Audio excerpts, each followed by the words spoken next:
So hey guys, welcome back to my channel. What if Naruto was the doomed hunter, and lost his memories after gaining overpowered abilities?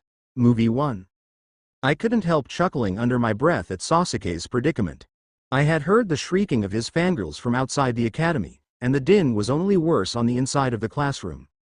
As far as I could tell, his fangirls had been fighting over who got to sit next to him, and then the Uchiha heir, apparently too distracted to notice the shouting, made the mistake of walking in. Now he was being slowly suffocated from an acute lack of personal space, and I was sitting on my bench mentally laughing at him. The noise level hadn't dropped in the slightest by the time someone slumped on the desk beside me and growled, "Dobi." Teme. I returned with a good-natured grin.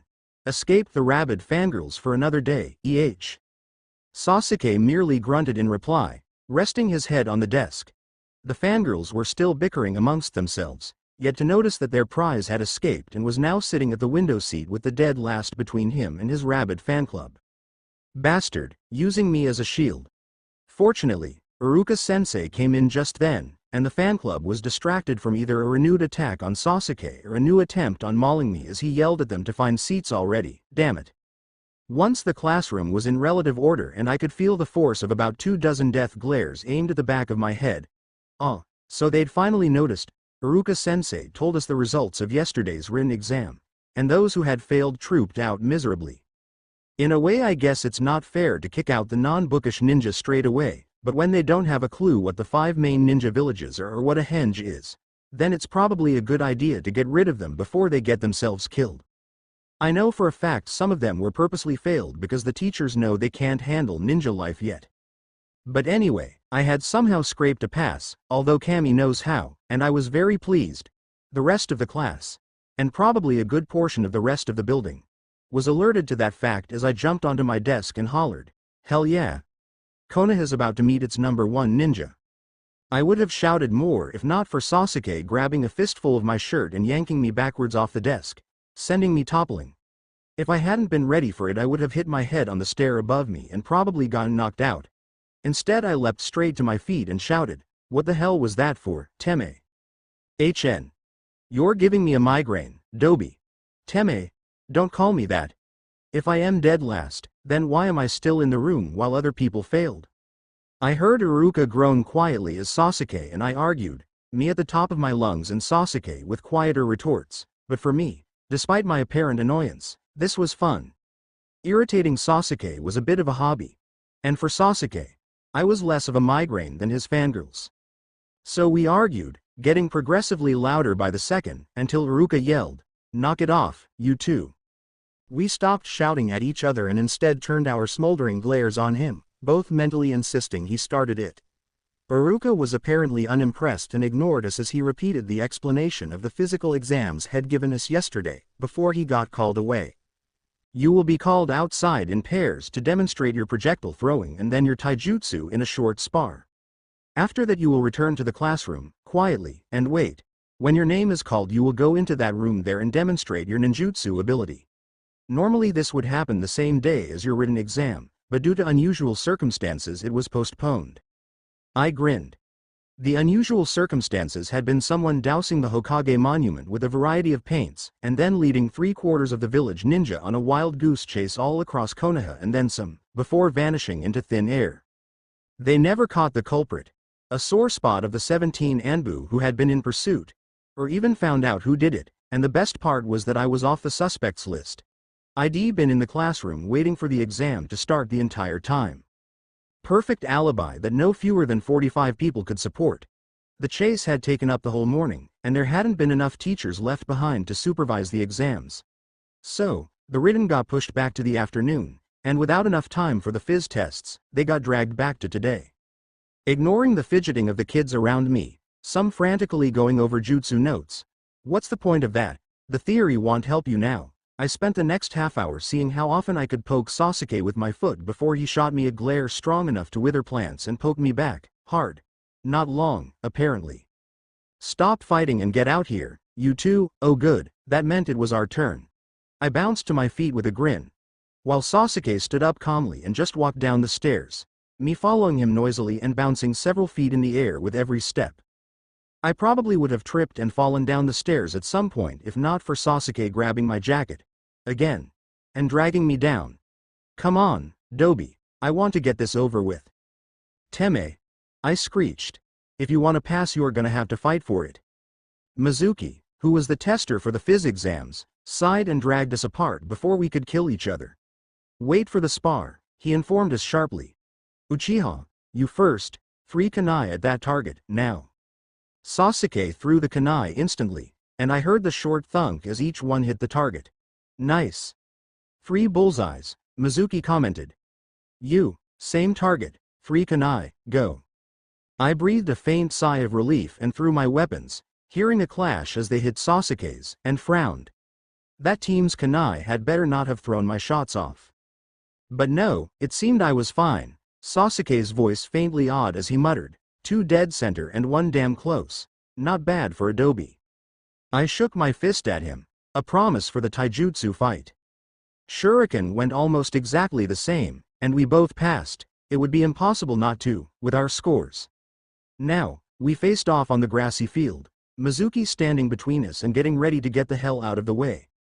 I closed my eyes and breathed in deeply, trying to relax. Freaking out or getting furious would not help me here. I needed to stay calm. Remember, taijutsu only, you two, he told us. Sasuke, that means no Kaiden jutsu. And no explosive tags. No weapons for either of you. Ready, begin. My eyes snapped open and I sprang sideways, Sasuke's first punch missing me, and there was a crunching of shredding grass as he twisted on one foot to snap the other out at me in a powerful kick that I swept aside with both arms, dodging a follow-up punch and throwing my elbow at Sasuke's chest. It missed, of course. I landed on my forearms and immediately went into a roll. Once my back was underneath me, I pushed off, clipping Sasuke's chin with my feet as I jumped back upright, but he wasn't dazed, easily jumping the foot sweep I attempted as I spun around to face him. I heard the rustle of cloth, the sound that meant he was throwing a punch, and ducked it quickly, whipping around again, mentally cursing, damn the little bastard, he is fast, and springing away from the uppercut that grazed my cheek. It was an instantaneous act-react-act-again fight, neither of us losing or gaining any ground as we exchanged blows that were either blocked or dodged, both unable to get in a solid hit as we ducked and weaved between each other's punches and kicks, moving as fast as we could. Finally Sasuke surprised me with a kick disguised as a punch that I blocked and twisted my other arm, expecting to get a knee to the stomach, and instead felt the solid impact of his foot against my chest. It was a strong kick, too, all the force of his leg behind it, and I hit the ground with a heavy thud, slamming the back of my head against the dirt. For about half a second I stared blankly straight up at the sky as I tried to force air back into my aching lungs, before remembering I was in the middle of a spar, and immediately rolled over backwards. I got halfway through my roll before Sasuke landed on my legs, obviously having been aiming for my stomach, and found himself being flipped with my momentum, and he was thrown off easily as I flipped myself back upright and spun to face him, where had hit the ground with a thump and rolled away to get his breath back. We were both panting, breath rushing in and out of our lungs as we tried to get oxygen into our systems, having just been winded. Sasuke sounded worse than me, straining for air, but then again, ID had a precious few extra seconds.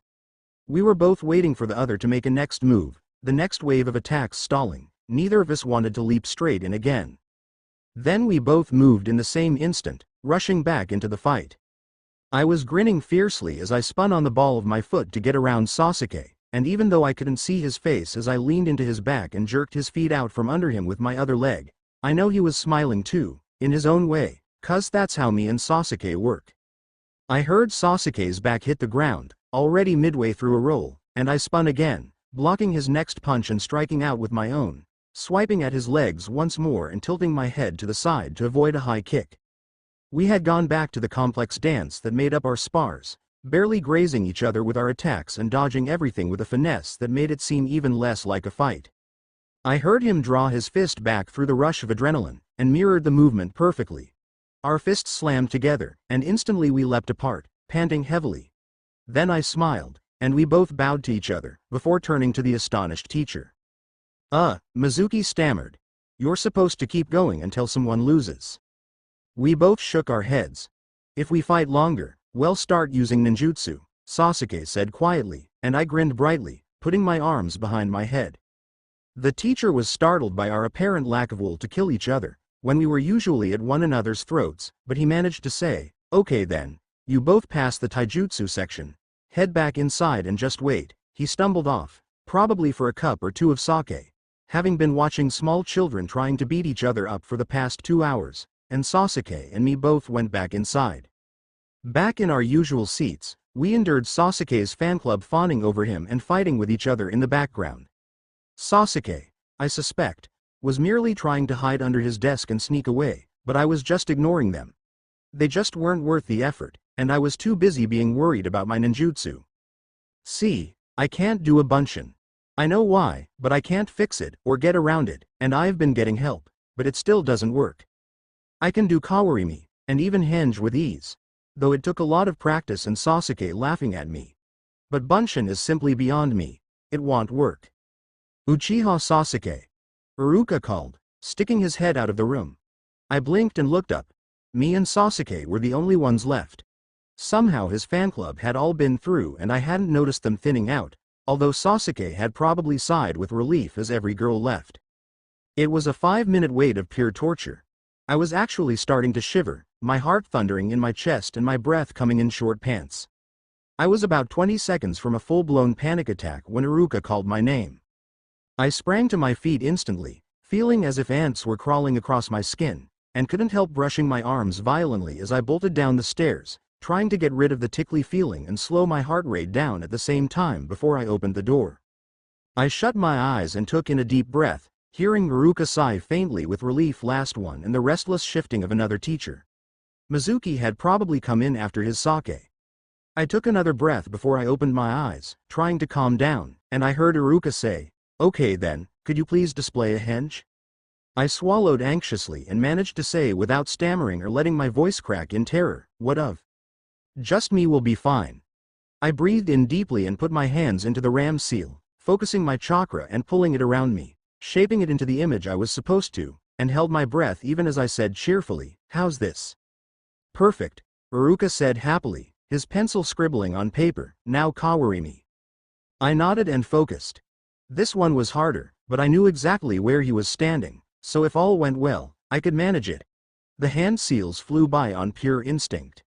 I felt the chakra flush through my system, throwing up a burning tingle of feeling over me, then the sense of pressure and the sense of my heart skipping a beat as my body swapped positions.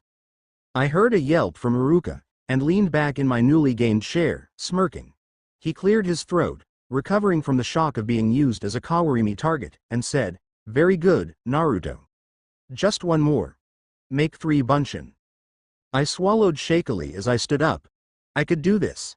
I had to do this, no matter how much I sucked at bunshin. I had to pass.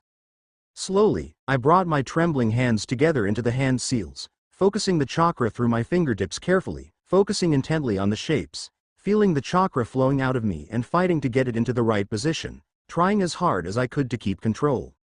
I felt it flow and solidify, and I squeezed my eyes shut and dropped my hands slowly, not turning around to look, my heart pounding in terror as if it was trying to break out of my ribcage.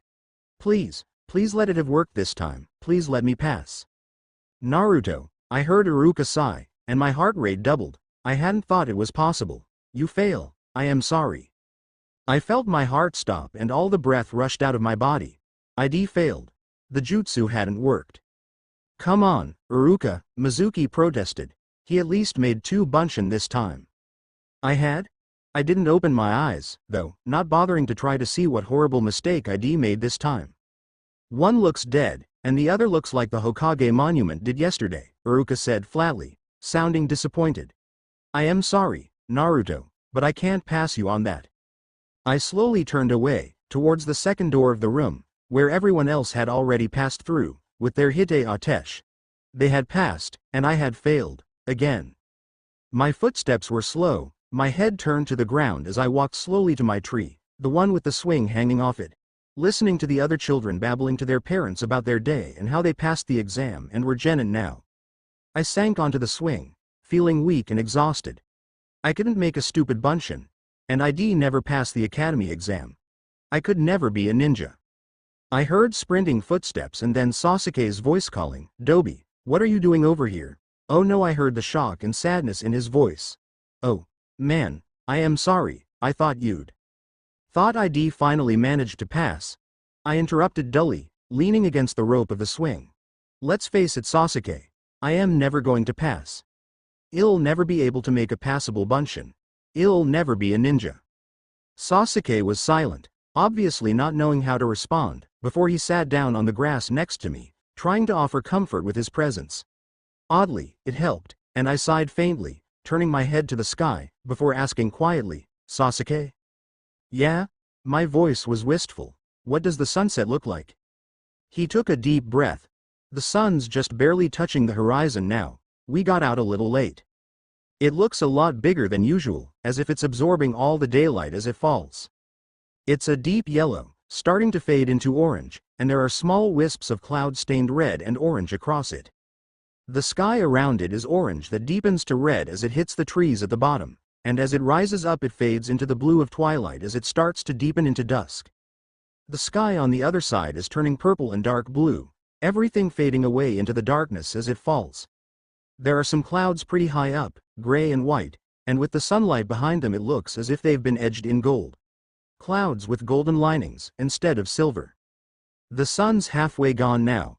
The sky's deepening in color, and the sun is a darker orange. It almost hurts to look at it because it's so bright.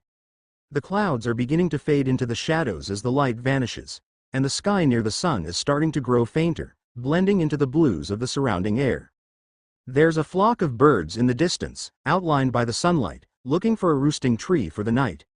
You can probably hear them calling better than I can. I barely hear anything from that far off. He was right. I could faintly hear their screeches, even at the distance they were. The sun's just falling below the horizon now, and the light's all fading away, leaving behind the grays and blues of dusk and nightfall as purple and black overtake the sky. The first stars are just starting to appear, pinpricks of silver in a blanket that darkens as you watch. The last of the light is dying, leaving nothing behind but darkness. There was a short pause, before I said quietly, "Thanks, Sasuke." "No problem, Naruto."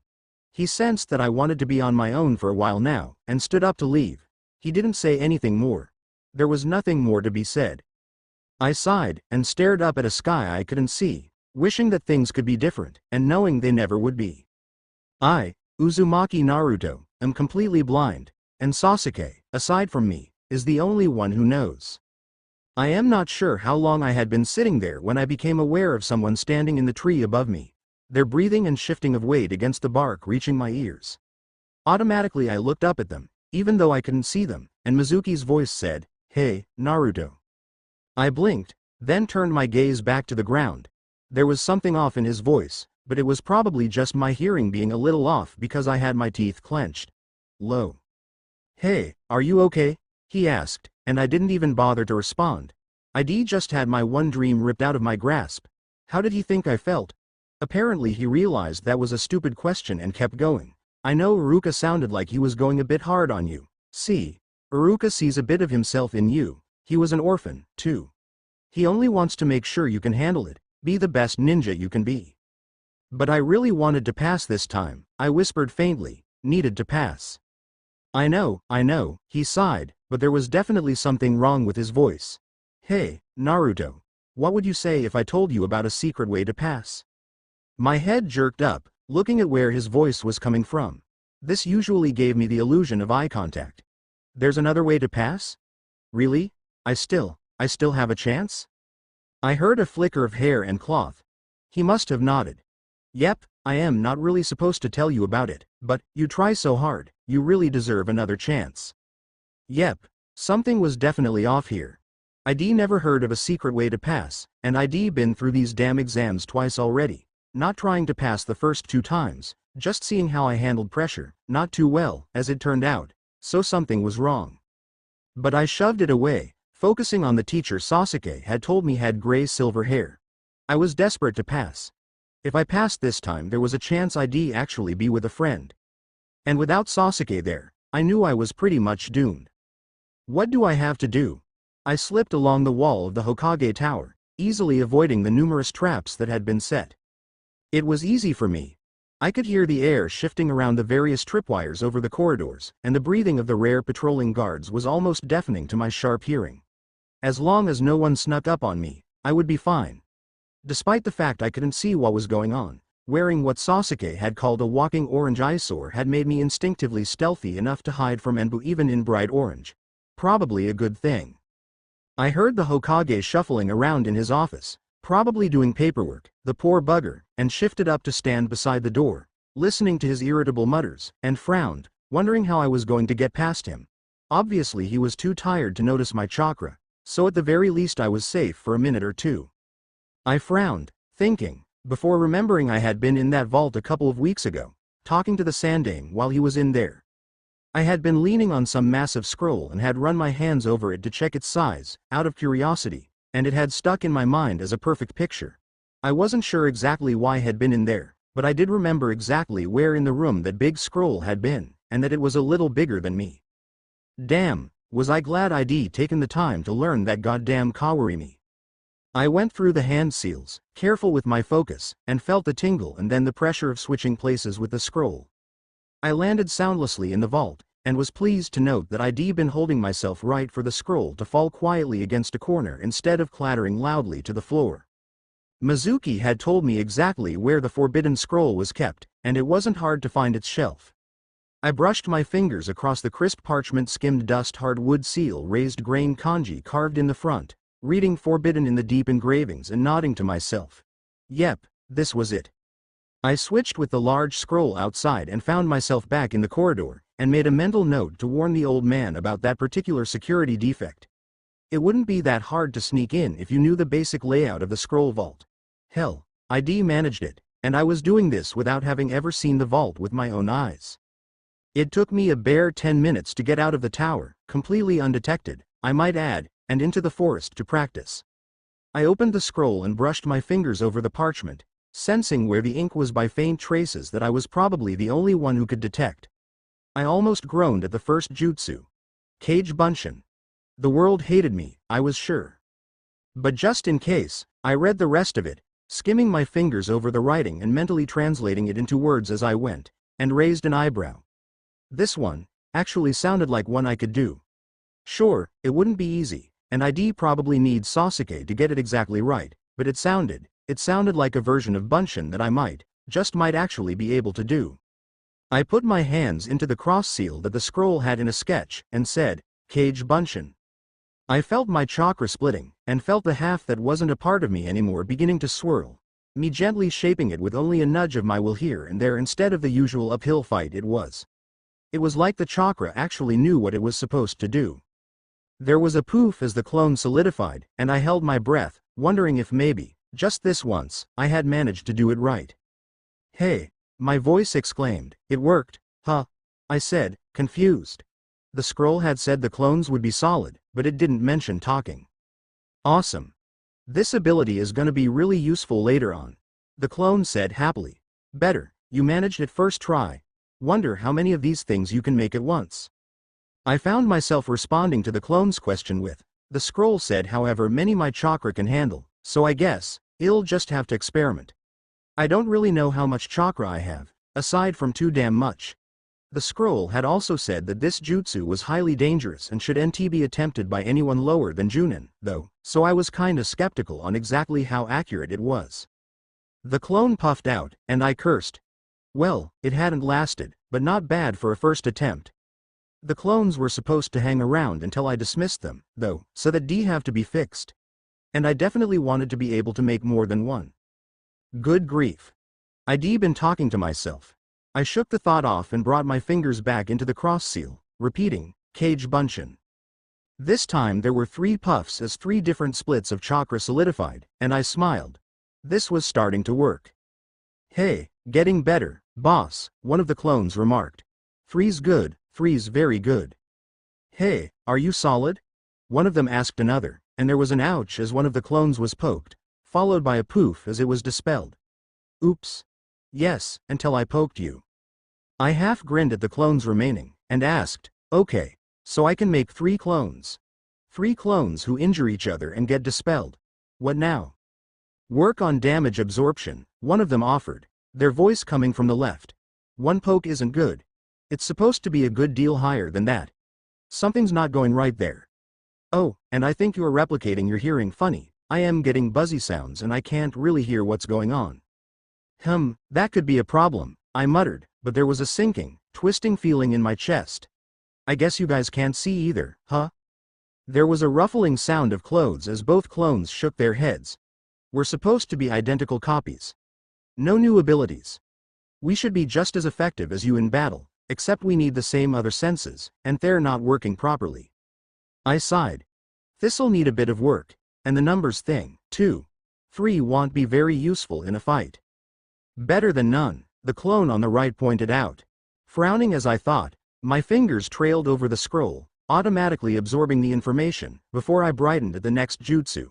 Taju Kage Bunshin. I grinned. This was going to be fun. Over an hour later, I was flat on my back, panting. My chakra had been busily separating itself as often as it could, and I was starting to wear myself out. But, as far as I could tell, I had mastered this jutsu. The clones were all perfect, exact copies of me, and they had stopped dispelling at a simple poke or shove, standing up to a couple of good kicks before poofing out. My chakra was returning quickly, the remains of the clones returning to me and adding to my supplies, so that I could sit up easily to grin to myself. Naruto. Iruka's voice snapped. What the hell are you doing? Ah, good. Time to test the theory that had been nagging at the back of my mind for most of my practice hour. Hey, Iruka. I shouted in return, jumping to my feet and beaming. Did you come to test me? I learned a jutsu, like Mizuki said. Mizuki? Iruka asked, and I knew that I'd been right. Something had been up, and I'd been dragged right into the middle of it. Yeah, Mizuki. He told me all about the secret way to pass, about how you have to borrow the forbidden scroll and learn a jutsu from it to pass. And I did it, Iruka. I learned one. Mizuki told you that? My sensei asked, obviously trying to wrap his mind around something. Laughter cut off our conversation, and I narrowed sightless eyes at my other sensei, soon-to-be ex-sensei. He was above the ground, standing on a tree branch, I guessed, and he was laughing like the maniac he was.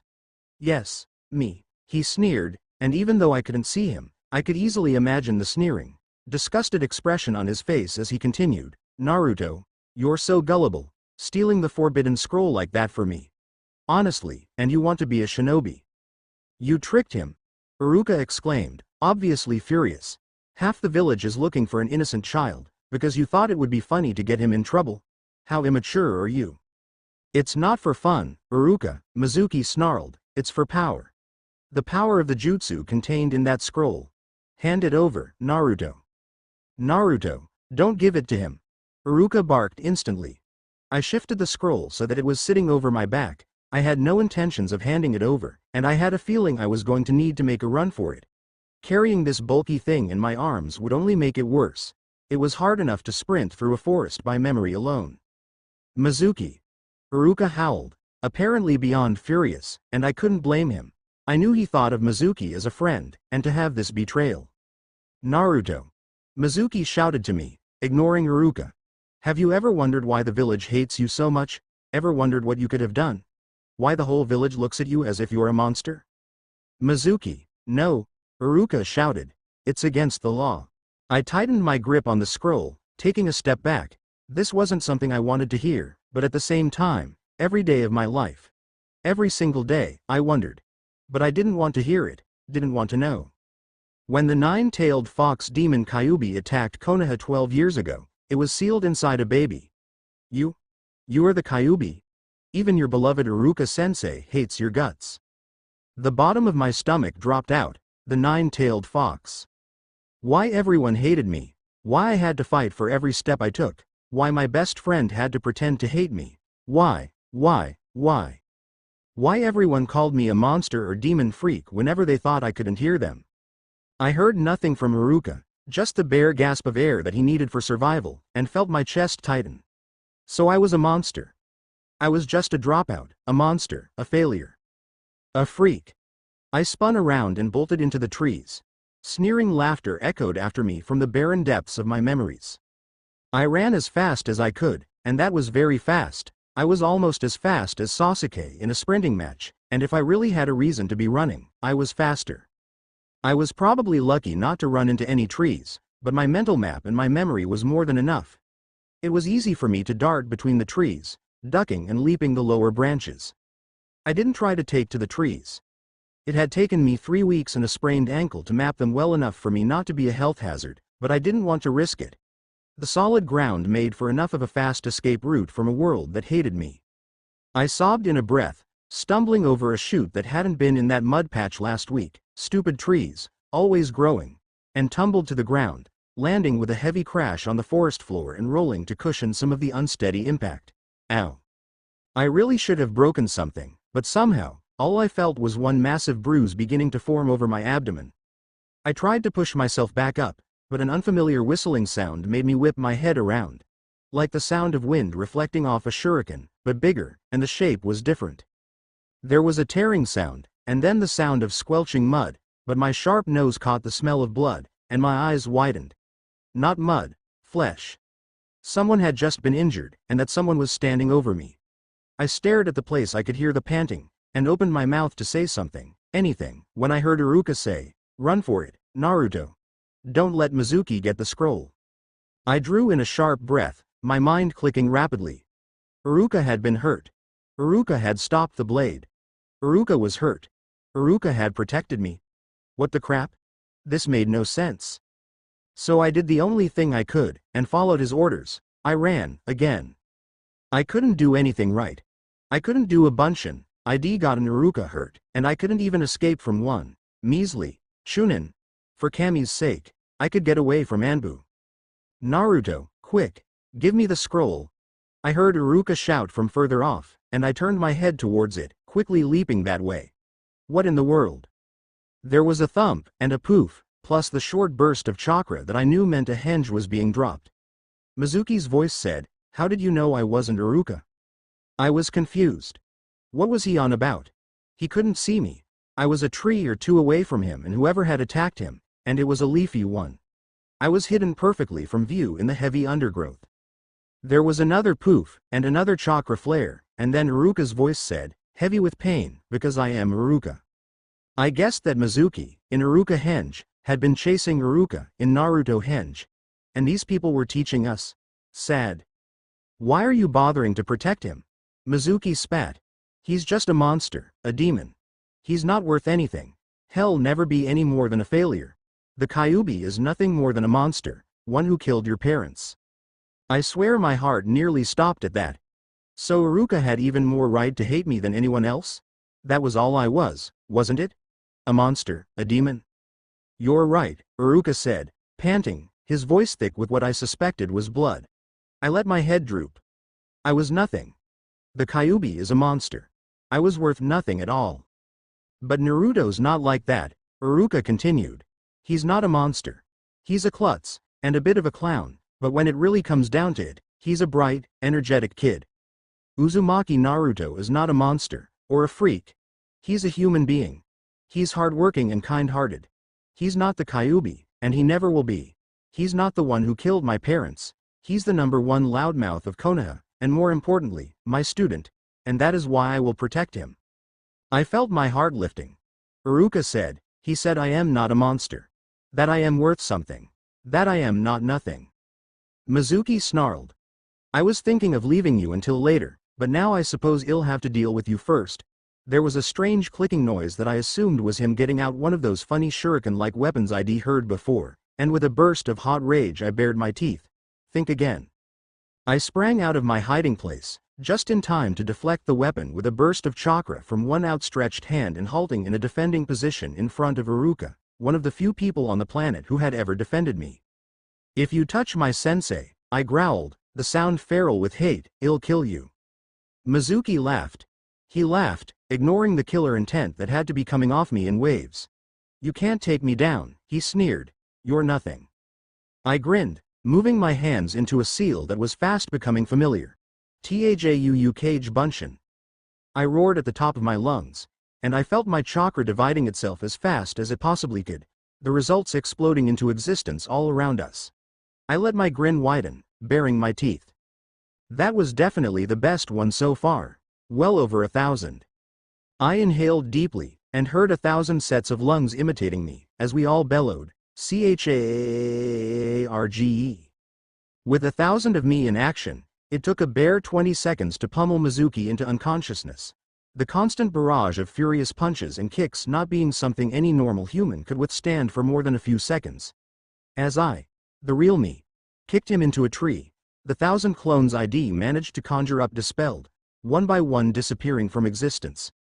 I smiled sheepishly at the spot I could hear Iruka's labored breathing, saying, "I guess I overdid it a bit, huh?" Iruka coughed. "Just a little, I think.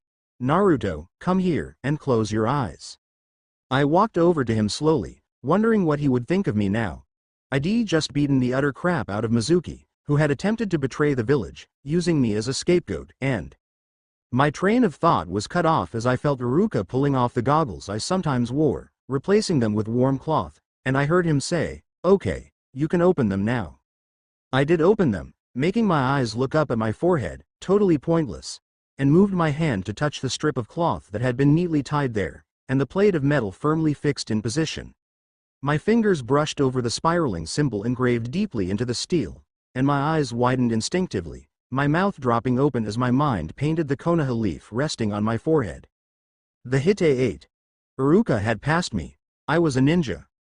I felt the excitement bubbling up inside me and I let out an ear-splitting YAHOO, and grabbed my sensei around the waist, hugging him tightly. "Thank you so much, Iruka-sensei." He laughed. "Well, the requirement is 3 bunshin, and you just made at least 1,000 perfect copies of yourself, using a Junin-level jutsu, no less. How could I not pass you, after a performance like that?" I laughed myself, feeling like I was going to explode with happiness. ID made it, I was a ninja, and ID finally conquered that stupid bunshin. "Come on, Naruto," my sensei laughed, "I'll treat you to ramen. It's starting to get late, and I know you haven't had dinner." I whooped and bounced alongside him as we started to walk back to the village. Then I paused. "Wait, what about Mizuki and the scroll?" "Well, I hardly think Mizuki's going anywhere," Iruka pointed out. "He can stay where he is until the Anbu pick him up." I left a message explaining what happened, and I am sure the Sandaime Hokage was following it in his crystal ball, so he'll know exactly what happened. "The scroll can stay with us until we can return it safely to the vault." I nodded energetically. That made sense, and better, it meant I could have dinner straight away. I sat down at one of the stools at Ichiraku Ramen Bar, bouncing excitedly and begging Iruka for miso ramen. My sensei was chuckling under his breath as the chef plonked 2 bowls of ramen down in front of us, saying, "First batch of the morning, fresh and piping hot. Eat up, boys." Morning, already, must have been busy for longer than I thought. I heard Iruka's chopsticks crack and half froze. I wasn't sure where mine were. Sasuke always tapped the table for me where the chopsticks were, or muttered under his breath, but he wasn't here, and I couldn't let Iruka know I was blind. I just couldn't. "Naruto." I heard a familiar voice bellow from down the street, and turned my head towards it. "Where the hell have you been? I've been looking all over the damn village for you." I felt my face splitting into a grin. "Sasuke." I hollered back at the top of my lungs. "Sasuke. I passed. What?" He was closer now.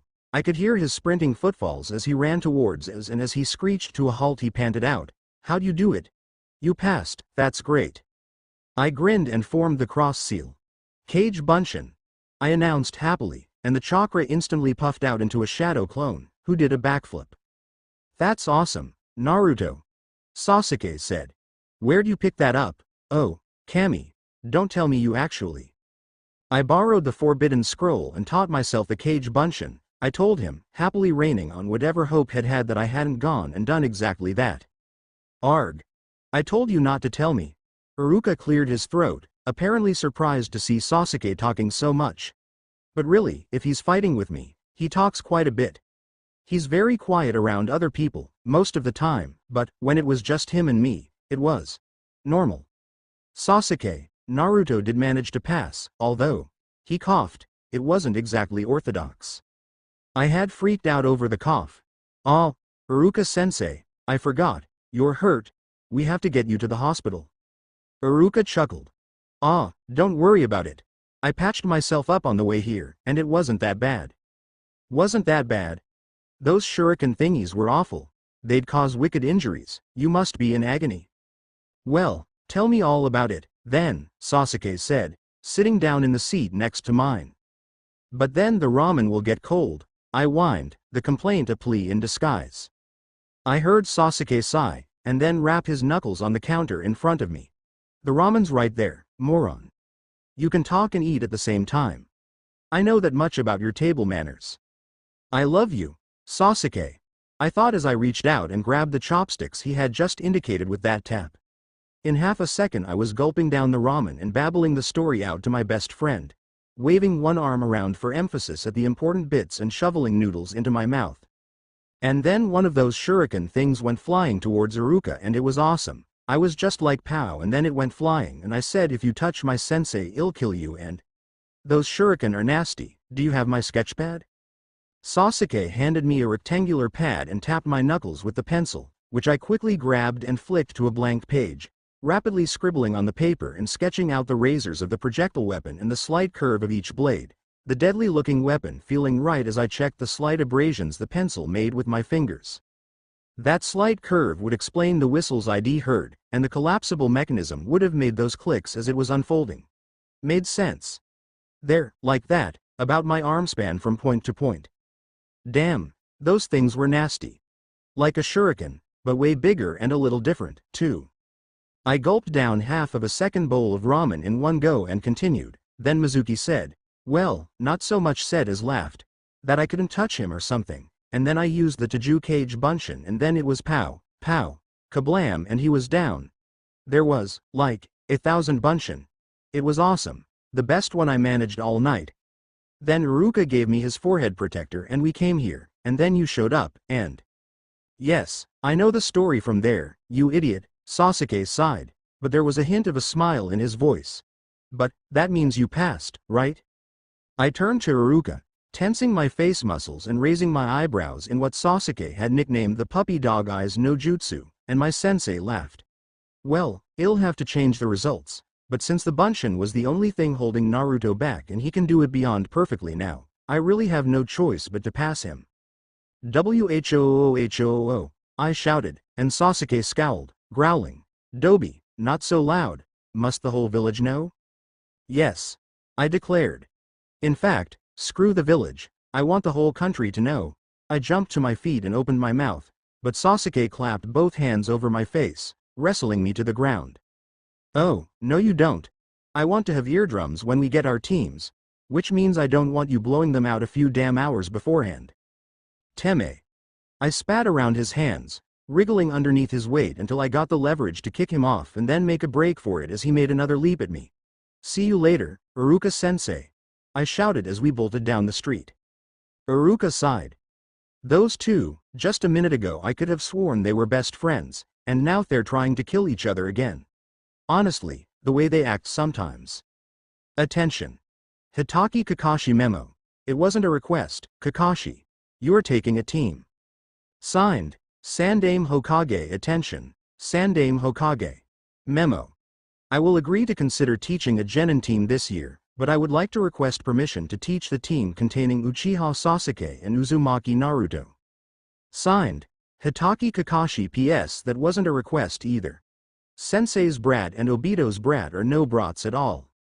I was bouncing up and down continuously in my seat beside Sasuke later that morning. Sleep. Why would I need such a useless thing? Again acting as a shield from the fangirls, who had yet to notice that the seat they were fighting over was currently occupied. Sasuke was ignoring me, although I had to be irritating him, but as per usual, I was less annoying than the female population of our class. Even if I was high for no particular reason. Naruto, a voice sighed from above me, and I glanced up, hopefully meeting Shikamaru's eyes. His voice had a slower tempo than a normal person's, probably something to do with his laziness. He spoke slowly so that if someone got what he was saying before he finished, he wouldn't have to say the whole sentence. You know, this class is for graduating students only. I scowled. In case you haven't noticed, Shika, I have a Hite 8, which means that I passed. So I am meant to be in here, thank you very much. He sighed again. This is too troublesome, he muttered, slouching off to a seat closer to the back, next to Choji, who was eating chips again. Slightly stale chips, I noticed from the sounds of the crunches. The din of the classroom only got worse when the two ringleaders of Sasuke's fan club came shoving in, calling each other names and obviously arguing over the coveted position of being seated next to their hero. Sasuke let out a tiny sound that could have been a whimper, and I would have been teasing him mercilessly over the unmanly sound if I hadn't been distracted by a high-frequency screech blasting my sensitive ears. After a few seconds, when the ringing had died down a little, I said, "Ow. I think I am deaf in my right ear now." Sasuke sniggered. "Well, that sucks," he muttered out of the corner of his mouth. "You may not need your eyes to be a ninja, but you sure as hell need your ears." Wah! I wasn't actually deaf, but as I listened to the two girls bickered at each other at high pitches, I rather wished I was. Their pitch was giving me a ing migraine. "I was here first, forehead girl." "No way, Ino pig. Sasuke-kun would way rather sit next to me than you, wouldn't you? Sasuke-kun?" The sickly, vaguely bubbly tone the girl was using made me feel ill, while the high pitch just made my ears hurt.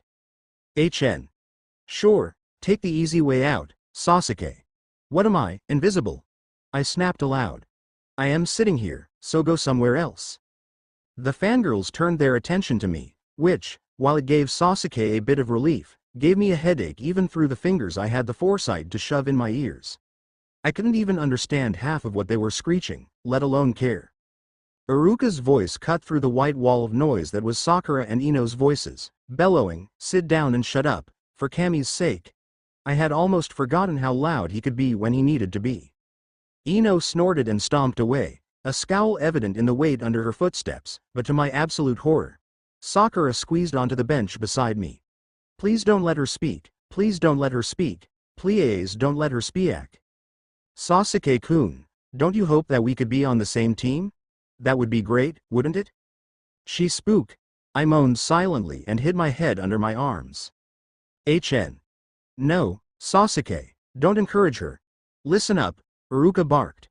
"You are now genin, which means that you take on genin duties. And it's not all fun and games anymore. The life of a ninja is full of hardships and trials to endure, pain and difficulty." He actually said a lot more, but I ignored him, tracing the grain of the wood of the desk with my fingertips until he started to call out the teams, when I blinked myself awake and asked Sasuke, what did he just say in that long and pointless speech that I didn't listen to?" "That we are genin, ninja lives suck, and these are our teams," Sasuke muttered under his breath. "Oh. So why couldn't he just say that in the first place?" "Because he's a teacher. Teachers are hardwired to say as little as possible in as many words as they can. You would suck at being a teacher. You'd be great at it, if not for the fact that you couldn't see what the little snot-nosed torags were doing." "Why's that, Sasuke-kun?" Sakura put in, and my heart nearly stopped. Shit, she was listening. "Because he's an absent-minded twat," Sasuke replied, and I breathed a faint sigh of relief before retorting, "I am not. Teme. Ooh. A bug."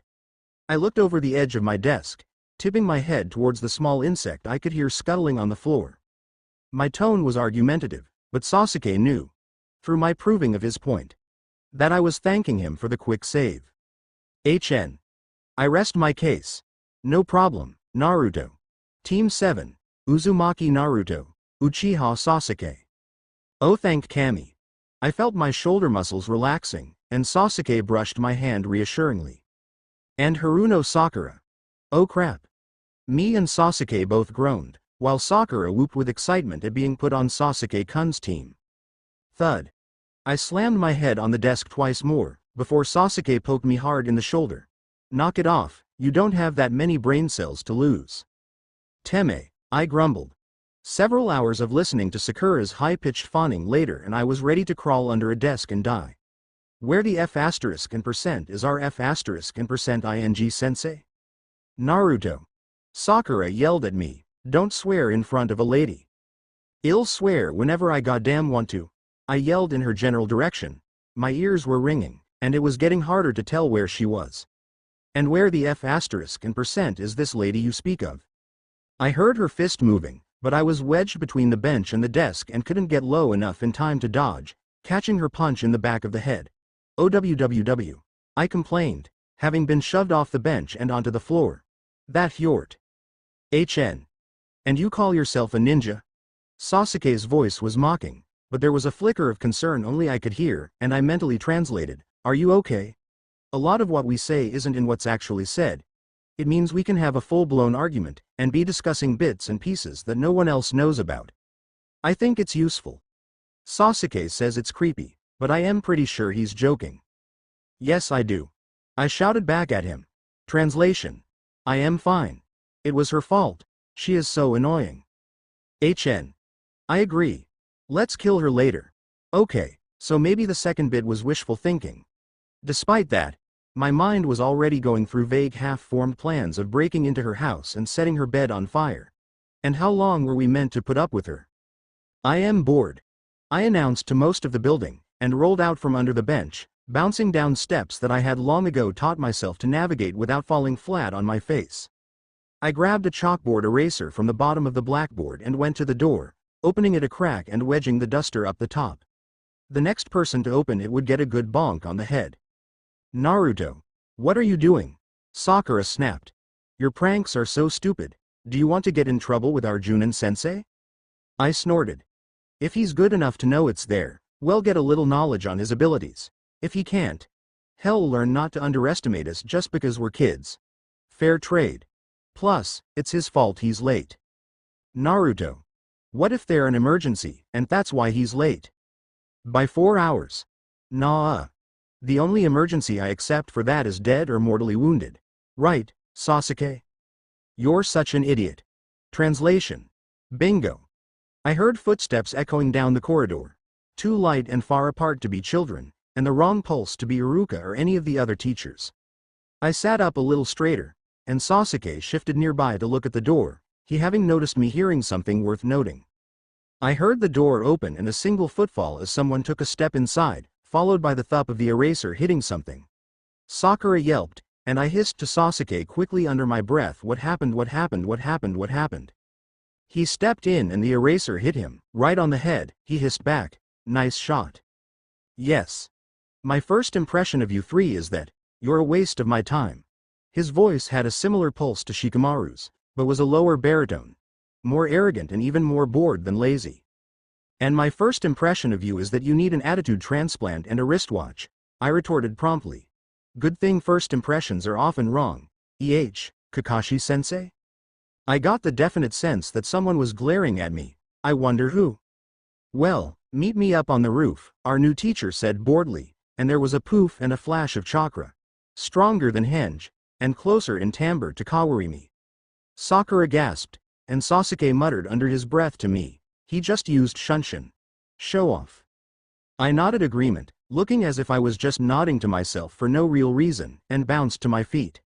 Sasuke stood up behind me, and I pretended to stare out the window for a second to let him get in front of me before following tamely. Sakura, closer to the door, went out straight away, and I heard her footsteps immediately take the stairwell towards the roof. Sasuke's hands brushed the edges of the doorway, letting me refix its position in my head, and as we started going up the stairs, he trailed his hand along the banister, the changes in the direction of the noise letting me know when there was a curve coming up. Ow! I had walked into the doorway just before the roof. Sasuke's hand had missed the other edge of the doorway, and I had misjudged the width of the door without the second reference. HN, you're so clumsy. Sorry, Teme, don't do it again. Rubbing my head, I moved out onto the roof and walked over to where Sasuke was standing, leaning against the railing had brushed with one hand a second ago. Sasuke himself sat down on the stairs about a meter away from my feet, and Sakura was on his other side. Well, now that we're all here, why don't we introduce ourselves? Kakashi drawled. His voice was very bored, and it irritated me. If he was so bored, then why was he here? Your name, likes, dislikes, hobbies, your dream, that sort of thing. Why don't you go first, sensei, to show us how it's done? Sakura suggested. My name is Hitaki Kakashi. Well, likes and dislikes, I don't feel like telling you those. My dream for the future, never really thought about it. Hobbies, well, I have lots of hobbies. Your turn. Well, that was helpful, I thought, frowning slightly. He gave away a lot more than he let on, and I don't think he meant to. Secretive guy, doesn't like to think about the future. Probably lives in the past a bit. Better keep an eye out for that. His likes and dislikes, I don't think they're something children should be privy to. Judging from his amused tone there. Hobbies, man, I think he really does have a lot of hobbies. Wonder what they are. Well, that was helpful, Sakura exclaimed. All we really learned was his name. Apparently she didn't catch that. Okay, you go first, Kakashi said. There was a long pause. Finally Sasuke sighed. Idiot, are you even awake? Shit, he was talking to me. What was the question again? I yelped, then acted like I had remembered. Oh yeah. Likes, I like ramen and my friend, bright colors, ramen, and music. I don't like silence. I really don't like silence. Oh, and those 3 minutes you have to wait for instant ramen to cook after you put in the hot water. That's not instant. I hate high-pitched noises. They're even worse than silence. And really loud ones, they're bad, too. Hobbies, my favorite hobby is drawing, but I make explosive seals, too. I am working on shock tags, but so far all they do is light up the living room occasionally. So if I come in with singed eyebrows, you know why. I stopped, expecting Kakashi to prompt the next person, but Sakura said, what about your dream? I was immediately suspicious. Why did she care? Why had she noticed? Why did she give a damn about what my dream was? Especially if I didn't want to tell her. Was she planning something? Was I too paranoid for my own good? Probably. I contemplated this internally for a second, then swore mentally. Oh crap, I am turning into Sasuke. Come on. How would I know what my dreams are? I am just an idiot, I whined. Ask Sasuke, he's smart. Can I have that in writing? No, okay, your turn, Kakashi said, and apparently indicated Sakura, as it was her voice I heard next. Well, my likes are, the person I like is, there followed a little giggle. My hobbies, another weird giggle. I got the distinct feeling she was staring at my best friend, and smirked to myself. I was so teasing Sasuke about this later. I plugged my ears to avoid Sakura's high-pitched whines and spent the rest of her fangirl speech planning out how to piss Sasuke off later, and also my escape route when he took a swing at me. And the last one. Sasuke's turn. I tugged my fingers out of my ears. Sasuke's voice was always quiet and a good, low pitch. I don't like much, and I dislike many things. Translation. I like Naruto and tomatoes, and I dislike fangirls and a whole lot of other crap. I don't have any hobbies. Though Ill never admitted, I like to help Naruto with his pranks to piss off people who annoy me. And my dream for the future, his eyes narrowed, I could just tell from his tone, is to even the score with a certain someone. Mentally I cursed. Damn, I thought had outgrown the I am an Avenger I must kill Itachi phase, unless he's talking about the, oh crap, I told him to leave that alone. I shot a dirty look in what I thought was Sasuke's direction, just in case. Judging from Sakura's failed attempt at hitting me, I think I missed. Well, you're all 3 individuals, each with your own thoughts and opinions, Kakashi said easily. That's good. Now, tomorrow, we'll begin with a survival exercise. What? But we did survival exercises back in the academy, said Sakura, sounding confused, and I gave a barely noticeable shudder. Those had been hell for someone who couldn't see what the crap he was doing. Thank God for Sasuke. I remember this one time he got put on the opposite team and I know I totally flunked that one. I fell into a pool of freezing slime that I swear wasn't there a second ago. I tuned back in just in time to hear Kakashi chuckling. What did I miss this time? You see, out of the 27 graduates, only 9 of them will become genin. What? Sakura screamed. I already had my fingers in my ears. If we did pass on the same team I was going to have to talk to her about the shrieking habit. I wasn't surprised by the extra test thing. I'd heard some Junin discussing the second genin exam a couple of weeks ago. I don't think I was supposed to overhear it, Boot. This was apparently it. They hadn't been joking. I myself was scowling internally. Kakashi's tone had hinted at the fact he thought Wed fail his stupid test. Well, Wed show him, and anyway, he couldn't even dodge an eraser and had shown up 4 hours late. What sort of faith could you put in his words? So I'll see you guys tomorrow at 5 in the morning. Just remember, If you don't want to throw up, don't eat breakfast. He vanished, and I immediately thought, screw the guy who needs a wristwatch. Screw not eating breakfast, I said aloud. He's probably going to show up 4 hours late again, and if we haven't had anything to eat by then we'll be useless in any form of survival exercise. Good point. But Kakashi-sensei just told us not to eat breakfast. Sakura insisted. And we have to show up on time. That's how it works. Actually, it was only a suggestion, Sasuke put in quietly. And how much stock can we put in this guy's words, anyway? I pointed out. Showed up 4 hours late, underestimated his team, couldn't dodge a simple chalkboard eraser. Unless he was just too lazy to get out of the way, which is even worse, underestimated us again, and now he's told us to starve ourselves and then abandoned us until tomorrow. Suor, I can respect him. Not. Sakura began lecturing in her high-pitched voice, and I sighed. Damn, this was going to be a headache. I just knew it. Kakashi-sensei was late. Again. I've got half a mind to sneak into the records vault to find this guy's file, just to see if he's actually always this late, or if he just doesn't care enough about us to be on time, I muttered to Sasuke, who quietly HNED in agreement. Sakura was dozing nearby. She had been trying to stay awake, but had failed rather miserably. Listening to her breathing cautiously, I asked Sasuke quietly, what does Kakashi-sensei look like? Sasuke paused, considering his answer. He's pretty tall, looks even taller with his hairstyle. His hair's silver and it sticks up all over the place. He looks about, late 20s, early 30s. He wears a navy blue mask that totally covers the bottom half of his face, and his hite-8 is tied on at an angle to cover his left eye. He looks kind of disorganized, sort of lazy in his posture. Yeah, he sounds lazy, I commented, and arrogant, that too. Sasuke fell silent. Damn. I didn't complain too loudly though, content to listen to Sakura's breathing in the hope she'd stay asleep forever. Of course, it didn't last, and around 7:30 she woke up, fingers in ears, freaked out, realized our sensei still wasn't here, calmed down, and went to her favorite pastime. Talking at Sasuke, who was ignoring her. When she failed to get any response, she went to her second favorite pastime. Staring at Sasuke like a love-struck pigeon. Oh, wait.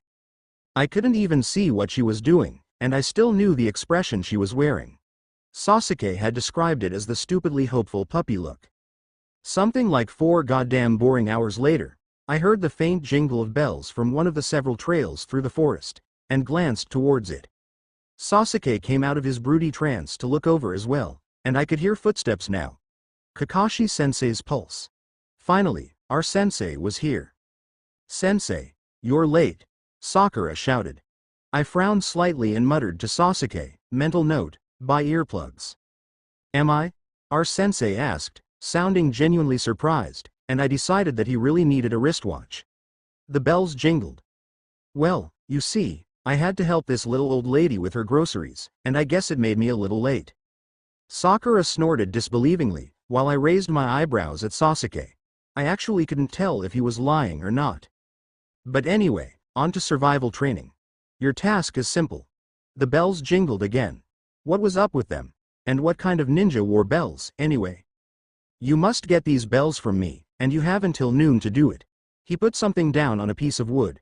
A stump, I remembered, was about where he was standing. Ah. That's what the bells were for. Then. Crap, how could I get them if I couldn't even see them? Weenie. But, sensei, there's only 2 bells, and there's 3 of us, Sakura said, sounding confused, and now I was, too. Only 2 bells? Why's that? He said we had to get the bells. Maybe it's just to make it a wider target than one? So it'll be harder for us to get in each other's way? Ah, that's the catch, Sakura. Only the people who get a bell will be allowed to pass, and the one who fails will be tied to one of those stumps and will not be allowed to eat lunch, and will have to go back to the academy. Or not. My jaw dropped open in a combination of horror and awe. Horror. Oh Kami, there is no way in the 9 hells I am going back to the academy. And awe. Man, was this guy good. Had told us not to eat breakfast, and me and Sasuke had both steadfastly ignored that. Sakura was probably starving, though. He had just effectively turned us against each other, too. Each for his own. Ready. Go. Instantly Sasuke bolted, and I followed him through the trees straight away, listening to Kakashi-sensei behind us. He wasn't following us, which was good. Sasuke wanted to say something, but I couldn't tell what. He paused. The air pressure here felt a bit lighter, and I guessed we were in a clearing. All right, so what was off about that? He asked firmly. I twitched my head at him, my mind flashing frantically. I don't get it. And we don't have time for this. What if he comes after us? There's only so much warning I can give, and his footfalls are pretty distinctive, but he's a Junin and... Calm down, Sasuke interrupted. He's too lazy for that. Hell, wait for us to come to him. Now, I'll say it again. What was wrong with that whole thing? I took a breath, trying to calm my mind down. Well, for one thing, Genin teams are always in teams of 3. I've never, ever heard a team of less than 3 Genin training or doing village missions around town. Not 2, not 1. Always 3. Either all 3 of us are gonna pass this, or none of us will. Sasuke nodded, his hair flicking against his face, the sound telling me his head motions. Right. Which means the no bell no pass thing has to be a fake. I pinched the skin next to my eye with 2 fingers, thinking. There's no way in hell us Genin can match up to a Junin. I pointed out. Not on our own, anyway. But all together. And we might just stand a chance, Sasuke finished. Come on. Kakashi-sensei's busy reading a book, so we can get to Sakura and get her to help without many problems. Ah, man, do we have to? I mumbled, following him. We were taking a circle around Kakashi-sensei, who as far as I could tell hadn't moved. She gives me such a headache. Deal, Dobi. We need her if we're gonna pass this. I grumbled under my breath and continued to follow Sasuke, slipping between the passing trees as he brushed them with his fingertips. Kakashi didn't seem to have moved and Sakura was hiding in the forest over. Wait, who the heck was that? Sasuke, there's someone over with Sakura, I said aloud, and Kakashi-sensei hasn't moved at all. I think there's some, I swore aloud as my mind connected the identical footsteps and chakra signature, which really hadn't made sense. With the Junin level jutsu I had learnt just last night. Damn, shadow clone. What?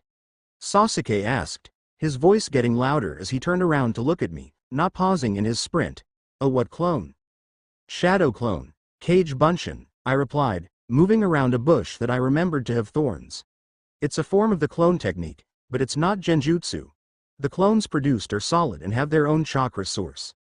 They're very dangerous though cause they divide the user's chakra evenly. Make too many and you'll kill yourself with chakra exhaustion in under a minute. Kakashi-sensei must be pretty strong to even make one. Sasuke grunted, absorbing the new information. Do you know anything else about them?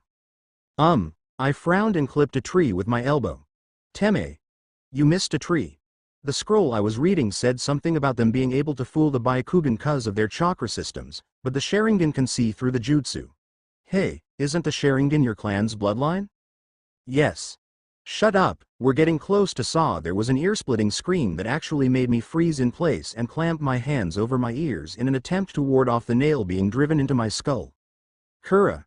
Sasuke finished with a faint sigh of exasperation. Too late, I muttered, carefully prying one hand away from my head to check if the noise was gone. It had. What can you hear? Sasuke asked, coming back to me. Had the same thought as me, I think.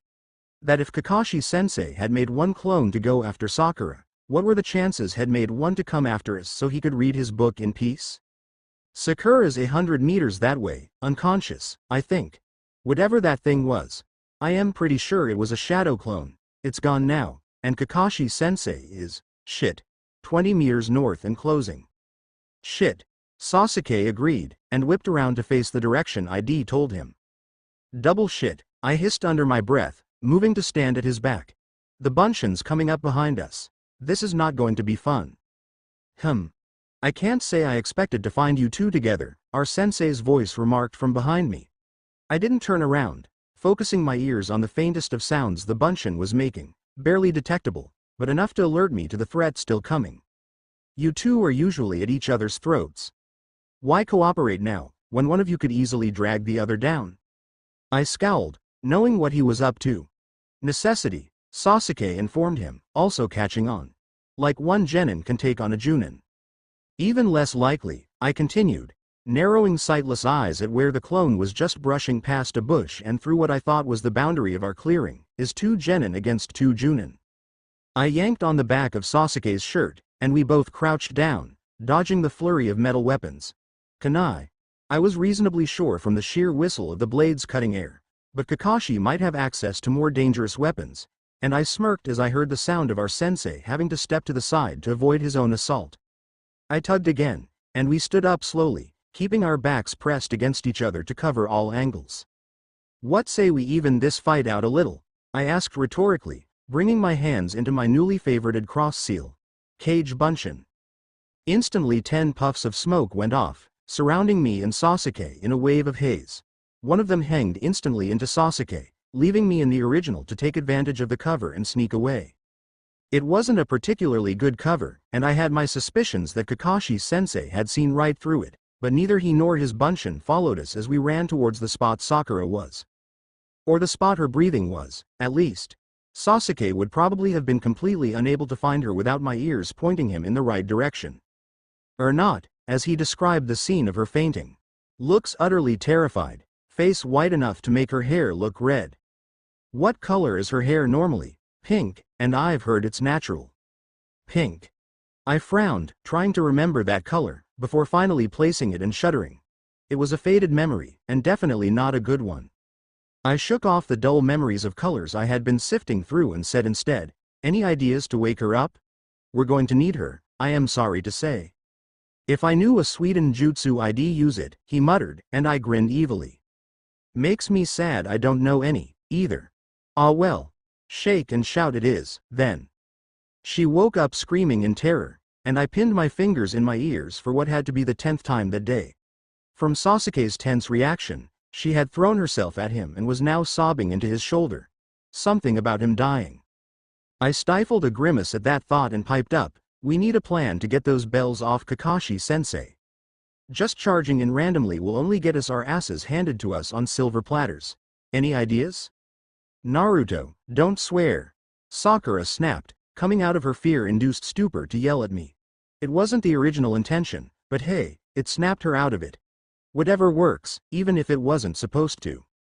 I ignored her and turned my head to Sasuke, who was quiet, probably thinking.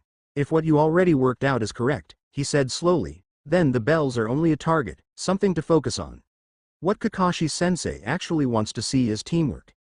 But that can't be the only catch. The bells still have something to do with this. But there are only 2 of them." While he was muttering over that, I didn't want to know what Sakura was doing, as long as she was out of my personal space. I suddenly blinked at an influx of information, giving it several seconds thought as I wondered how I knew that Kakashi had finished off my clones and was headed our way, though more slowly than he could have been. Then another flash of info. His clone was down, dispelled to nothing more than gases, and my last one had just been dispelled. Did shadow clones have the ability to transfer information to their creator? That was something to be investigated, but for now, I could definitely hear his footsteps.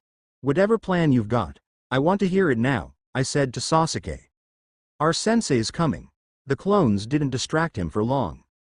"Well, that was amusing," said Kakashi's voice from somewhere behind Sakura. "Shit," I said conversationally as I turned around. Mental note. Factor in sensei's inhuman quietness when calculating distance through footfall volume. Kakashi, if I could see him, was no doubt giving us a very evil grin. I swore under my breath multiple times and wondered if I could pull off a henge of Sakura. Not likely. Sasuke's had taken close to a month to perfect, and had to be updated regularly. I only had passing knowledge of Sakura. That option was out, although the clones would probably distract him long enough for us to. For us to what? We needed a damn plan. There was a choked yelp as Sasuke was kicked off his feet, and I reacted immediately, catching him to break his fall and dragging him upright again in under a second while Sakura screamed and, I hoped, ducked. Sasuke wheezed for a second or two, leaning on me while he struggled to breathe. Right. Screw the plan thing, this guy was going down. No one hurt Sasuke and got away with it. Not even his fangirls. I don't know why they think green hair is a bad thing. I don't see any problem with it. Wait. Cage Bunshin, I growled. That would keep him busy for a minute or two. Sasuke, are you alright? What's Sakura doing? I am fine, he gasped, just winded. Sakura's unconscious. No, wait, she's waking up. Kakashi's having trouble with your clones. Too many. Holy crap. And I thought one of you was scary. Yeah, now shut up and think. We need a plan, pronto. I am a genin, not a F% an ink taijutsu master. You're the smart one, remember? We need to get him pinned, or at the very least distracted enough for one of us to grab those bells. Sasuke panted, his breath mostly back. Half left of your bunshin. Distractions. I doubt we'd be able to get him off guard enough. Do you know genjutsu? That could work? I snorted, reminding him that I couldn't even detect genjutsu, and that was when they actually affected me. Seriously, the eye contact ones don't work, and the others are just effing annoying. Can't make M, can't dispel M, can't even notice them. I all round suck at genjutsu. Can you make enough bunshin to know there's only so much they can do? They're lightweights anyway. Our conversation was cut short by me suddenly catching a punch to the side of the head, followed up by a kick to the side that sent me flying. Ow. I hate it when that happens. Sasuke was using Gukakyu from the sound of things, and as I tried to stand up and stumbled, the rushing sound of fire eating the air nearby halted as Sasuke grabbed me, holding me upright and probably stopping me from knocking myself out against a tree. The bunshin ran out. Huh? I said blearily, making the cross seal. Better fix that. Cage bunshin. Another dozen clones flickered to life and attacked our sensei, and I leant my pounding head against Sasuke's shoulder. Damn, that punch had hurt. We need a plan, and we need it now. I dunno how long I can keep this up, especially if I get punched like that again. Although the pain was fading again, and I could hear properly. My ears had been ringing slightly, but now I could hear Sakura's breathing and therefore didn't jump when she next spoke. I can use genjutsu as a distraction, if you need me to, Sasuke-kun. He turned his head towards her, while I kept mine staring at the rather vicious-sounding fight going on between my clones and my sensei. I winced as one particular set of memories returned. Dang, that had to have hurt. Wait, it did. Another clone was pinned down and then dispatched by kunai as Sasuke's mind whirred and clicked. I could almost hear it going with my ear right next to his head like this. Okay. I've got it now, he said, and if I had touched his face, I knew I'd feel his smirk. The predatory smirk that made you glad he was on your side. If he was. The you are so screwed now smirk. We backed away, leaving my clones to bother Kakashi for a while Sakura set up her genjutsu and we all got into position. I couldn't sense anything happening, but I dismissed it as a you suck at genjutsu thing. Then, when Sasuke gave the signal, a tap to the back of my hand, I mass dispelled my remaining clones. There were only 3 left by this stage, then sent up a massive flare of chakra as I created as many clones as I could. Kakashi-sensei instinctively turned towards the flare, which was what Sasuke had been counting on. In the split second he let down his guard just a fraction. Sakura's mild genjutsu took hold, and then I let all heck break loose. At least 100 clones exploded out of the forest, aimed at the thoroughly distracted Kakashi-sensei, and tackled him, weighing him down and frantically grabbing at the bells. Sasuke and the original me joined in the fray, Sasuke shooting a Hosenka that escaped my clones and singed our sensei, and me making a frantic dive for the temptingly jingling bells I could hear as the man staggered back to his feet. My hand closed around 2 metallic objects, there was a slight pressure and then a snap as the strings broke, and then I hit the ground rolling. Panting, I sprang to my feet, my fist tight around the bells we had fought so hard for, mildly surprised the genjutsu ambush had worked, and mildly disappointed. I wanted to test my new shock tags, too. The clones all backed away and then all dispelled at once, and I staggered at the sudden rush, but shook my head to clear it and looked up at the spot I could hear Kakashi-sensei's slightly elevated breathing. We got the bells, I told him, holding one out to Sasuke, who took it and tapped it with one finger, testing the ring to check if it was genuine.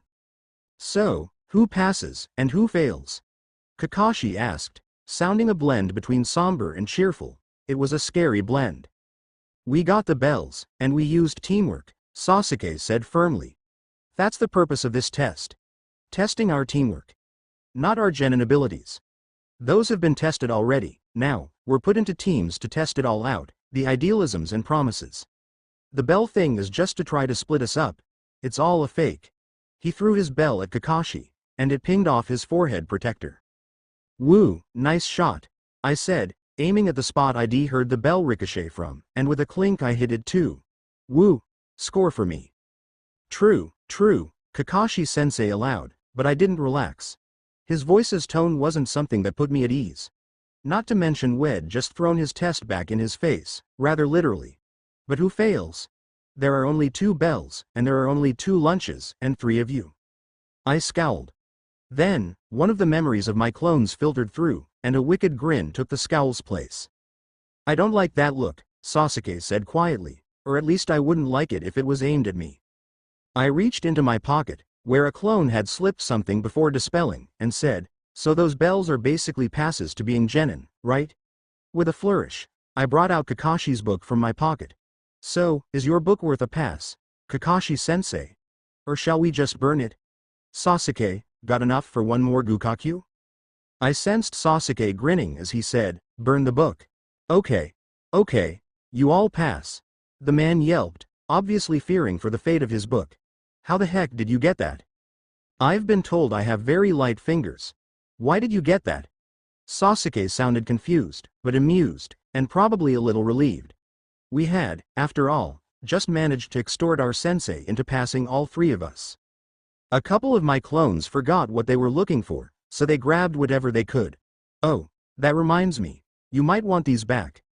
I fished out a couple of kunai, 3 shuriken, a ring of keys, a couple of scrolls, a pen, a pocket knife, a square mirror, a faded photograph, something that looked like a shopping list, a roll of bandage and what felt like a spare face mask, throwing them at Kakashi-sensei. You're a little kleptomaniac, he exclaimed, catching his book and flipping it open immediately. The rest of his stuff was stowed in a random pocket.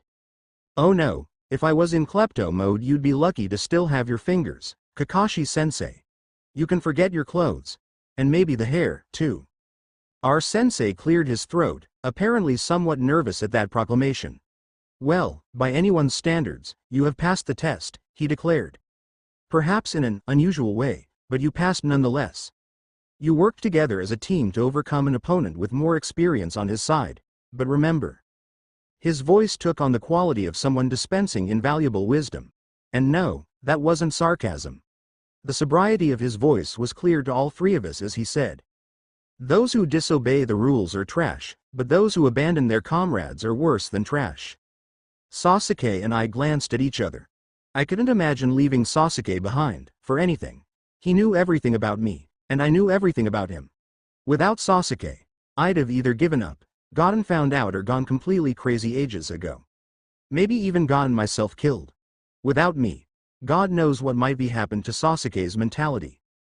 You 3 worked together as a team, and even twisted the rules to your own gain, to ensure all of you made it through, he continued. You're not just clones churned out of the academy, destined for nothing more than death. You are your own people. Come on. Follow me. Bemused, but silent, we followed our sensei back to the clearing we had first started off in. I smelled bento. Probably from the boxed lunches Sasuke reported under his breath sitting near the training stumps. There was clean running water nearby. A small river. I remembered this clearing now. The monument. Kakashi-sensei stopped in front of the polished rock, and I stopped a little way behind Sasuke, Sakura on the other side of him. Engraved in this rock are the names of many great ninja, some of them even my comrades. I registered my sensei's words, and filed them away, but under my breath I was reciting every name carved into the marble. Suzuki Hana.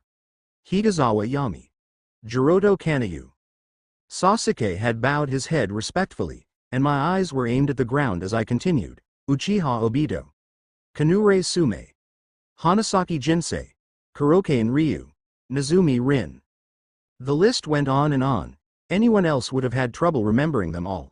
But the names were burned into my memory from the first time I sat here, my fingers brushing blindly over the names carved deep into the rock. It had been a pointless exercise, memorizing them all, but I had done it anyway. Takashi Aki. Amino Kosuke. Amino Sora. Namikaze Minato. 1. I paused for a deep, steadying breath, and Sakura spoke up. So all of these people were considered great ninja by the village? Yes, I said stolidly. They were greatly respected. They would have died for their village, like so many others. But unlike them, they all did. Every name on this rock belongs to someone who was killed in action. This is the Kia Memorial, where all ninja who die in service to their village are remembered. You know all the names, Kakashi noted, and I realized his voice was a little tight, so slight, I was probably the only person who would have noticed, but still there. He was good at hiding it. His teammates were on here, weren't they? Some of them even my comrades. Killed in action, a long time ago. I only nodded in response. For a long time, everyone was silent, the only sound of the wind rushing overhead or the subdued twittering of birds. Finally our sensei spoke again, and all three of us turned our heads towards him. Tomorrow, your life as a ninja begins, he said calmly, his voice back to normal. It is a difficult road that you three have chosen, but based on your performance today, I think it's the right way to go. Then abruptly his voice changed from solemn to ear-painingly cheerful. See you guys tomorrow at the Red Bridge at 7:30, don't be late.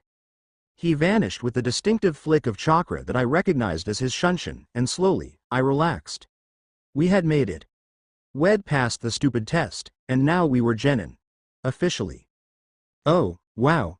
Sasuke-kun. You were so cool. Sakura shouted from somewhere off to the left. The way you thought up that plan was just fantastic. You're a really good strategist. What am I, invisible? It was me who made you actually start thinking, and then provided the manpower to actually pull it off, I grumbled, internally amused. Be thankful, Dobi, Sasuke growled, sounding slightly suffocated, at least it's not hugging you. Ugh. Where did that little brat go? Sasuke stomped into the room, footsteps chattering over the wooden floor, where I was calmly sitting on top of the table. I hadn't done a lot of running around since we got here, owing to the fact that this was new territory to me and I had no clue where the F% I was and would probably walk into a wall. However, I was definitely useful for locating the little toe rags who were our charges. In the refrigerator, I reported, being able to hear the muffled yelps of its cooled in here, which Sasuke probably couldn't. My friend froze. No pun intended. How the crap did he get in there? I shrugged unconcernedly. Locked himself in. He's playing hide and seek with the one under the sink. Aha. So that's where that one went. Sasuke locked the cupboard door. What about number 3? Under the bed, playing with dust bunnies, Sakura shouted from the bedroom. Ah. That's what that noise was. Now, where's number 4? Ouch. Sasuke yelped. Too late. Wait, how can 1 and 2 be playing hide and seek if they're both hiding? Sasuke asked, grabbing hold of 4 before she could run off again. I am looking, I reported. Aha, that makes more sense now. D-rank missions, I decided, as we shoved the 4 brats into the bathtub and scrubbed until Sasuke decided they were clean and then dragged them into bedroom and guarded all the exits, were extremely boring. Not to mention pointless. I just don't see the point, I complained to Sasuke over an hour later, as we walked back to the bridge to meet our sensei, who would either be there waiting like he'd never moved, or we'd wait up to 4 hours for him to show. I mean, I understand that the babysitting thing is bodyguard practice, and find the pet is search and retrieve, while package delivery happens in the real world, but over far bigger distances. It's all ninja practice that never has to leave the village. But painting a fence, cleaning up the park, what's that for? Humility, probably, Sasuke said, ignoring Sakura, whose feet I could hear dragging along the ground. She was clinging to Sasuke's arm again, and he was apparently pretending she was not there. Us genin have big heads, and the D ranks are supposed to teach us humility and respect. Does it work? I asked, my ears keying in to at least 2 genin complaining to their teacher that they were tired of walking dogs. Their voices were unfamiliar, so they were probably in the year above ours, or the year above. Not really. It was a good idea, though. We were getting close to the bridge now, at least I thought we were. ID never approached it from this angle before. I thought I could hear Kakashi's breathing, but I wasn't sure if it was him or... Nope. Definitely Kakashi. Over the last 2 weeks we'd been genin I had learned to identify his perverted little giggle when he read the Icha Icha book that Sasuke and I had threatened to burn during our bell test. And my chakra sensing, which was slowly improving, recognized his familiar warmth easily, though not as easily as my other teammates. Hey sensei, what do we do now? I asked brightly, bouncing to a stop on the wooden planks of the bridge and leaning on the railing. Whose fence needs painting or brat needs watching? Which boring D rank have we been assigned this time? There was the soft flap of his book snapping shut, and I glanced at the spot I estimated his head to be at, widening my eyes in a questioning expression. I think you guys have done enough D ranks for this morning, he said, his voice sounding dangerously cheerful. I backed up a step and nearly went over the railing, but kept my eyes, or rather ears, on our teacher warily. I did not like his tone. Happy was not a good thing. So I think we'll do some training for this afternoon. He was up to something, very definitely. There was a slight ruffle as he raised his arm, holding something up. Sasuke and Sakura groaned, but I was utterly perplexed. What are they for? He was definitely grinning. These are blindfolds, my dear Genin. I couldn't help it. I laughed. It felt weird, having the cloth tied around my eyes like that, but at the same time it made me feel more secure, not having to worry about leaves or dust getting into my sensitive eyes. Yes, sensitive. They may not be able to see, but it still hurts like hell if bugs wander into them. Sasuke had walked into the bridge railing 4 times already, and Sakura was stumbling around blindly. I was just standing with one hand on the railing, listening to the breathing of my sensei and Sasuke's muttered curses, which were slowly getting worse. Okay, I said loudly, this isn't getting us anywhere. Stop moving, the pair of you. They both froze. Okay. Just stand still. Get used to the fact that you can't see. Just hold still and let your other senses take over. My teammates were now standing still, and Sasuke had stopped cursing. Now sit down, slowly. Just sit for a few minutes. Your other senses will compensate for no sight. Just hold still. Focus on what you can hear, what you can smell. Breathe deeply. Touch the wood underneath you.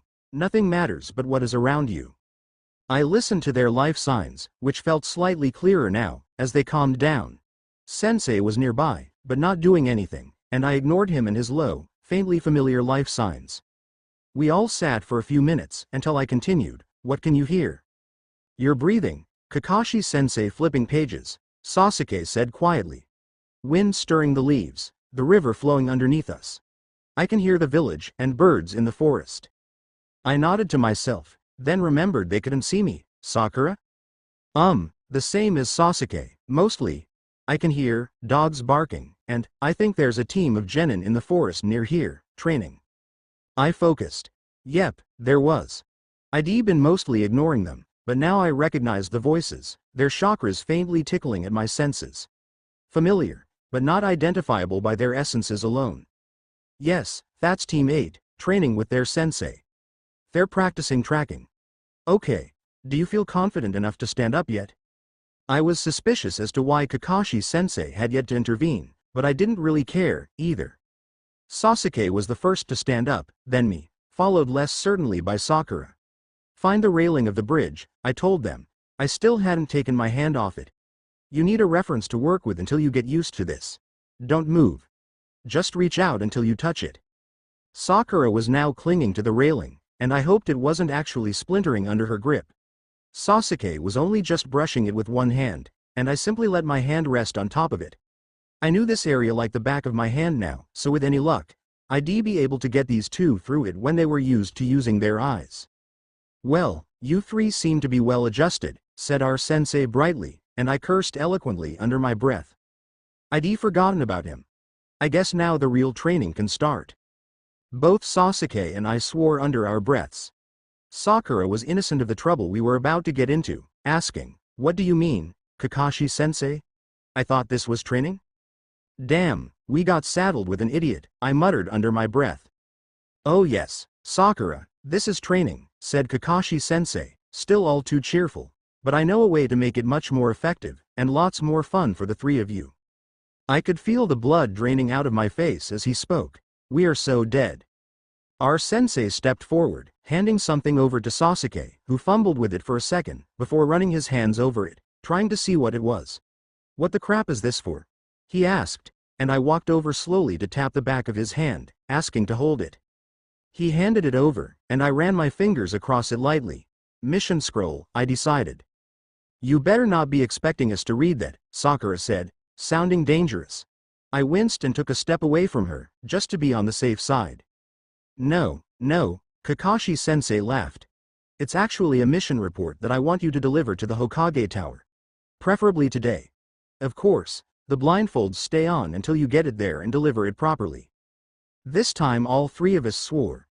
Have fun. Oh, and by the way, Sasuke, you can't use your ninjutsu, and Naruto, no shadow clones. No deadly force, either, so no blows aimed to kill, or any lethal weaponry. There's another genin team that has been instructed to steal your scroll, so you may want to watch out for them. WHAAAT, but he had already used Shunshin to flicker out. We seriously need to rewire his idea of fun, I grumbled. Okay, this isn't gonna be easy, we'll need a plan. I am going to go for follow the leader, Sasuke said grouchily. You know this village a lot better than I do and can actually walk it blindfolded.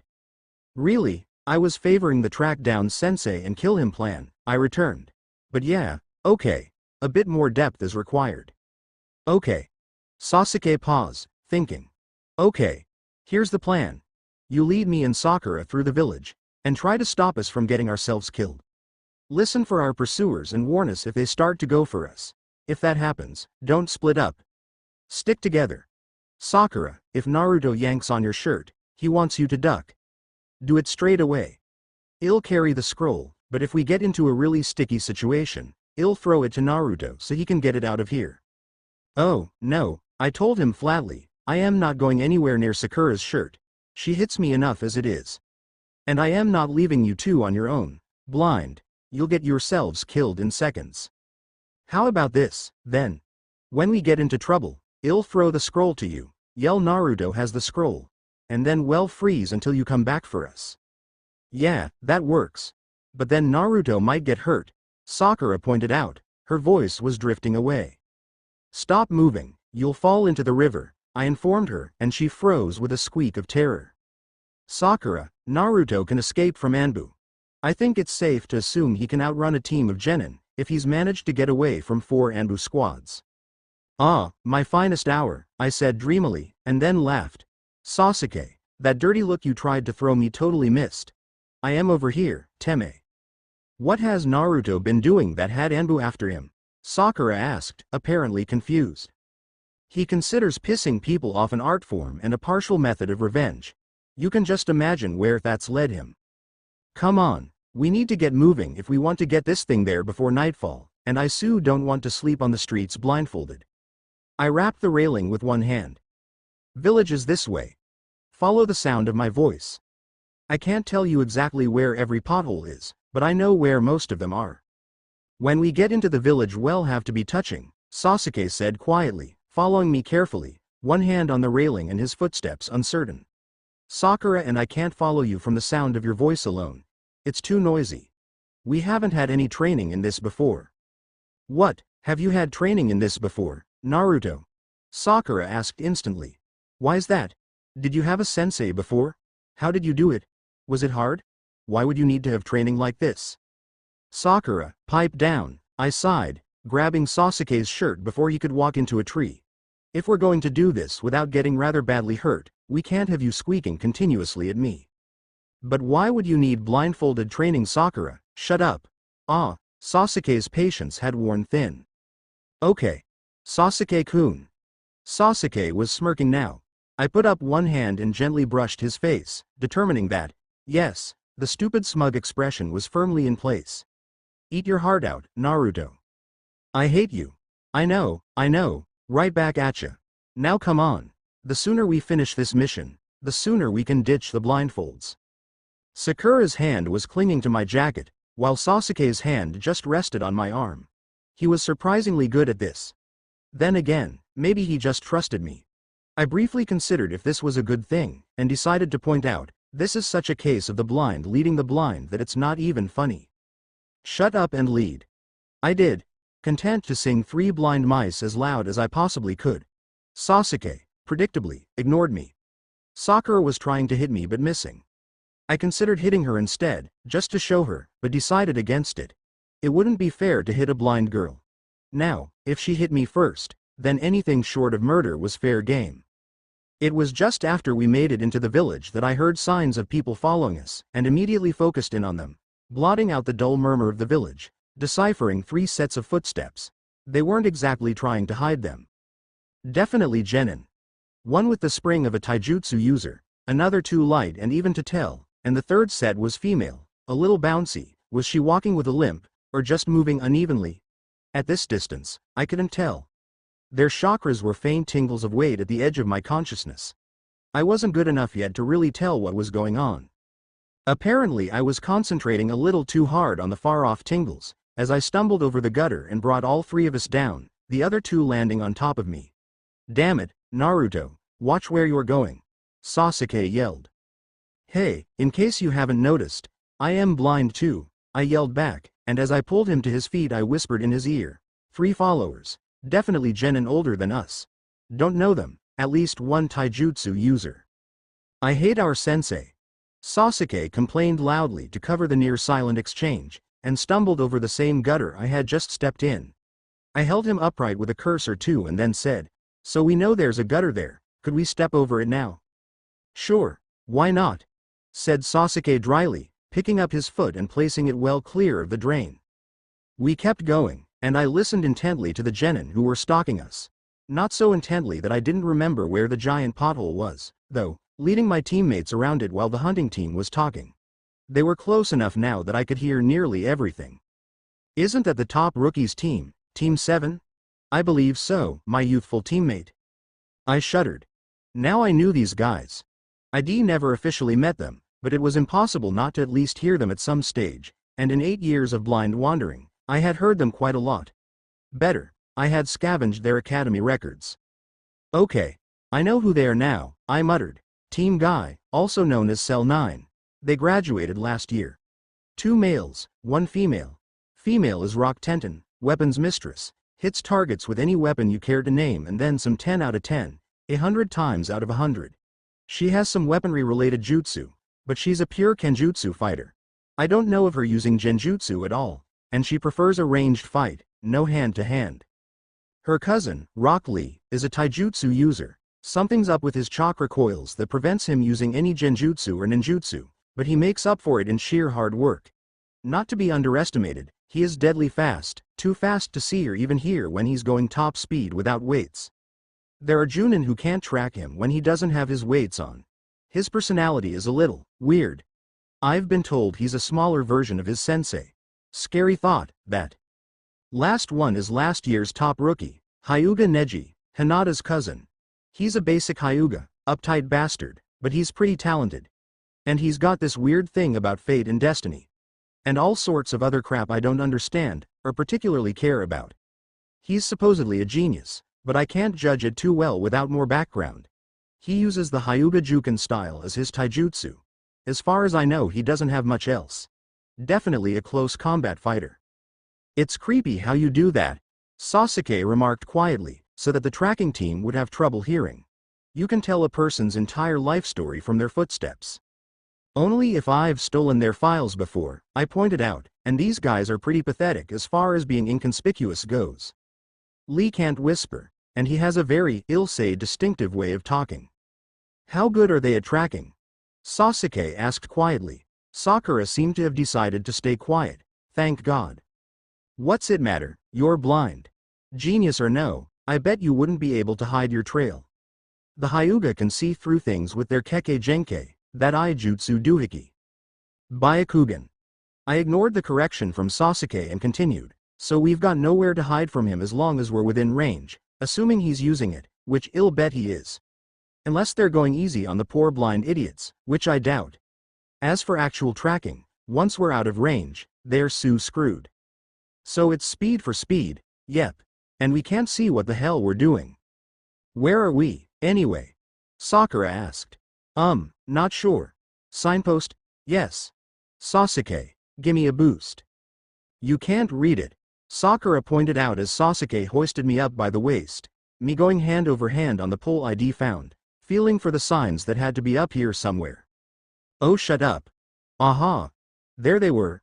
I ran my fingers across the weathered carvings, reading aloud, Fubaki Street and Shikaran Avenue. Hokage Tower is this way. I turned my blindfolded head in the direction I knew the Hokage Tower was, and, yep, The distinct chakra disturbance that was a collection of raw power was there, too. I'd gotten it right.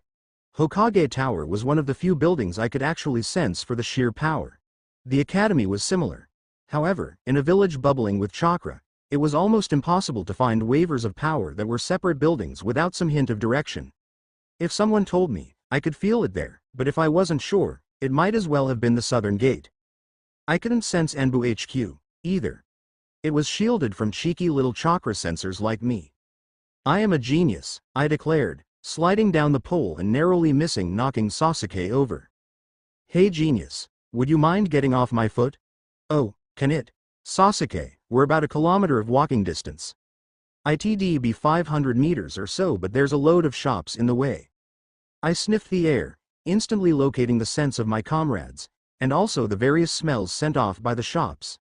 The other genin were closing in, but slowly. Possibly they'd been ordered to go easy on us, but I doubted that would count for much. The other genin are closing in. They're trying for a pincer movement, and they've blocked off the quickest route, I noted, vaguely hearing them conversing, spattered with squawks of static, so probably via headphones. They know Sasuke has the scroll. They're going to try to split us up, and if we get divided we'll be totally helpless. But they must know they have the advantage, Sakura said, sounding uneasy. Wouldn't they be ordered to go easy on us? Yes, said Sasuke flatly, but their pride is worth more. They're not going to be shown up by a trio of rookie genin if they can help it. This is a four-way crossroad, isn't it, Naruto?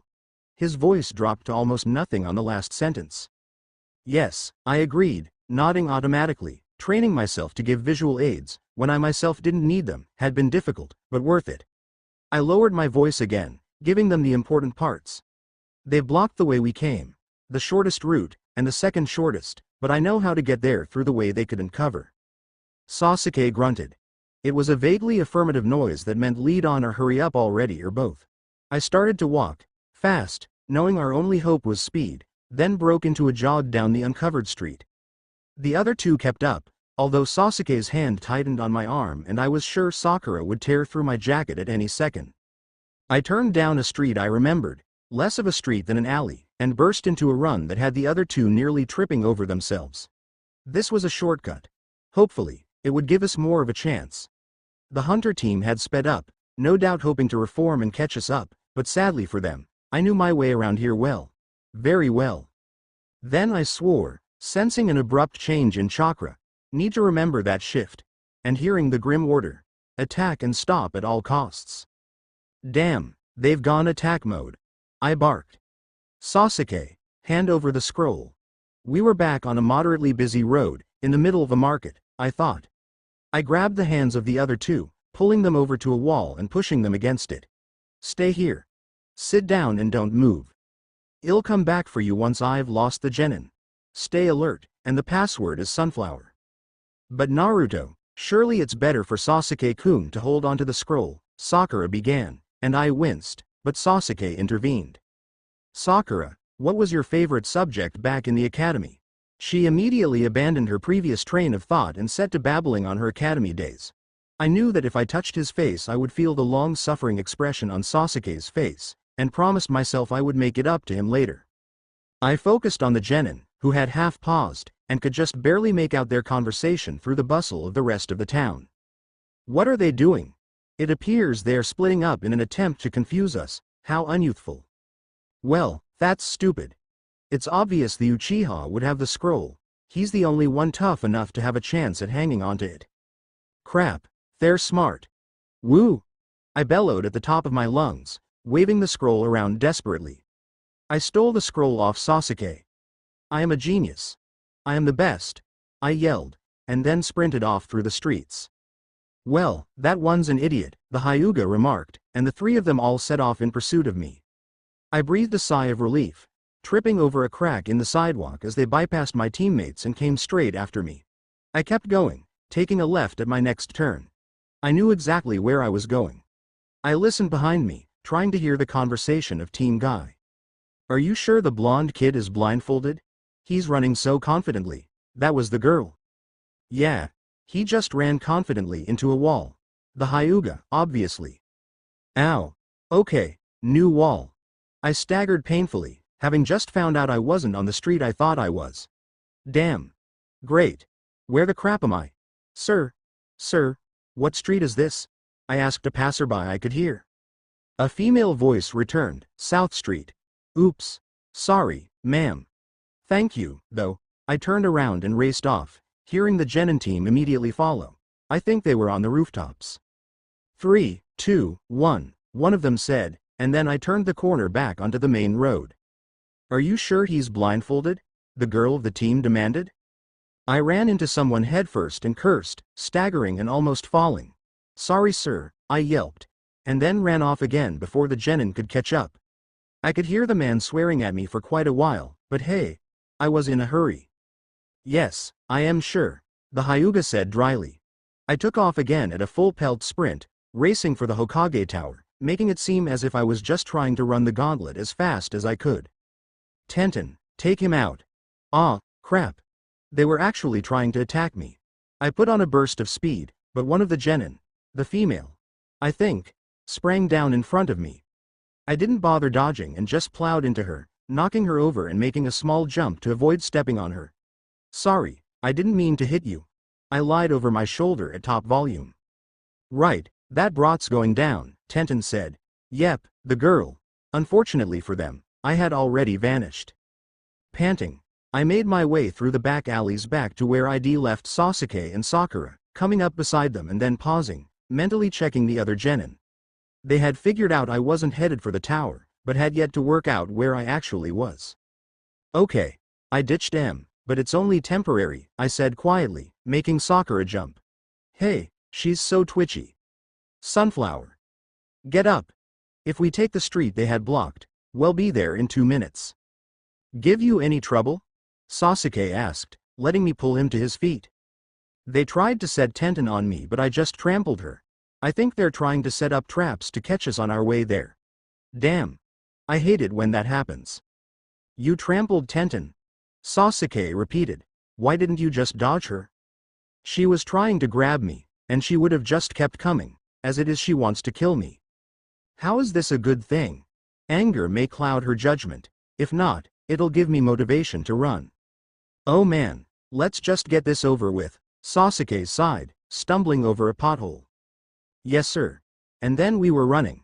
They weren't happy about it, but hey, I was physically dragging them so there wasn't much they could do about it. Get ready, I muttered under my breath. They're gonna ambush us. Get ready to dodge in 3, 2, 1, duck.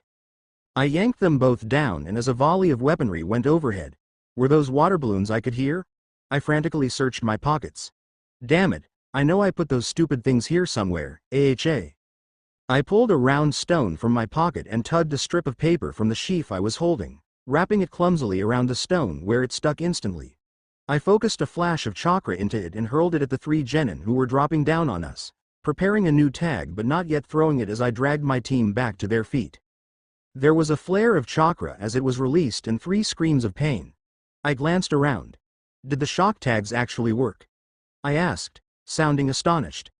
Those things had been giving me grief for a month. Kakashi's voice replied, not exactly. Flash tags, not shock tags. Nice big burst of light, though. They're probably just as blind as you 3 are, now. Ah, really? I perked up, glancing at my sensei's hiding spot. He was standing on a light pole. Damn, got the light part down, now I just need the ning. Hey, Sasuke. Have you seen any spare ning around here? Idiot. Let's finish this mission so you can go finish your damn shock tags. Good plan. Kakashi-sensei, where's the tower? You do realize you're not supposed to ask me that? He sounded amused. How do you even know where I am? Kakashi-sensei, it's time you just admitted that I know everything. If you know everything, then where's the Hokage Tower? Touché. Hey, you there. Where's the Hokage Tower? I called to yet another random. Gee, we really seem to be bothering a lot of people today. You're standing right in front of it, came the irritated reply. Oh yeah, I knew that. Let's go, guys. Oh no you don't. Came Neji's shout from behind us. We all ducked, and there was the sound of a body hitting the ground. He had tried to tackle us, and apparently missed. Wed had all afternoon to get used to being blind, and ID had most of my life. His team had had vaguely 30 seconds.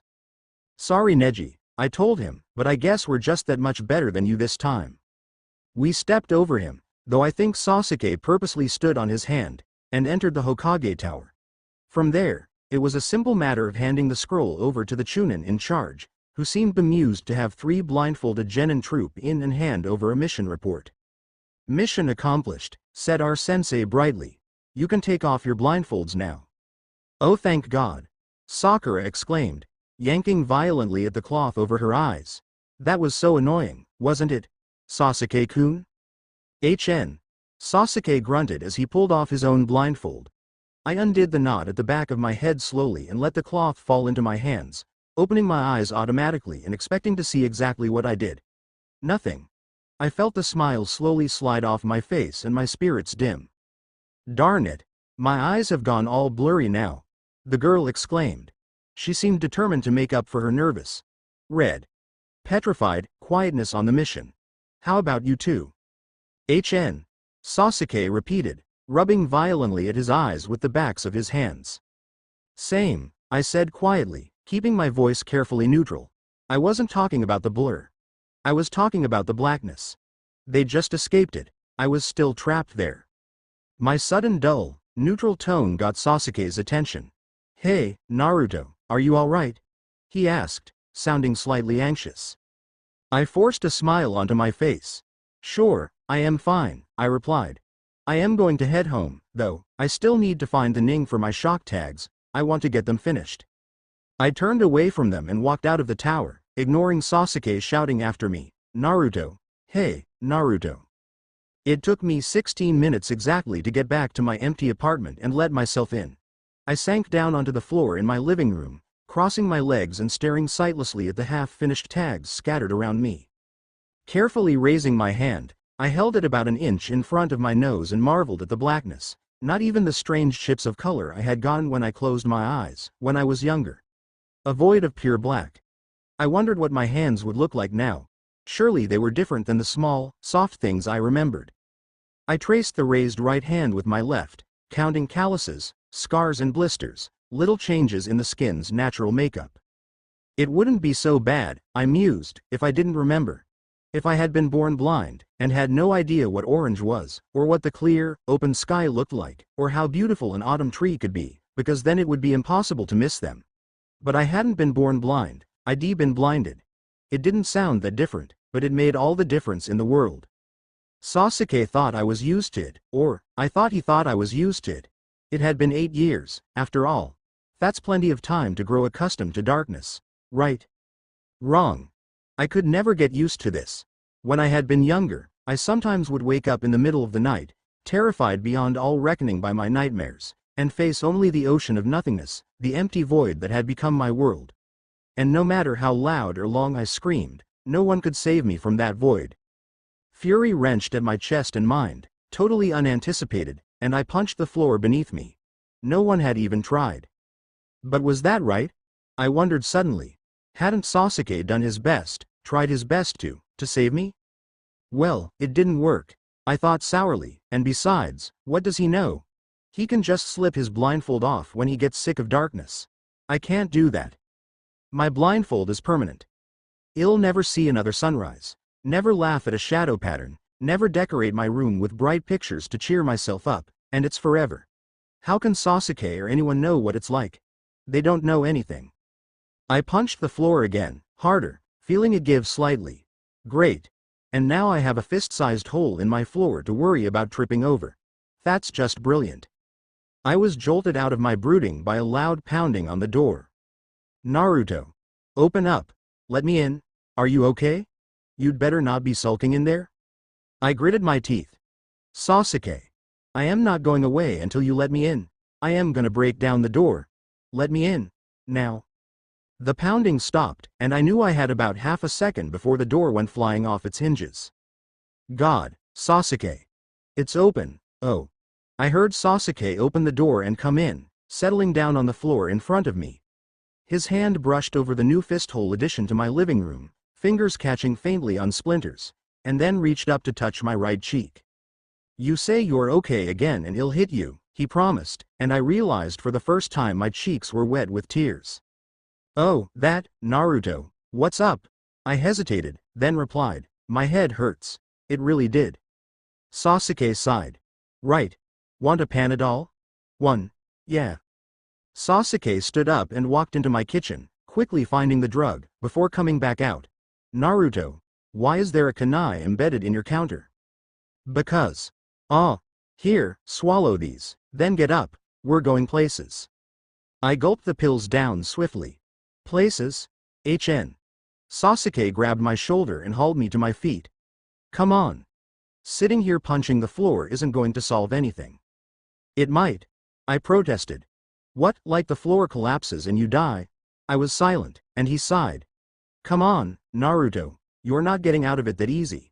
He tugged me down the stairs and out into the street, where the daily mumble of human life was beginning to die down, waiting for the nightlife to emerge. Where are we going? I asked. Places, you don't know, do you? Not a clue. In the end, I think we went nearly everywhere. Sasuke dragged me across most of Konoha, insisting that there was more to life than sitting in my room making holes in the floor, training with our lazy sensei and doing missions that sucked anyway. Despite myself, despite the fury and desperation, I found my spirits lifting the longer I wandered around the village. Just hearing Sasuke's low voice was enough to calm me down as we walked on. I listened to the sounds of people laughing, the clinking of coins and chirping of insects, children scrambling and playing in the dirt, drunken ninjas singing something horribly off-key and somewhat disgusting in a nearby bar. Sasuke insisting that we go to the stalls that sold ink, because he knew I was nearly out after making seals for a week and a half. I smiled softly. Okay, so the world was crazy and life was unfair. What else was new? We were passing the markets and I could smell fresh fruit when I abruptly remembered a promise I had made to myself earlier. Oh, Sasuke, wait here. Wah, he said, but I was already heading away, and he had no choice but to stand, confused, on the pavement, waiting the 5 minutes it took me to get what I wanted. Here, I said, holding my hand out to him, for distracting Sakura while I ditched team whatever they were. Sasuke grinned and took the tomato. Where the crap is our sensei? Sasuke groaned, exasperation loosening his iron trap of a mouth. We had all but given up on our sensei ever being on time, but today Sasuke was more unnerved than usual because we weren't meeting in the usual spot. I was sitting with my back to the Kia Memorial with Sasuke pacing in front of me. Sakura was standing up against a tree, probably imagining the best ways to kill our sensei, from the tiny waves of killer intent she was learning to send out. I shuddered. Women are scary. I am gonna go look for him, Sasuke decided abruptly. Naruto, stay put. Here's your sketchbook. Don't do anything stupid, and don't move. His voice was quiet. I doubted Sakura had heard him. Ah, come on Sasuke, I am not 3 years old, I complained, softly. I can find my way around, why no? It's not like I am blind or anything. Yeah, whatever. He left, and Sakura followed him like the pining puppy dog she was, leaving me on my own. I stared blankly after them for a second, wondering if I should be offended, then shrugged and flipped my sketchbook open, tugging the pencil out of the spiral binding. Yeah, just because I am blind doesn't mean I can't draw. Actually, I am pretty damn good, according to Sasuke, but I think he's biased. I can roughly draw any face I can run my hands over, and pretty much anything else I can touch. Like Mizuki's demon shuriken. And anything else that happens to pop into my head. I chewed on the end of my pencil for several seconds, letting my mind drift as I flipped through the book until I found a blank page, and then set the pencil down, starting to scribble almost straight away. In a few flicks I had started, drawing in the curve of a face I vaguely remembered from somewhere. I wasn't sure where. I didn't think, I just drew it. I only managed to finish the outline before I remembered another face and immediately sketched it beside the first, then going back to the eyes of the first one. It's not as hard as you'd think to draw blind, especially if you're me. My fingers are sensitive enough to tell where the pencil marks are on the paper. The pencil changes how the paper felt, raising the paper's texture slightly and making it feel slightly slippery. I'd just totally finished both of the first heads when a third one started out before I even realized what I was doing, and I pulled my pencil off the paper with a sigh. I'd been sitting here for at least half an hour, and now I was bored. I turned around a little, reaching back with one hand and reading out the first name that my fingers touched. Uchiha Obito, I mused. One of Sasuke's relatives. Who were you? Did you have a family, friends, people you left behind when you died? Do people mourn you? Does anyone still miss you?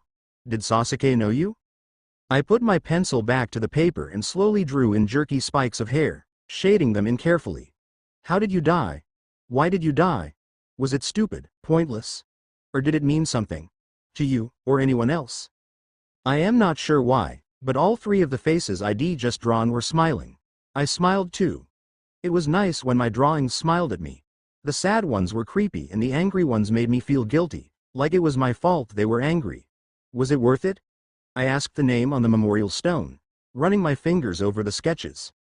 Oh, hey Kakashi-sensei, I said, having just noticed the man flickering in to stand over me. I drew in a pair of...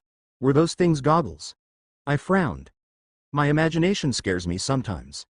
This face's eyes were cheerful, bright, and all round hard to draw, but I think I managed it. I think. The goggles were shoved up to the top of his head, half over his forehead protector. Hey, all three of these guys had forehead protectors. All Konohan, too. Hey, Naruto, my sensei said, sounding faintly strangled. Oh, did Sasuke and Sakura find you? They sounded pretty mad when they left. No, that's not right. I erased the smirk my hand had been trying to draw and replaced it with a proper grin. That's better. Stupid drawings. May I see? He asked, and I shrugged and handed the book over. He seemed kind of stiff today. Did he have arthritis or something? Or was he just excited over something? I like these ones, I told him, tapping the page. They're all smiling, and that makes me happy. The bored ones make me bored and the smirky ones put me on edge. It's weird. I never know how they're going to turn out until I've already drawn them. It's like their faces just appear in my head and then I have to draw them like that and I can't change them. They have to be drawn like that. I was babbling, hoping he would say something. Seriously, he was almost as bad as Sasuke, and it was making me nervous. Eventually, after several minutes of staring at the sketchbook and me chattering randomly, he asked me, "Where did you see these people?" I shrugged again, relieved to have been cut off. I didn't. They just appeared in my head so I drew M while I was waiting for Sasuke to find you. So you were sitting here drawing for the last hour? Oh, drawing and talking to dead people, I said easily. Oh, yeah, Uchiha Obito is really chatty. Kakashi dropped the sketchbook. Ah, man, did I get them wrong again? I complained. Sasuke said the last set looked like disfigured mutants. I was trying not to do that this time. Do you want to see the last lot? Man, they were nasty. No thank you, Kakashi-sensei managed. Sensei, are you okay? You sound kinda weird. There was a long pause in which I became anxious that I'd done something wrong, dropping my shoulders and blinking apprehensively.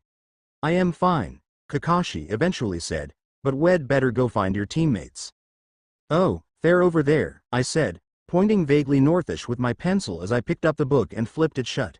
I think they're lost. No, wait. Sakura thinks she's lost, and Sasuke's just coming back here. 'Bout time. Teme. I yelled the last sentence at the top of my lungs, and he shouted back, "Shut up, Dobi." Kakashi-sensei is extremely hard to find. Suor. I managed it, and I am not even allowed to move. I guess I am just the world's greatest ninja. Laughter tickled at my throat. He was so easy to tease. Oh, shut up, Dobi, Sasuke grumbled as he fought his way out of a bush. I chuckled under my breath and bounced back to my feet. Whatever we were doing today couldn't be any worse than the park mission we did yesterday. How can I pick up litter if I can't even see where I am going? Unless I tripped over it, which happened more often than I'd like to admit. Sasuke made me hold the bag, and the rubbish smelled really weird. Hi, kids, you'll never guess what sort of fun we'll have today. Well, Kakashi seemed to have recovered from whatever it was. It's incredible how he makes the word fun sound like a death threat, Sasuke commented quietly, coming up to stand beside me. To the missions desk. Our sensei announced, making Sakura mutter under her breath as she came up behind us, "How old is he?" I just shrugged and followed our weird teacher. So, was it Tora the runaway cat or the evil triplets of doom today? Maybe the I forgot to weed the garden for 6 years and now the plants try to maim, kill and eat anyone they can reach mission? Man, was that one annoying. Thorns? What thorns? I don't see any thorns. Ow. I blinked as we walked into a room, the air abruptly becoming slightly stuffy and charged with the smell of sweat and bored people. Ah, the mission desk. Mental note. Avoid this job at all costs. It must be boring as hell. Not to mention dangerous, when you were handing the entire ninja population missions that, as a rule, they didn't want to do. Maybe it would be the paint a fence mission this time. I hope not. I was tired of having to get drenched in turpentine because I always got covered in paint. Whose idea was it to make the stupid paints non-water soluble? Screw the rain. Oh, Kakashi, said the Chunin at the desk. I thought I recognized him vaguely as someone called Katetsu. Maybe. Or was it Azumo? Why did I know this guy's name? You've got a mission order from the Hokage. A C rank. Nice going. Who'd you have to kill to get a C rank? He sounded bored out of his mind. I could tell you, but then I'd have to kill you, too, Kakashi-sensei said glibly, the parchment of the scroll rustling as he picked it up. Well, guys, looks like we get a C rank mission. Finally, Sakura exclaimed. All those chores were so tiring, and we never even got to leave the village. I just blinked. Oh great. More stuff for me to trip over. Sasuke brushed the back of my hand and whispered, "Well, be fine." The parchment crackled as Kakashi unrolled our mission, apparently reading it over, as he didn't say anything aloud. Then he handed it to Sasuke, who handed it to me straight away and read it over my shoulder while I brushed my fingers over the kanji and hiragana, carefully reading the smooth tracks of ink. Mission rank. C. Mission type. Escort mission client. Tazuna. Mission description. Protect Tazuna on the way back to his home, the land of waves, and then for as long as it takes for him to complete the bridge he is building. I ran my fingers over the paper again, double-checking I hadn't missed anything, before handing the scroll back to our teacher. Sakura had been reading it from near Sasuke's elbow. Not a whole lot to go on. Sasuke muttered under his breath into my ear, and I shrugged slightly. Not meant to. It's just a C rank, not an A. Hey, why do you do that thing with your fingers? Sakura asked as Kakashi tucked the scroll into his pouch. Running them over the paper like that? Ah, so I don't lose my place, I said quickly. Ah, I have trouble reading in a straight line. I laughed sheepishly, rubbing the back of my head with one hand. Sakura snorted. You are such an idiot. Send in the client, Katetsu, Azumo said to someone, and I heard the door begin to slide open, glancing at it automatically. My eyes widened and my shoulders dropped at the overpowering smell of sake, and I took a half step back, trying to hide behind Sasuke. He touched my shoulder questioningly and I choked out, smell of alcohol, strong enough to kill small insects. I pinned my nose closed and instead listened to staggering footsteps that paused as soon as they entered the door. What, so I am being guarded by a bunch of snot-nosed brats? Came the harsh voice that I assumed belonging to our client, followed by a sharp increase in the smell of alcohol. Great, a drunk. And you can't tell me the short one with the idiotic look on his face is a ninja. I sighed irritably. I knew I was the shortest, and I hadn't seen my own face in years, so for all I knew I did look stupid. In the shinobi world you should NT judge by looks alone, I growled. Don't dismiss us until you've seen us in action. I heard Kakashi breathe a faint sigh of relief, no doubt glad I hadn't attacked the client. The bridge builder just snorted, unimpressed, although I could sense the Chunin, Azumo, or was it Katetsu, mentally raising an eyebrow. I sighed again, a little more quietly, and asked Kakashi-sensei, when are we leaving, and how long is this mission going to take? Kakashi drawled. This mission should take us about a week, so make sure you take enough supplies. We'll leave from the main gate of Konoha at, say, midday today. Don't be late. Then he vanished. I snorted. Now taking bets on how many hours late Kakashi-sensei will be. I am not getting there till 1, Sasuke commented dryly. Kakashi's log team was given C-rank mission. They weren't as excited as I thought they might be. Naruto seemed more nervous, and he's been somewhat subdued for the last couple of days. Sasuke appeared worried, and overall Sakura seemed the most pleased. When reading the scroll, Naruto ran his fingers over the parchment. When questioned he said that he had trouble reading in a straight line, but I have a feeling he's covering for something else. Earlier in the day I found Naruto waiting at the memorial. He was drawing in his sketchbook. It was a sketch of 3 faces, perfect copies of Sensei, Rin and Obito. When I asked him where he saw them, he didn't know. Midday came and went. 1 o'clock came and went. Sasuke came but had to stay. He wanted to go, but sadly, we were stuck waiting for our lazy-ass sensei. He was really bored, but I had 2 new sketchbooks and my old one, too, so I made him sit still for a few minutes while I drew him. 2 o'clock came and went. When Kakashi finally showed up, Tazuna trailing behind him, I sensed him falter slightly when we came within eyeshot, and I glanced up at him, wondering if something was happening that I wasn't aware of. Sakura was leaning against the village wall, probably dead bored, and Sasuke was sitting cross-legged, one hand holding his head from drooping. I only knew that because I had decided to do a full sketch instead of just his face and checked his whole posture when Sakura wasn't looking. "Hey, Kakashi-sensei," I said cheerfully, waving my pencil in the air. "It's about time you got here." "You're late," Sakura shouted, and I rolled my eyes and removed the pencil from my ear.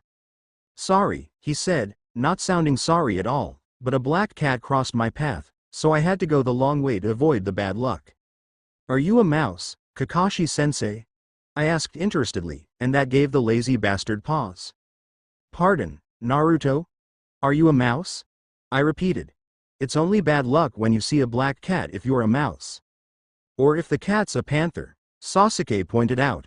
"What's a panther, again?" I asked, frowning. "You truly is idiot. One big black cat. Likes eating humans or lazy Junin instructors," the Uchiha said, growling the last part at Kakashi. Kakashi just laughed at us, but he seemed slightly off balance. As retorting back like that instead of just Sakura shouting was a little out of the ordinary. I half smiled and accepted Sasuke's hand up, dusting off my knees and tucking the sketchbook into an easily accessible pocket of my backpack. "Can we go, already?" The Uchiha sighed. The second we stepped out of the village, I felt a faint shiver run up my spine. I had never been out here before, not once. Every step was new, and every step I waited to stumble, to slip, to find something under my feet that I couldn't see. I was shivering faintly, and the pounding of my heart was starting to drown out the footsteps of my comrades. Sasuke's hand gently brushed my arm and I started slightly, before relaxing. "Just focus on me," he said quietly. "We can do this, Naruto. It'll be okay." I took a deep breath, forcing my heart rate to calm down, and focused on Sasuke's light footsteps, the soft brushing of the cloth of his shorts, and his hand running across tree bark at random intervals. We were walking on the edge of the trail, I realized.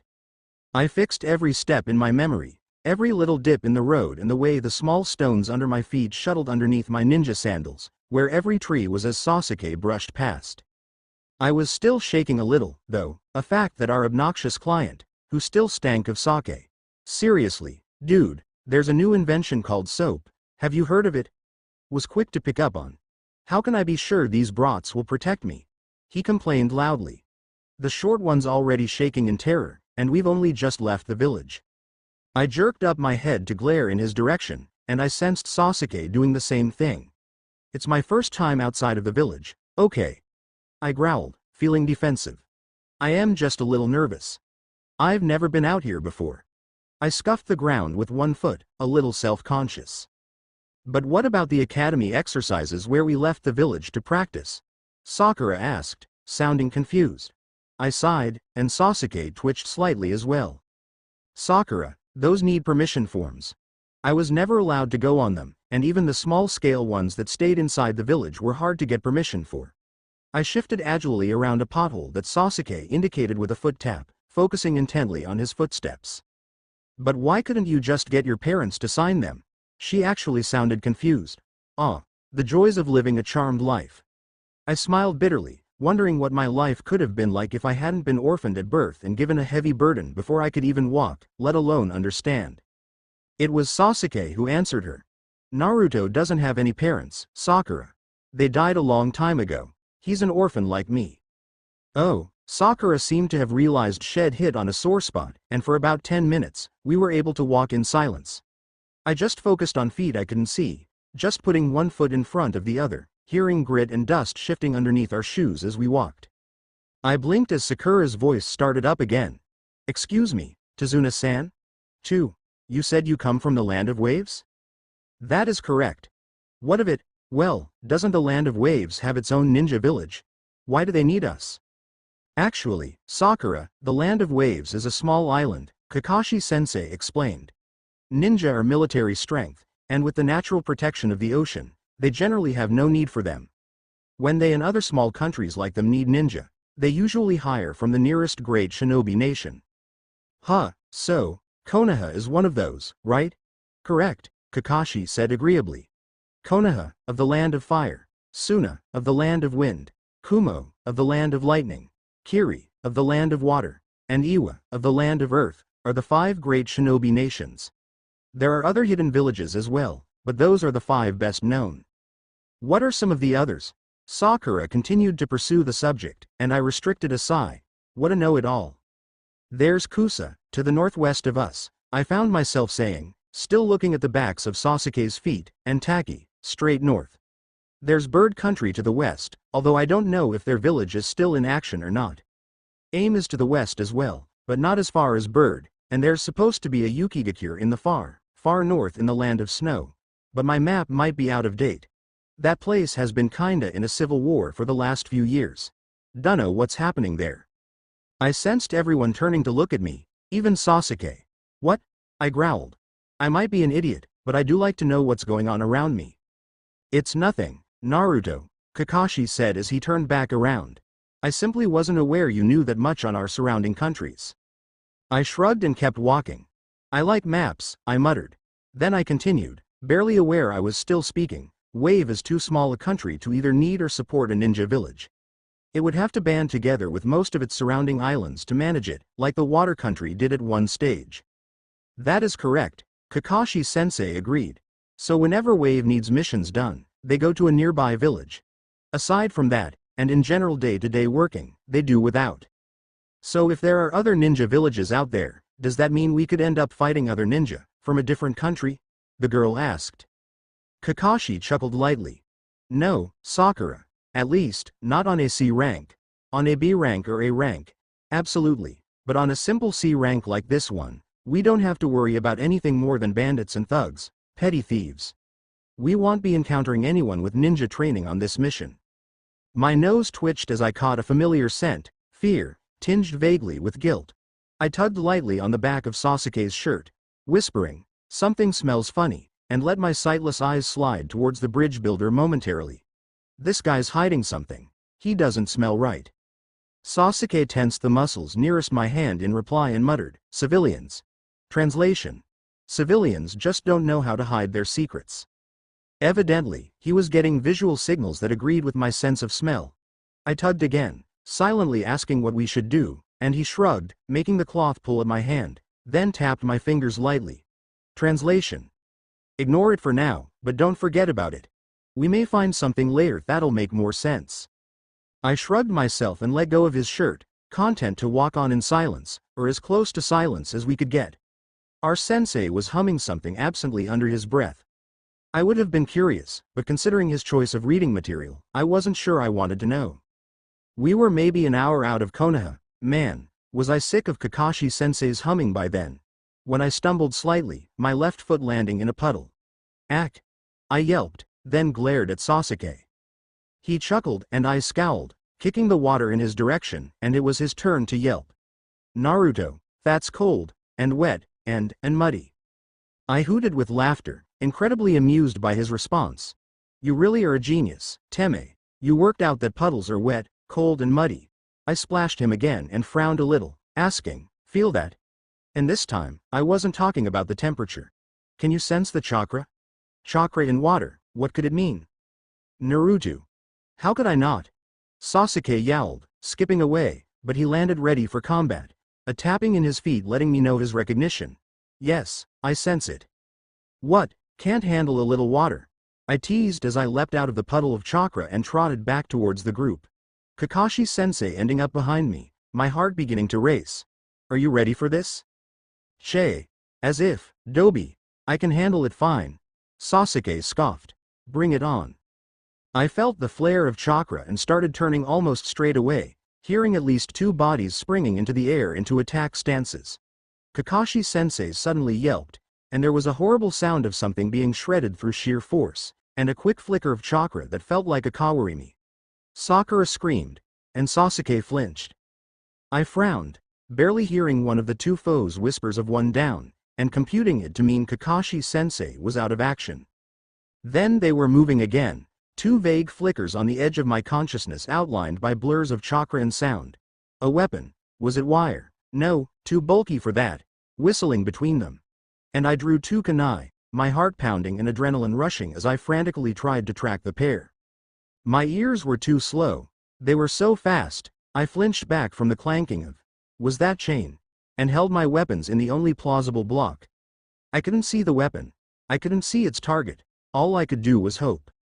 Then there was a clash and a cracking shink, and I heard a shuriken bury itself into a nearby tree, closely followed by a kunai, and as the clank of metal on metal followed, plus an abrupt halting to the two shadows' movements, my mind raced to catch up.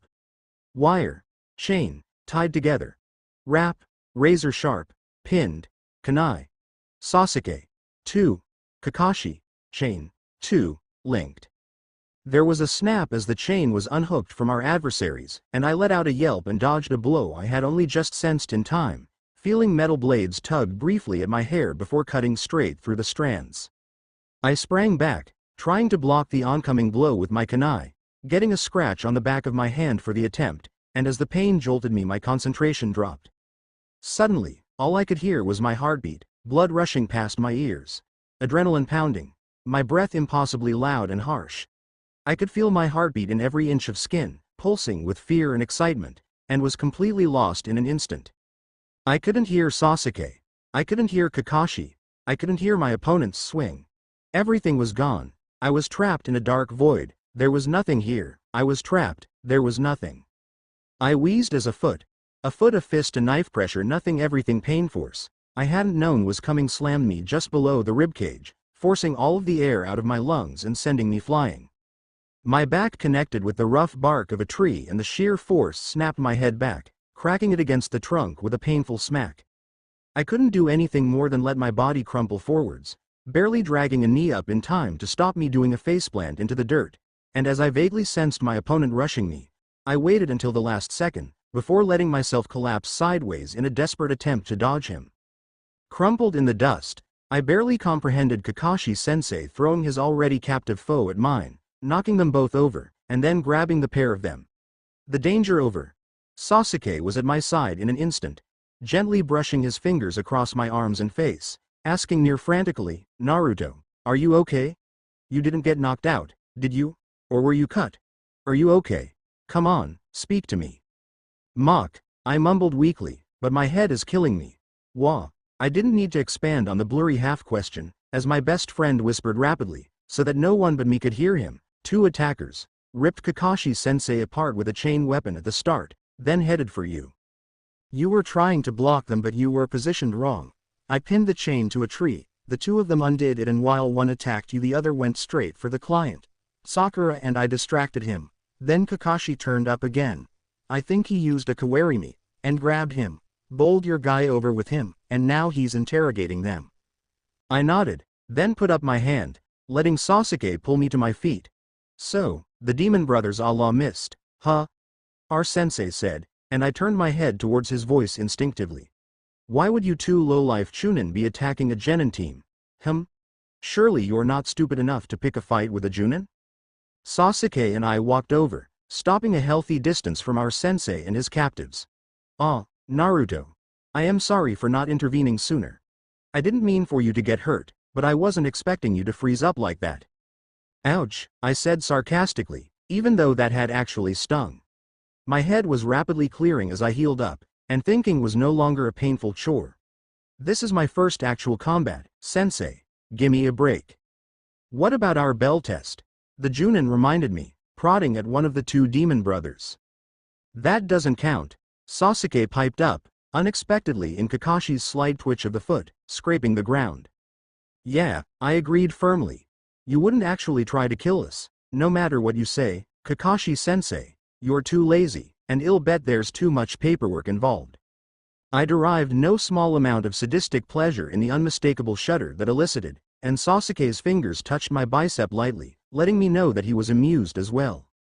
Naruto, you're bleeding, Sakura yelped slightly. Huh. Well, fancy that. I touched my fingers to the gash on the back of my hand. I am bleeding. How odd. Note the sarcasm. Naruto, you are aware that these Chunin like to coat their weapons in poisons? Kakashi-sensei told me. We're going to have to get that treated, and soon. Shay, I grumbled. All this fuss over one cut. I considered briefly, then sighed and slashed it open with the kunai I still had in my palm, rolling my eyes at the girls and the civilians' yelps. It didn't hurt that much, it had missed all the major nerve clusters. There, it can bleed out now. Can we get a move on? Sasuke silently passed me a bandage. In a minute, Kakashi said, sounding very much like a parent attempting to shoo off their children so they could do something useful for a change. One of his two captives was now speaking, and I listened vaguely while wrapping gauze around my hand. Seriously, it wasn't that bad. Fuzzball would deal with it in about 10 minutes flat. I probably wouldn't even notice the poison. How did you read our movements? Kakashi-sensei snorted. Please. In a dry area, where it hasn't rained for weeks, there isn't going to be a puddle. Naruto stepped in it. It's not like it was difficult to notice. I grinned sheepishly. They were hiding in the puddle, I think. Sasuke breathed into my ear. Explains the chakra saturation. I nodded slightly. If you knew they were there, then why let yourself get killed and let the brats fight? Tazuna groused. I wanted to know if they had finally gone off the deep end and attacked Konoha ninja, or if they were after you. Kakashi-sensei explained, his voice all too cheerful. Which, Tazuna-san, they were. One of them went straight for you, and so did the other, although he had to get through Naruto first. But, it stands to obvious reason that you were their target. And we didn't know that there were shinobi after you. Sasuke nodded, his knuckles brushing my shoulder to let me know he was agreeing. This mission just went up in difficulty. It's a B rank assignment. We're operating outside our mission parameters, Kakashi said flatly. We should go back to Konoha. We were only hired to protect you from thieves, not ninja. I tugged on Sasuke's shirt again. What the crap does parameters mean? I'll explain in a minute, he growled, sounding irritated. Only I heard the amused exasperation in his voice. Of course I wouldn't know what that word meant. We should head back, Sakura agreed quickly. We're not ready for a mission like this, and Naruto's already hurt, we should go back. I scowled. It's not that bad, damn it, and we've already started the mission. We've already said well do this. I am not about to back out now. What kind of ninja would we be if we quit at the first sign of trouble? Sasuke let that vaguely ominous question hang over their heads for a few seconds before saying, he has a point. We handled ourselves well enough against the Chunin, and no one was badly hurt. And even if things get bad, Kakashi's a Junin. He can handle whatever we genin can't. There was a pause of several seconds, Kakashi apparently absorbing our words, before Tazuna spoke up again, filling the air with sake-saturated breath. I covered my nose. I have a confession to make about the mission. It's most likely, yes, rated above a C-rank mission. As it turns out, there's a pretty dangerous guy after my head, and I guess he decided that sending ninja after me was the best course of action. I tugged lightly on Sasuke's shirt. Why would they bother sending ninja after this guy? Sure, he's a grouchy old coot, but that's no reason to kill him. Sasuke tugged back, sharply. Just listen, they're still talking. Who is this dangerous guy who's after you? Kakashi asked, getting to the point in his usual blunt way. Tazuna paused, hesitating, the fear smell rising and mingling with the sake, before he sighed. You've probably heard of him before. The wealthy shipping magnate, a man named Gatu. What? Gatu is after you? Kakashi asked, sounding shocked. I frowned. His name had come up a lot in some of my research ventures into the Anbu vaults. What was that file on again? From the Gatu company. He's said be among the world's most wealthy people. I think he's third from the top, I said aloud, then flinched as they all turned to me. I really needed to watch my mouth. Something like that. Tazuna sounded slightly impatient, but at the same time, very tired. Officially, he runs a large shipping company, a very successful company, too. But secretly he sells drugs and other illegal items, using ninja, thugs and gang members to take over businesses, drug rings and even small countries. He is a very nasty man. The old man shook his head slightly, dirty-sounding hair flopping against his face. About a year ago he set his sights on the land of waves. Through money and violence he quickly took control of our shipping industry, and Gatu now has a complete monopoly on all the business traffic in the country. The bridge I am building is seen as threatening to this man, as it would undermine his control, so he wants to get rid of me before it's finished. This bridge is our only hope, the last light on our horizon. If I die, that light goes out, and Wave's hope is lost forever. So those Kiri missing Nin, they were hired by Gatu? Sasuke asked. Kiri?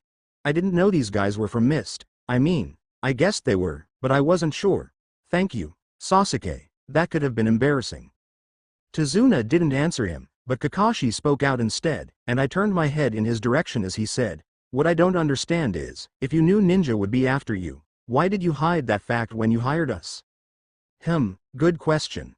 Thanks to Gatu and his shipping company, Wave is incredibly poor. Even our feudal lord has basically no money.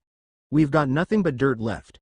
We were barely able to scrape together enough for a C-rank mission, let alone a more expensive B rank. Well, the old man continued. I guess it was wrong to lie to you, so you have every right to turn back. If you quit the mission now, I will be definitely killed, but don't worry about it, he grinned.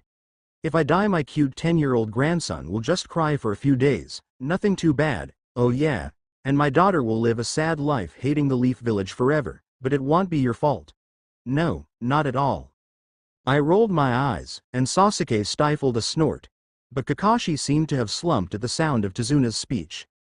Well, the Junin murmured, I guess we have no choice. We'll protect you at least until we get back to your country. It figures you'd be a sucker for sob stories, Kakashi-sensei, I sighed. This just got a whole lot more difficult, didn't it? Kakashi's log. I had a feeling this wasn't going to be as easy as we first thought. Turns out the bridge builder, Tazuna, lied to us about the mission difficulty. His country has been taken over by Gatu of Gatu Shipping, and his bridge is threatening to break his control. Obviously, the man doesn't want that, so we've got ninja attacking us now. First encounter was with two Mist Chunin, the demon brothers, Mizu and Gozu, I believe their names are. It was Naruto who first noticed the puddle they were using as a genjutsu cover, although I am not certain if he actually sensed it or was just playing around. Neither he nor Sasuke seemed surprised when they got attacked a few seconds later, though. The genin handled themselves fairly well in the ensuing fight, although Naruto froze up a little and managed to score himself a cut or two, and a possible mild concussion. Sasuke defended him fairly well against the pair of Kiri Nin, and no one was badly injured. The Nin's target was, obviously, our client, but he was unharmed in the skirmish. Naruto was the only one who was hurt at all. In spite of the obvious trouble this would be, both of the boys refused to turn back when told the mission was out of their expertise, even Naruto, who had been acting incredibly nervy since the start of the mission. Note: has he really never been out of the village before? In a discussion on the ninja villages, Naruto had moderately detailed, for his level, knowledge on the nearby hidden villages, and also of their current states. He even knew about Yuki, but was unsure of their status due to civil war. Second note: it should probably be investigated how he knows this. He has been showing startling knowledge on various subjects all month, and it's starting to creep me out. Third note: Naruto sketches a lot. He was sketching again when I joined the team at the gates, although I didn't see what he was drawing. This is going to be a pain, isn't it? I was bored. Bored. Damn, you didn't come much border than this. And border isn't even a word. But I was so bored I didn't care. I should be bored, I realized. I should be terrified out of my wits, anxious, nervy, twitchy, anxious, I already said that one. But I was none of them. I was bored. There was seriously only so long I could keep going, focusing on Sasuke's feet, before my mind started to get sidetracked. And now, I was bored. Have I mentioned that I was bored? I could hear water lapping at the edges of rocks like an eager puppy out of the toilet, but it was still faint. We were a good way off yet.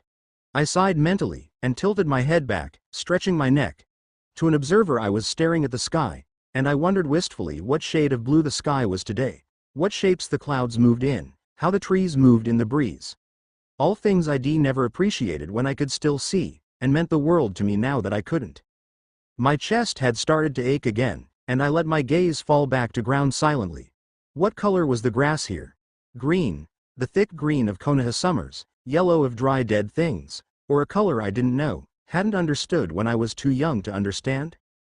The pressure on my chest was tightening painfully, and I took a harsh breath and forced my thoughts to blank out, refocusing to my ears instead of far-off memories and dusty corners of my imagination. The waves were louder now, rushing across sand and stones and dashing themselves to pieces against the rocks of the shore. I could smell the sharp tang of salt and the duller undertone of leather, muffled by human sweat and general presence. The sound of the ocean was almost deafening, coupled with creaking wood, wind gusting, the coarse squawk of a seabird. I froze. The waves were rushing violently past my ears, their noise impossibly loud. I couldn't hear anything but the ocean as it thrashed, fighting its own currents and whipped into a frenzy by the rushing winds. Water exploding so close, tearing itself apart, filling my ears with sound and my mouth with salt and drowning my mind. Sasuke. I raised my voice, the sound cracking slightly with anxiety as I realized I could hardly even hear my own voice. Sasuke. A hand brushed my arm, but I didn't jerk with surprise, relaxing at the touch. I recognized Sasuke's skin. I turned my head in his direction and forced my mind to focus on his pattern, remembering his voice, his smell, everything about him that was ingrained into my memory.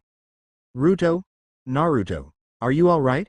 His voice swam into my consciousness and I relaxed further, relieved. I could hear him again. The sound of the ocean was fading, and the overwhelming salty smell had gone back to being a vague scent and taste at the edge of my mind. Are you okay? Naruto, what's wrong? Sorry, I managed to say quietly. The ocean, it's so loud, it overpowered me for a minute. Sasuke, I couldn't hear anything, it was like there was nothing there. I couldn't hear you or any of the others at all. It's okay, he said quietly, calmly, and I relaxed even further, because even if it wasn't, Sasuke would make it all right. Just stay close to me, and it'll be okay. Sorry, I should have realized how loud it was. I blinked and shook my head. No, it was my fault, I muttered. I got distracted. Sasuke rubbed my arm with his knuckles, then took hold of my wrist, gently tugging me back towards the others. I'd gotten a little turned around in my panic attack. It's okay, he repeated, it's okay. Kakashi was no doubt giving me a funny look as Sasuke led me back to the group, but I didn't care. I was still shaking slightly, the lingering fear of the void tugging at the edges of my mind and threatening to pull me under again, and I flinched as Sasuke made to let go of my arm. He steadied his grip, catching the wince, and rubbed my skin with his thumb. It's okay, he said again. I am right here. I am not going anywhere. I nodded unsteadily, trying to keep my breathing even and focusing on Sasuke's own breathing, and the faint pulse I could hear and feel through his hand. Still shivering slightly, I looked down at a path I couldn't see and gritted my teeth, refusing to make a sound and ignoring Sakura's questions. Kakashi soon decided that I wasn't going to be helpful in answering some of his WTF questions and simply started us walking again. I trotted tamely on Sasuke's heels, staying close enough that I could feel his body heat even though he hadn't let go of my hand yet, letting the familiarity slowly calm me down. Then we got to the boat. Oh hell no, well, at least I wasn't bored anymore. I let one hand trail through the icy cold water of the lake, water slapping against the side of the boat, sounding loud but still muffled by the fog Sasuke said was blurring out the whole area. Cold liquid skimmed my fingers, my other hand clinging nervously to Sasuke's sleeve as the boat slid almost silently through the water. I was still shivering slightly, but it was hidden in my outsized clothes, and only Sasuke knew how unnerved I still was. Not needing the visual signals other people did to tell moods or feelings, I tended not to make them unless I actually thought about it. Hence, it was often hard for other people to tell what I felt at any particular time. At least, that's what Sasuke said. There was a sharp intake of breath from my right, and I glanced at Sasuke questioningly, pricking my ears for any danger. But there was nothing but the ripples of the water and the sound of the pole moving the boat. No more breathing sources than there should be. I mentally shrugged and was about to dismiss it altogether when Sakura gasped and hissed, "Wow, it's huge. That is incredible." "What is?" I asked blankly, then ducked, letting Sakura's fist swish harmlessly overhead. "I was just asking, sheesh. No need to hit me." Sakura sniffed irritably. "The bridge, you idiot. Oh, so that's what that thing is. Something up ahead of us had almost entirely blocked off what little airflow there was. I had been wondering what it was. I dodged another blow for my comment, hiding a smile. So predictable. Although it was probably a good thing she was. She put enough power behind her punches for me to not want to get hit. The air deadened around me and I went still, listening to a sudden slew of echoing water ripples, made nervous by the sudden confusing void. Sasuke breathed into my ear, "We're going through a tunnel. An arch under a bridge or something. No worries." I let out a breath I hadn't known I was holding as the breeze stirred slightly against my skin again, 30 blank seconds later, and the echoes vanished as the tunnel opened out onto open water. Wood tapped wood as the prow of the boat bumped against a wooden jetty, and I heard our oarsman say quietly, "This is it for me. I am not risking Gaddis' wrath any more than I already have. Good luck, Tazuna." Sasuke stood up carefully, putting his feet firmly on the jetty and making the wood clatter slightly under his sandals. I followed immediately, not letting go of his sleeve, and was unspeakably relieved to feel wood under my feet and not empty air or freezing water. I felt a little nauseous, to my confusion. Had I upset myself enough to make myself ill? Kakashi-sensei and Sakura exited the small craft quickly, and the man helped Tazuna step out as well. There was a soft splash as the boat pulled away from the shore, and I listened to the sound of the oarsman's fading breathing and heart rate until it disappeared altogether. We were in the land of waves, enemy territory. If it hadn't been serious before, this mission was definitely serious by now. As we walked down the pebbly trail, the small rocks crunching under our sandals, I kept one hand of Sasuke's arm, focusing on blocking out the sound of the ocean but still listening to our surroundings.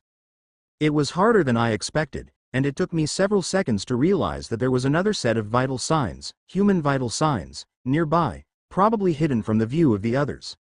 I couldn't sense any chakra, not even the life support of a civilian, which meant he was hiding it. At least from me. Kakashi-sensei could probably sense it where I couldn't. I wasn't that good with this sensing thing yet. Then his chakra flickered into existence in my mind, just a little, his position shifting with a brush of grass, and I hurled a kunai at him instantly. The chakra flashed. A kawarimi. And I whipped around, a second kunai already headed for his landing position. A second flash, and I cursed, too slow. Had substituted again and was out of range now. Then I had to duck and fend off my female teammate, who was less than pleased. "Naruto, what do you think you're doing? You scared me. What kind of ninja are you that a kunai thrown by a teammate no less can scare you?" I snarled, angrily shoving my weapons back into their pouch. There was some scratching and rustling from the shrubbery, and I assumed Sakura was going to see what I had been aiming at. "Don't bother, I missed," I told her sharply. He got away. I was too slow. Damn, kawarimi was annoying. Useful as hell, but annoying when used against you. "Naruto!" Sakura shouted, making me sigh. "What now? You nearly hit this poor rabbit." I frowned in confusion. No sensible rabbit would be as close to a human as that would have had to be for my kunai to have any chance of hitting it. He must have used it as his substitution, I guessed. Less suspicious than a random log, and less chakra flare than a shunshin. Not to mention faster. I noted the skill in a corner of my mind, baring my teeth as Kakashi-sensei lectured me. "Naruto, kunai are sharp. Be careful where you throw them." There was someone there, I hissed to Sasuke, clenching and unclenching my fists. They were there. They kawarimi ed out before I could hit them. Don't lecture me on chakra sensing. He was hiding it until he needed to dodge. And don't try to give me crap about the rabbit either. I can tell a human heartbeat from a goddamn rodent's. I degenerated into mental fuming. I had better ears than anyone here, except maybe Kakashi, and he hadn't even sensed the guy. But no one would care about a mere genin's opinion, let alone the dead last's. "I believe you," Sasuke said quietly, interrupting my mental ranting. I blinked, then relaxed slightly. It always made me feel better, every time I was reminded that I wasn't actually alone. That there was someone on my side. Every time I was reminded of reality. Any clues on identity? I shook my head slightly, my lips pursing in frustration. Sorry. The shreds of chakra I got weren't familiar, and not enough for a proper scan. I am out of my depth. Then I heard the sound of something huge slicing through the air, the coiling flicker that translated to spinning, a shift in Kakashi-sensei's breathing. I yelped as Sasuke grabbed me and dragged me down, the sound freezing in my throat as I heard a blade that had to be at least 4 feet long slash into the tree behind us, carving straight through the bark and jamming deep in the hardwood. I was frozen. If Sasuke hadn't grabbed me, that sword, it went deep, way deep, into wood of all things, it would have gone straight through me. Well, said a cold voice from higher up. Tree, suspended, climb, jump. I guess some of the hype about you is true. Copycat Kakashi. I shook myself and swallowed, gritting my teeth for the coming fight. The blood was starting to pound in my ears, making it just that little bit harder to hear, and I forced myself to focus. Well, said Kakashi-sensei lightly, if it isn't Momochi Zabuza, the kid who ran off and left the land of mist. I filed the name quickly, trying to sense out the still hidden chakra to get an identity lock on the guy, but he was still shielding it entirely, like a void in my senses, where there should have been energy. This could be a little rough, Sensei mused under his breath, and I let my eyes flicker over to him for just a second. Zabuza, the man was called, spoke up again, his voice icy cold, slightly grating, taut with some unidentified emotion. If it wouldn't be too much trouble, would you surrender the old man? Fear? Anger? Excitement? Is he some kind of an idiot? I asked blankly under my breath. Sasuke snorted faintly. Then I flinched as the enemy unshielded his chakra slowly, building up a sense of power that I guessed was supposed to intimidate us. As it built up speed, I decided he was doing a very good job of it. Kakashi-sensei shifted. I can't say how, exactly, but he just shifted. Something changed, maybe in how he stood, or in his voice, or maybe his chakra, but something was different. Assume the Manji battle formation, he ordered crisply, taking a step forwards. Stay out of this fight.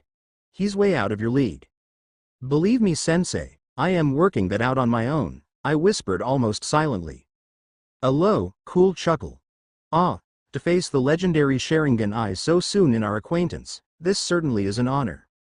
I bared my teeth silently, making a mental note to ask Sasuke what was happening later on. This wasn't making a whole lot of sense to me, and I really needed a visual. Or at least a description of the situation, anything would do. When I was an assassin for Kirigakure, our opponent continued to speak, not needing further prompting. I possessed the usual bingo book, a kind of who's who of our enemies. It had a rather extensive write-up of you, including a mention of your impressive record. The man who copied over 1,000 jutsu, known as Kakashi, the copy ninja. I blinked twice quickly, anxiously wondering what we were going to do. Sensei said to stay out of the fight. Enough, Zabuza announced, drawing my attention back to where his cold, unnervingly amused voice was coming from. Pleasant as this conversation has been, I am on a tight schedule to finish off the old man. All three of us genin sprang into ready positions beside Tazuna, whose heartbeat was just skyrocketed. I didn't blame him, and found myself wishing that I had my damn shock tags working properly. Flash and bang was all very well, but I had a nasty suspicion we'd need a lot more firepower in a fight like this one. Kakashi of the Sharingan, the master of 1,000 jutsu, the elite of the Konohagakure village, it looks like I'll have to go through you first. There was a loud crack and a flare of chakra, and I swung my head to the right as the follow-up Shunshin flicker appeared, and a split second later my teammates gasped as they followed the same motion. Is he walking on water? Sakura gasped, and I frowned in confusion. How could that be possible? That chakra buildup, is it concentrated in his? Then there was a flare of unfamiliar feeling chakra. No, felt once before, and the air grew colder. Water? The finest of the ninja arts. The Kirigakure no jutsu. Hidden in the mist. Mist, Kiri, cold, water. I get it now, he's calling up mist. But, what for? He's gone. Sakura shouted. Aha, that's what. Hell, come after me first, Kakashi-sensei warned, his voice cool and clipped. Momochi Zabuza was a member of Kirigakure's assassin corps, a famous master of the art of silent killing. Letting your guard down around him buys you a direct trip to heaven. I haven't necessarily mastered my Sharingan, so all of you stay on your toes. I swallowed anxiously. Believe me, sensei, I haven't been off my toes since we left the village. The mist was brushing distractingly against my skin, wisps of cold air heavy with water sending tingling shocks over my flesh, and the musty scent and taste of fog was damping my senses. The breathing and heartbeats of the others, their life signs, quieted as if they'd moved away, but when I reached out, I could touch Sasuke's shoulder. I gulped and braced myself. If Sensei was right, and there was no reason for him not to be, we were in a whole lot of trouble. There are 8 targets. I jerked back a step, then turned my head swiftly, trying to pinpoint where the sound was coming from. Wah! What was that? My female teammate yelped. The fog was muffling everything, making it hard for me to hear what was happening, and the voice of our newest enemy was echoing disturbingly from all over the place, making me sense flashes of solid structures where I already knew there was nothing. Throat, spinal column, lungs, liver, jugular vein, subclavian artery, kidney, heart. So many choices. What vital, vulnerable place shall I choose? I swallowed again nervously, hands gripping my kunai until the tendons ached, searching in the muffled environment and trying to ignore the heavy, choking air, the feeling of breathing water, the thick smell and taste, the distracting whispers against my skin, my hands, my legs, my neck, my face. Killer intent was flooding the air, but I ignored it, the bloodlust constantly leaking from my mindscape rising against the challenge.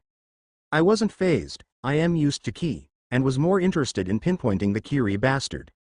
Sakura was shaking, Tezuna's heartbeat about 4 times too fast, Sasuke's breathing coming in short, harsh gasps. But he was okay.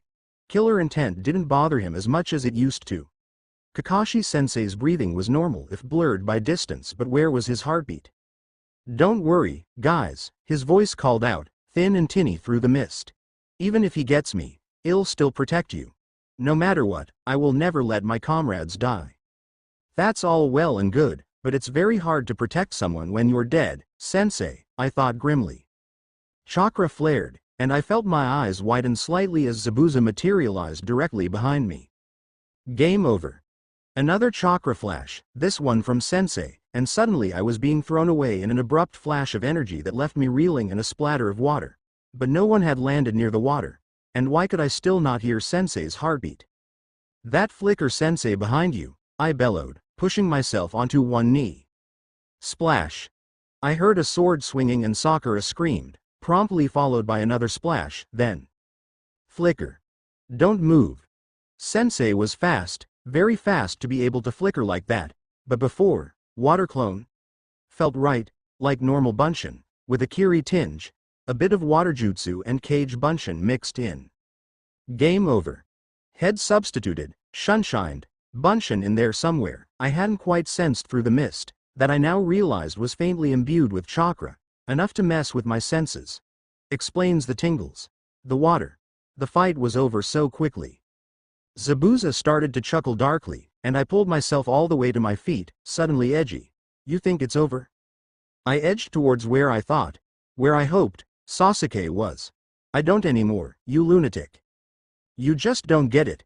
It'll take more to beat me than just copying me like a monkey. I don't know, it seems to be working fairly well thus far.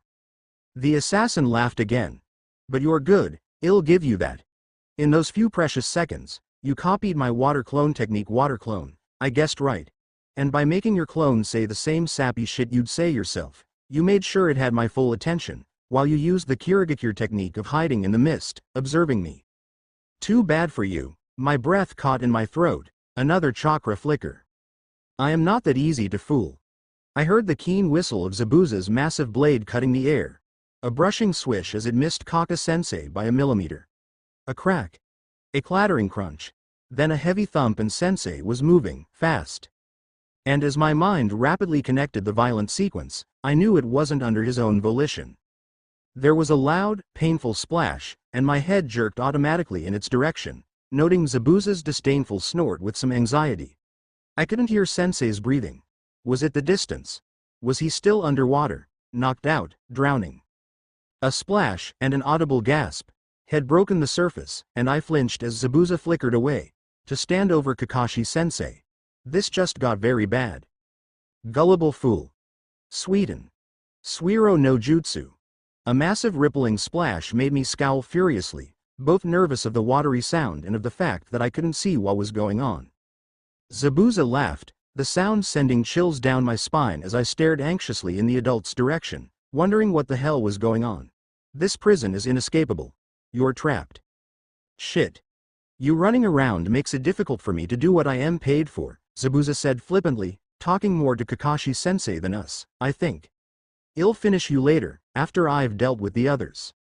I swallowed and went stiff, resisting any and all instinct to panic. Sakura was shaking slightly and Sasuke was tense. Our client behind us was trembling like a leaf. Civilians. Zabuza's chakra flickered slightly, the essence that I was starting to recognize as a water clone jutsu attracting my attention with a rushing of water. The Kiri Nin, he is Kiri, right? Started to speak again, or at least it was his voice. But it was the water clone talking. Little ninja wannabes, trying so hard, even wearing a leaf Hite 8. But a true ninja is one who has crossed and recrossed the barrier between the lands of the living and the dead. I frowned slightly. What did that mean, exactly? That a ninja was the deliverer of souls to the death god. I'd heard that before, but this didn't seem to quite fit it. More like, a ninja had to brave danger and stand on death's doorstep to have true strength. Low, growling laughter rang in my mind, and I wondered grimly where that would leave me. A headband doesn't make you a ninja. You need skills good enough to rate a listing in my bingo book before you deserve to be called a ninja. We don't call your kind ninja. We call them.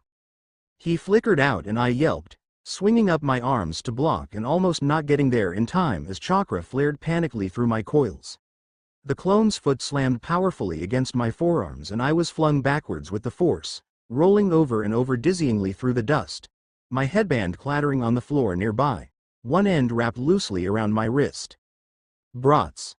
My teammates were shouting surprise fear loud sharp fear as I scrambled to my feet, gasping for the air that had been forced out of my lungs. This was very bad. I let my eyes flicker uselessly over the battlefield as my mind put all the broken pieces together.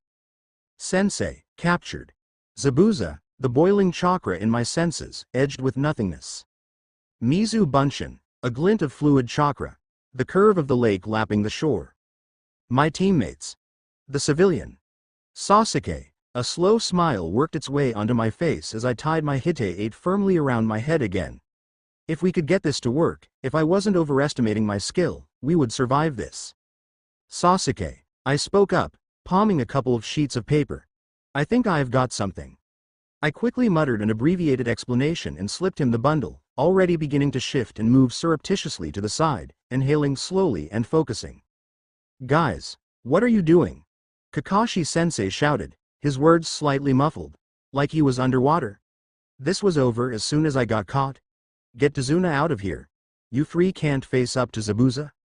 Theoretically, 3 genin can take down a Junin, Sasuke said determinedly. There was a clank kunai and a rustle of dirt as he shifted his heels for better grip, getting ready. You don't understand. Kakashi thundered, and I fought not to jerk and attract attention.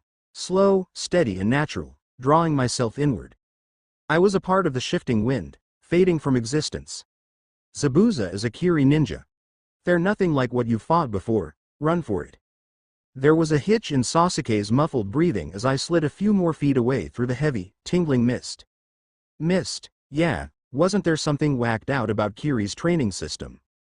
Those who break the rules are trash, those who abandon their comrades are worse than trash, Sasuke quoted, his voice becoming tinny and wavering as I moved silently, inconspicuously around the shore as the distance between us increased. Hypocrite. We're not leaving you behind. I nearly flinched again as an irregular, jerking noise wound its way through the foggy air to my ears. Zabuza was laughing. I took a slow breath, only releasing the whisper of air when the wind stirred around me, the sound masked by the faint breeze. Laughter was bad. You guys will never grow up, he sneered, and I scowled at the threat. Going to keep on playing ninja? I warn you now that when I was your age, my hands were already dyed red with the blood of the dead. I sensed the Mizu Bunshin fluid curve chakra move, and then clack clack crash whoosh and the chakra folded in on itself and slid away, reassembling a few meters away from Sasuke, a few meters closer to me. Get out of here. Kakashi's voice was thin and barely there, and there was soft cold freezing water lapping my toes, but I didn't react, didn't flinch, not entirely there. Nothing here, don't look here, I am not here, nothing here. His voice took on the quality of a storyteller in spite of the situation. Long ago, in the Mist Village, known as the Bloody Mist, there was a final obstacle to be overcome on your path to being a ninja. You even know about the graduation exam, that exam, Like our bunchin? No, it was worse than that. Can't remember. Why does sensei know? Village secrets? Information? S-class. I am forgetting something. I know I am. But just wait, just listen, hang on just a few more steps. What exam? Sakura chirped, her voice so far away and faltering. The final exam. It was a fight to the death between the students, Zabuza answered. If I hadn't already been so deep I would have gasped, the information mixing with what I could remember and slotting in like a missing puzzle piece. Every village has its secrets, I thought, and shifted. Friends who have trained together, learned together and eaten at the same table for most of their lives are pitted against each other. They're forced to fight until one of them loses their life. His voice echoed around me, and I half paused, trying to judge the distance. These are friends who had helped each other, shared their hopes and dreams and their very lives. That's horrible, Sakura murmured, as if from very far away. 10 years ago, the graduation exam of Kirigakure was forced to change. Kakashi-sensei spoke now. This change occurred after the previous year, when a demon appeared. I blinked. Change? Sakura questioned aloud, when neither Sasuke nor I said anything to keep the conversation going. What change? What did this demon do? There was an unsettled pause of maybe 2 seconds. Without pause or hesitation, a young boy who was not even a ninja yet killed over 100 of the other students. Ah, those were the days. Zabuza sounded almost nostalgic, if not for the key I was able to sense as I slowly came out of hiding. That was our daring friend Zabuza here, Kakashi-sensei continued, his voice ringing stronger in my mind. That's how he earned his nickname, the Demon of the Mist. Demon of the Mist, huh? The laughing chuckle echoing around me made my empty chest cavity reverberate with the force of it. This fool had best prepared to meet the Demon of the Leaf. I ignored the voice and braced myself, hoping Sasuke wasn't freezing up with the burning waves of killer intent and hoping the chakra-charged mist wasn't tipping me off my target with its buzzing hum. Then I heard the skimming whir of the massive shuriken Mizuki had once used and the chong as Zabuza caught it easily. At this distance I couldn't sense the blistering chakra, but I heard a faint susurrus gasp that I didn't think was natural. Water splashed. The tingle that was a tag going off and another a second or two later. A yelp of surprise. A rush of hot chakra and the fluid chakra vanished altogether. Another low chuckle, and I braced myself, focusing, waiting for the signal. You pathetic brats. Although I'll give you points for having the sense to aim for my real body. Shing Shri there, I threw and let the loop of wire spiral out as the kunai it was attached to flew wide, well away from the missing nin, and I breathlessly counted, knowing that a second too late or too soon could kill us all. 3, 4, now. The huff of the miniature fireballs running interference. The tiniest of charges spurting from my fingers. The kunai dropped and there it was. The resistance, the swiping swing, and I pulled. The 3 wire-strung kunai Sasuke had thrown wide now swung towards me, guided by my own wire, pulling tight around the missing nin we had purposely aimed to miss, and I grinned. Try dodging now, bastard. I threw round stones, the paper rasping under the fingers of my right hand as my left held tight to the loop of wire keeping Zabuza captive. I heard keening knives from Sasuke, holding the other end of our impromptu net, and Kakashi-sensei was shouting something made unintelligible by distance and echoes. Explosions. The repeated tingles of my tags self-combusting. I felt a tug on the wire and hurled my last stone, the directed tag leaving my hand a split second before the wire loosed. Zabuza had cut it. But pinned between 2 lines of attack and our struggling sensei, he had no choice but to bolt as our attacks scraped past. Abruptly, the fight was out of our hands, as our sensei now attacked the missing nin who'd been holding him prisoner. Broad flashes of chakra and clangs and cracks of contact. A swirl as they stopped and the chakra moved. They were talking, but I was too far away, and I began to shift again, moving back towards my teammates in case I was needed. Shouting, rushing, a single whisper of something. The void vanished. I blinked and jerked, startled, sensing Sasuke's rough heartbeat a few meters from me as the chakra-infused fog quieted slightly. The void that had been our enemy was gone. There had been a tiny flare of chakra, but nothing. I didn't even sense the low chakra you'd expect, of someone dying or whatever. But I've never sensed that before, so I am not the best person to be asking. Then, just like that, Another vague void flared into existence near Sensei. I choked on a cry of shock, and Sasuke stiffened beside me, but then he relaxed, and I automatically quieted, trying to follow what was happening with senses still scrambled from the shifts. Time seemed to stretch and warp, and I shook myself a few times, trying to clear my senses and hear what was going on through the blurriness of my adrenaline rush. Ruto? Huh? I shook my head again, blinking rapidly as if it would disperse the mist that had fallen over my mind. Naruto, you okay? Sasuke was saying. Why yeah, I am fine. I shook my head sharply, sending a tremor of pain through my neck, and everything snapped back into focus, time no longer distorting around me, and there were no chakra voids, just my team and the civilian and Sensei. Although the weight of his chakra was still shifting, my senses must be unreliable, still shaken up. Thump. I blinked, my head tilted to where I was reasonably sure Sensei had just collapsed on the ground, his life signs feeling a little bit out, but definitely present. Sensei. Sakura gasped, her voice startling in its clarity. It's just chakra exhaustion, I think, Sasuke said, his chakra shifting and compressing ever so slightly as he knelt to check Kakashi-sensei's pulse. I think he just wore himself out. What was with that, the mist ninja? Sakura asked. A hunter nin, Sensei said. Another ninja, the second void, it must have been. Zabuza, missing nin, hunter nin. Kiri must have been after him, caught up. We had some help, aloud, I said absently. Hunter nin. They're a subsect of Anbu, aren't they? As I bobbed down beside my downed teacher. Yeah, my friend was quick to confirm.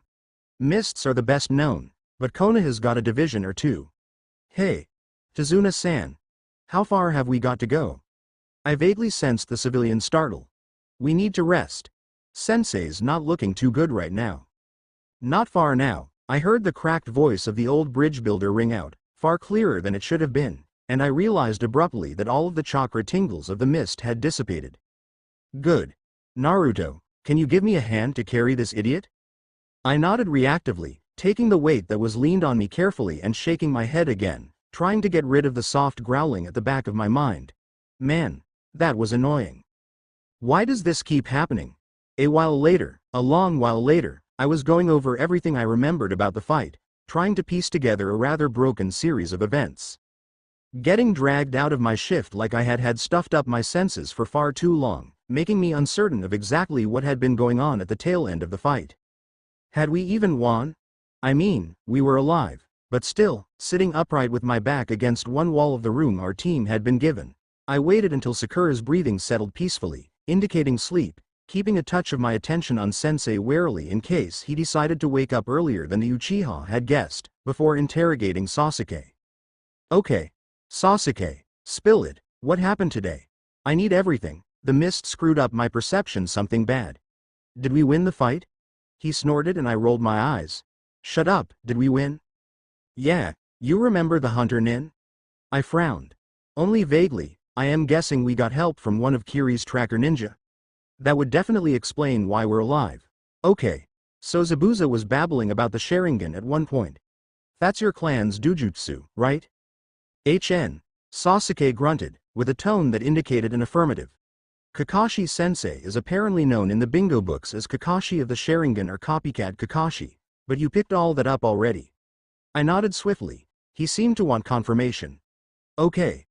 At the start of the fight, Sensei pulled up his Hite 8, and his left eye was a Sharingan eye, a high level, too, if I remember right. My eyebrows went up a little and I felt my mouth quirking slightly. Seriously? The Sharingan, that's clan-specific, right? Your clan. Does that mean he's an Uchiha? My mind was whirling and clicking with thoughts, reeling them off almost faster than I could keep track of, and I zeroed in on Sasuke's reply. I don't know. I don't think so, wrong name, Hatake. Why would it only be in one eye but not the other anyway? I blinked, then bit the side of my cheek lightly and thought. Was there a scar or something in or over that eye, or even the other one, to indicate previous injury, like a cut or something? Yeah, big scar over his left eye. Sasuke sounded vaguely surprised. You think maybe he probably got his original eye slashed out by that injury, I explained, and the Sharingan was donated by someone else, a teammate, a friend, or something. I don't know exactly why that would happen, but, man, I really need to track down Sensei's files. And, if his other eye had been hurt, it could have damaged the Sharingan? Sasuke guessed, and I nodded rapidly. Exactly. Either one could have been possible. Ninja life isn't risk-free. Sasuke sighed, a rough gust of air. Speaking of which, should we set up a guard for the night? Maybe we took down Zabuza, but there might be others out there. I nodded grimly. Sounds like a plan. I'll take first watch. I am not as tired as you were yet. I ignored the faint laughter only I could hear. Hey, Sensei's up. I am severely wounded. Naruto, do you really feel the need to shout at me? I beamed, thrilled that our main source of information, security, protection was awake at last. I am not shouting at you, Sensei. I am shouting for you. Guys, he's awake. I feel hungover, Kakashi-sensei mumbled, almost silently. Well, that's what you get for using up all your chakra, I informed him cheerfully, hearing Sasuke's faint footsteps tapping the stairs. 1 2 3 4 5 skip automatically skipping the creaky one. As Sakura came up behind him. Sensei. You're awake. Sakura cried as she swung the door open. I wondered if I should be offended at her lack of trust in my observational skills, but decided it wasn't worth the effort. I was so worried. I mean, chakra exhaustion's really serious. If that hunter nin hadn't come along, we might not have made it. There was a pregnant, unexpected pause, and our teacher's mood seemed to darken as he shifted to sit up, a significant change in the air that made me look at him anxiously. Kakashi-sensei. What's wrong? The hunter nin, of course. Had he figured out whatever was bothering him? It didn't sound like good news, whatever it was. The shinobi hunters who manage corpse disposals are supposed to destroy the bodies of those they kill at once, right on the spot. Sakura was unmoved by this piece of information. So what? I couldn't say I was particularly impressed either, but I did agree with Sensei. Something was ringing wrong about the whole situation. As I listened to him grimly explaining the so-called hunter nin, Zabuza's false death and how we would have to be ready for anything, I sighed. Things are never simple, are they? The training schedule? It's amazing. The innocent things our sensei makes sound like death threats. Kakashi's log. I've been out of S-rank missions for a long time now. Suddenly running into an A- rank missing nin with 3 green genin and a client to protect is not fun. On the plus side, my genin have definitely got some tactical skills I haven't seen them showing before, although their teamwork continues to astonish. Note: I have yet to see those academy reports. Must remember to check when we get back. On the minus side, they are all morons for not following orders and getting the hell out of there when I told them to. Also on the plus side, they took my warning when I first met them to heart. Although maybe that should be on the minus side. Note: definitely get Naruto's ears checked for hypersensitivity. He froze up when the ocean got too loud, apparently overpowering all his other senses. I can do that while we're in wave, fortunately. I have decided. I do not want a genin team, ever, again. I blinked. Come again? Tree climbing. Sensei sounded way too happy. There was something to this exercise that I hadn't gotten yet. But, Kakashi-sensei, we can already climb trees. Sakura's voice radiated confusion. Her chakra signature, becoming familiar to my senses, rippled and twinged slightly. Is that confusion? Interesting. We learned that back in the academy. Or earlier, if you hung out with that monkey Kiba for any period of time, I commented under my breath. Sasuke snorted faintly, shifting near me with a rustle of cotton. Sensei didn't notice our exchange, continuing, but this time, we're going to learn how to climb trees without using our hands. I stared at him uncomprehendingly. Sasuke said, apprehensively, I really ought to have expected him to start asking us to do the impossible. The blindfold incident should have tipped me off. Our teacher is insane. It's a chakra exercise, you maggot-ridden fleshbag of idiocy, came the unwelcome drawl, as Sensei continued. I am hurt that you think I'd ask the impossible of my students. Sasuke. This is an exercise designed to help you maintain better control over your chakra. Watch and learn. I bit my tongue, focusing on my teacher's movements as he limped over to the nearest tree, and kept walking. I blinked, my head tilting as I followed his progress upwards, and mentally shrugged. He seemed to be climbing a tree. Man, if I could see what was going on, this would make so much more sense. Sakura made a choked noise and Sasuke shifted again, and now I knew I was missing something. I raised one eyebrow and let my mouth fall slightly open, mimicking a perplexed expression as I mumbled out the corner of my mouth to Sasuke, "What the hell?" The Uchiha didn't have a chance to answer straight away, as Sensei clarified his earlier explanation with, "See? We're going to climb trees, without using our hands." I blinked, and suddenly my expression was real. The hell? Didn't he say that before? This is basically it, in a nutshell, Sensei admitted from where he was. Sasuke describing it to me in an undertone. Hanging upside down from a tree branch, now sounding bored. Focus as much chakra as you can in the soles of your feet and use that power to cling to the trunk. When you have full control over your chakra, there's almost nothing you can't do. But, Kakashi-sensei, how will learning to climb trees this way make us any stronger? Sakura asked. Her voice, loud and sharp, made me flinch. Our teacher sighed. I am getting to that, listen and learn.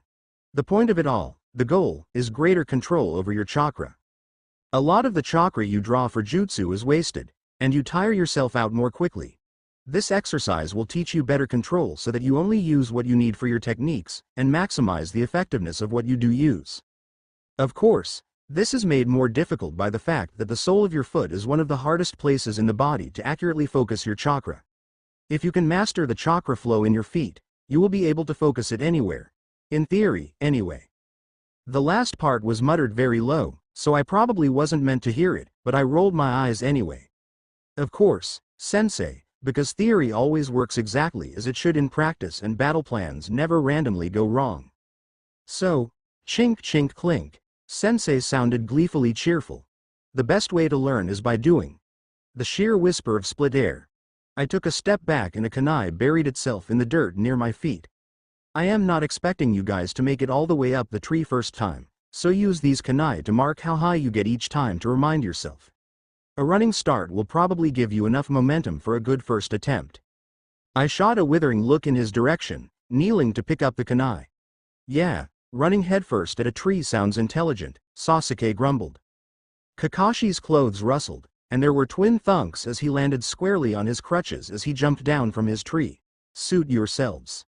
I glanced at him as he started to move, the crutches making his steps uneven, and yelped as I smacked into a tree. Ow. Damn it, Dobi, watch where you're walking, Sasuke growled, and I hid the quirk at the edge of my mouth in a sneer. Shut the hell up, Teme. Within 3 minutes I lost count of how many times I hit the ground. The first attempt was nothing short of disastrous, too much chakra sending me skidding backwards before I could even get both feet off the ground. Several tries later, I managed to get the right amount of chakra to stick, only to discover my usual problem was interfering. My chakra's overactive tendency to waver, flare, and otherwise excitedly escape my control. Ow. A couple of steps, and my control would slip and send me flying. The repeated falling was enough to almost make me thankful I couldn't get very high, I admitted to myself where I was sprawled in the dirt for the nth time. At least this way I wouldn't break my neck. Idiot. Can't you do anything right? Do you need any help? Yeah, Naruto. You're totally hopeless. Sasuke's hidden concern I could deal with, but Sakura's obvious barbs were stupidly hurtful. I mean, I didn't even care what she thought. Shut up, the both of you, I snarled, dragging myself upright and shaking dirt out of my hair. Okay. Deep breath, and let's try this again. I drew my hands together in the ram seal first 2 straight left over right and pulled. Whispering fire boiled up, fizzing eagerly under my skin. Deep breath, and focus it in the feet. My shoes were starting to warm as I closed my eyes and carefully placed my foot on the tree. It stuck fast, and I stepped, and kept walking, not faltering at the 2-step mark as I had been for the past half hour. The flicker of surprise was my undoing. An extra flash of chakra. I wobbled, and slipped, with a yelp realizing that I was probably high enough to hurt myself this time. I slammed the kunai sensei had given me into the bark, and stuck fast. From about 2 meters below my dangling feet, Kakashi sensei asked wonderingly, Naruto, are you afraid of heights? Both hands clinging to the kunai's handle, I peered downwards, trying to get my bearings enough to jump without breaking an ankle. It's not heights I am afraid of, sensei, it's the ground. Sasuke sighed and thunked to the ground. Hang on, Dobi, I'll come get you. You're pathetic, but it'll come get you anyway. I saved him the trouble by falling out of the tree. 3 days later, I was making little headway with the stupid exercise, and my patience was rapidly waning. I was eyeing the tree disdainfully, trying to get my flickering chakra to quiet down so that I could take another shot at this, but I wasn't yet at the state of exhaustion where that was possible. Naruto, could I talk to you for a minute? I jumped in spite of myself. Wah, Sensei had managed to creep up on me. He was damn quiet at the best of times, and I was distracted anyway. Kakashi-sensei. Yes, what's wrong? Something of his clothing shifted. A shrug, a shift of weight. Nothing's wrong, Naruto. I just wanted to try something with you, see if I could figure something out. Okay, I tried uncertainly, confused and edgy. What had I done wrong this time? Okay, I need you to sit down and close your eyes. I shrugged and plonked down on the grass, shutting eyes that didn't work anyway and awaiting further instruction. Tell me what you can hear. Identify it if you can, and describe it if you can't. Biting my lip, I started to listen, opening my mind to the sounds I had been stubbornly ignoring all day long. There's a breeze right now, stirring the trees. Sasuke is practicing tree walking. No, he's falling out of his tree and using language that would get him thrown out of most bars. Ouch. Where is he? Kakashi-sensei asked, and I pulled an odd face. How the hell should I know what way I am facing? He's that way, though, I added, pointing a little to the left. About 30-40 meters away. Not much by way of animal life. Most of it fled the noisy children. Although there's a pair of birds, smallish, probably about the size of a pigeon, maybe 150 meters that away. I pointed behind me. Inari just slammed his bedroom door again, and the breeze is picking up, I think. That funny hissing sound, I think that's the grass. I think that skittering sound about 100 meters that way might be a mouse. Pretty dumb mouse. That's a cat over there, and there's a flight of maybe a dozen birds going over. I glanced up, forgetting that my eyes were closed. Geese, I think, and there's an owl maybe 50 feet from Sasuke that might be thinking about moving. Can you hear the ocean? Sensei, I said patiently, maybe you don't know this, but Wave is an island. That means it's a small landmass that's totally surrounded by water. That means the ocean is everywhere. It's a little faint that way. I might just be getting echoes from there and there, but I know it's about 300 meters that way. Oh, and Tsunami'll call us in for dinner soon. Right on cue, the young woman called, her voice made slightly tinny by distance. It's dinner time. Come and get it. I grinned and bounced to my feet, looking forward to food after wading through an annoying exercise and then dealing with my sensei turning weird on me again, but Kakashi-sensei asked me one last question before I could escape. How did you know she would be calling us in? Uncomfortably, I smiled. I heard her setting the table, I responded, and ran for the house. Kakashi's log Sakura's control is above average, even for a kunoichi. Possibly look into some Ijutsu or Genjutsu training for her in future. Her stamina, however, is atrocious. I had a word to her about dieting, but I don't think it got through. Darn hard-headed genin. I am now remembering why I didn't want to do this in this first place. Sasuke did about as well as predicted and is now improving steadily. However, he doesn't seem to be concentrating as well as he should. He appears to keep half an eye on Naruto most of the time. How long has this gone on for, and why? Needs further investigation. It makes no sense. He usually treats Naruto with utter contempt. He keeps pausing to tell Naruto off for not doing better. Naruto didn't appear to care much, either ignoring him or swearing at him. I may need to discourage this behavior. Based on their temperaments, it could get violent. Naruto is still particularly wary of this exercise, although his lack of aptitude perhaps proves it to be a justified wariness. Note: is he actually afraid of heights? He's been rather jumpy since we left Konoha, and it seems to be getting worse. He snapped at his teammates earlier, although admittedly they were asking for it. He did seem to calm down a little as he practiced, but his chakra control is appalling. He fell and knocked himself out earlier. I also tested his hearing this afternoon, and I was right. He's hypersensitive to, as far as I can tell, all sound. He can hear almost everything within a 300-meter radius. On a relatively calm day, down to plates clanking in an indoor kitchen at least a quarter of a kilometer away and a mouse at several hundred feet. I don't think he knows this is unusual. He kept giving me funny looks while I was testing him. At this level of sensitivity, I wouldn't consider it strange for particular sounds to cause him pain or to be overly distracting, but I haven't noted anything aside from the ocean to cause him to react. Ink splashed over the page, and I winced, dodging back from the splatter. Oops, sorry, sensei, I hope that wasn't important, but anyway. Did I pass? Pass? My teacher sounded bemused. Naruto, it's not a test, it's exactly possible to fail. Did I pass? I repeated, tapping my plate. He sighed heavily. Yeah, you pass. Your ears are hypersensitive, now go away. What test? Sasuke asked, his words slightly jumbled by whatever he had stuffed in his mouth at the time. I blinked at him, absently twirling my chopsticks in my hand and then dropping one of them. Damn, sensei went a bit weird earlier when I was training, said he was testing me for something. What does hypersensitive mean? Shay. Idiot.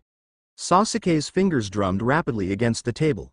It means your hearing is generally far sharper than normal, and you're overly aware of sounds most of us never pay attention to. Some sounds that are normal to us would be painful to you. I think pitch has something to do with it as well, but I am not exactly an expert in this area. Wow, Sasuke, I didn't know any of that.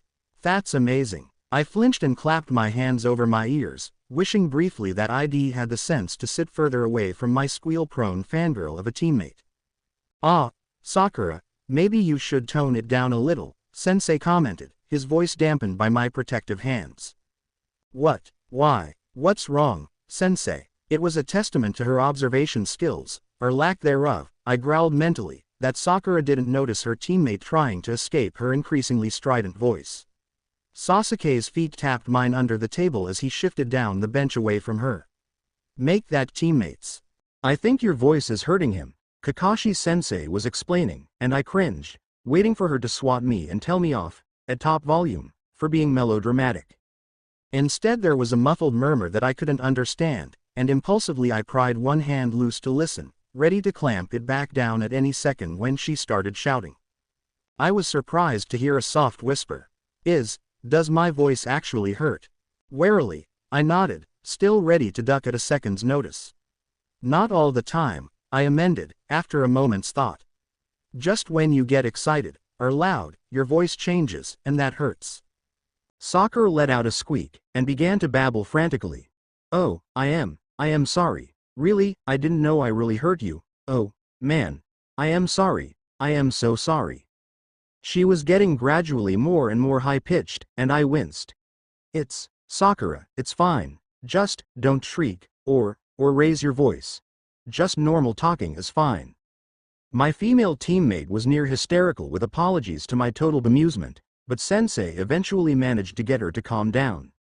Tsunami's kid, Inari, I think his name was, suddenly slammed one fist down on the table, understandably getting everyone's attention. I don't know why you're bothering, he snarled, but I'd heard scarier academy students. If you stand up to Gato, you'll only get yourselves killed. No one survives defying him. I tipped my head curiously at Sasuke, who audibly shrugged, before voicing the idle question, so you don't think we can do it? You think we should just forget the mission and go home? The kid made a noise that was a weird cross between a sneer and a choke that I'd never heard before. Better than ending up dead.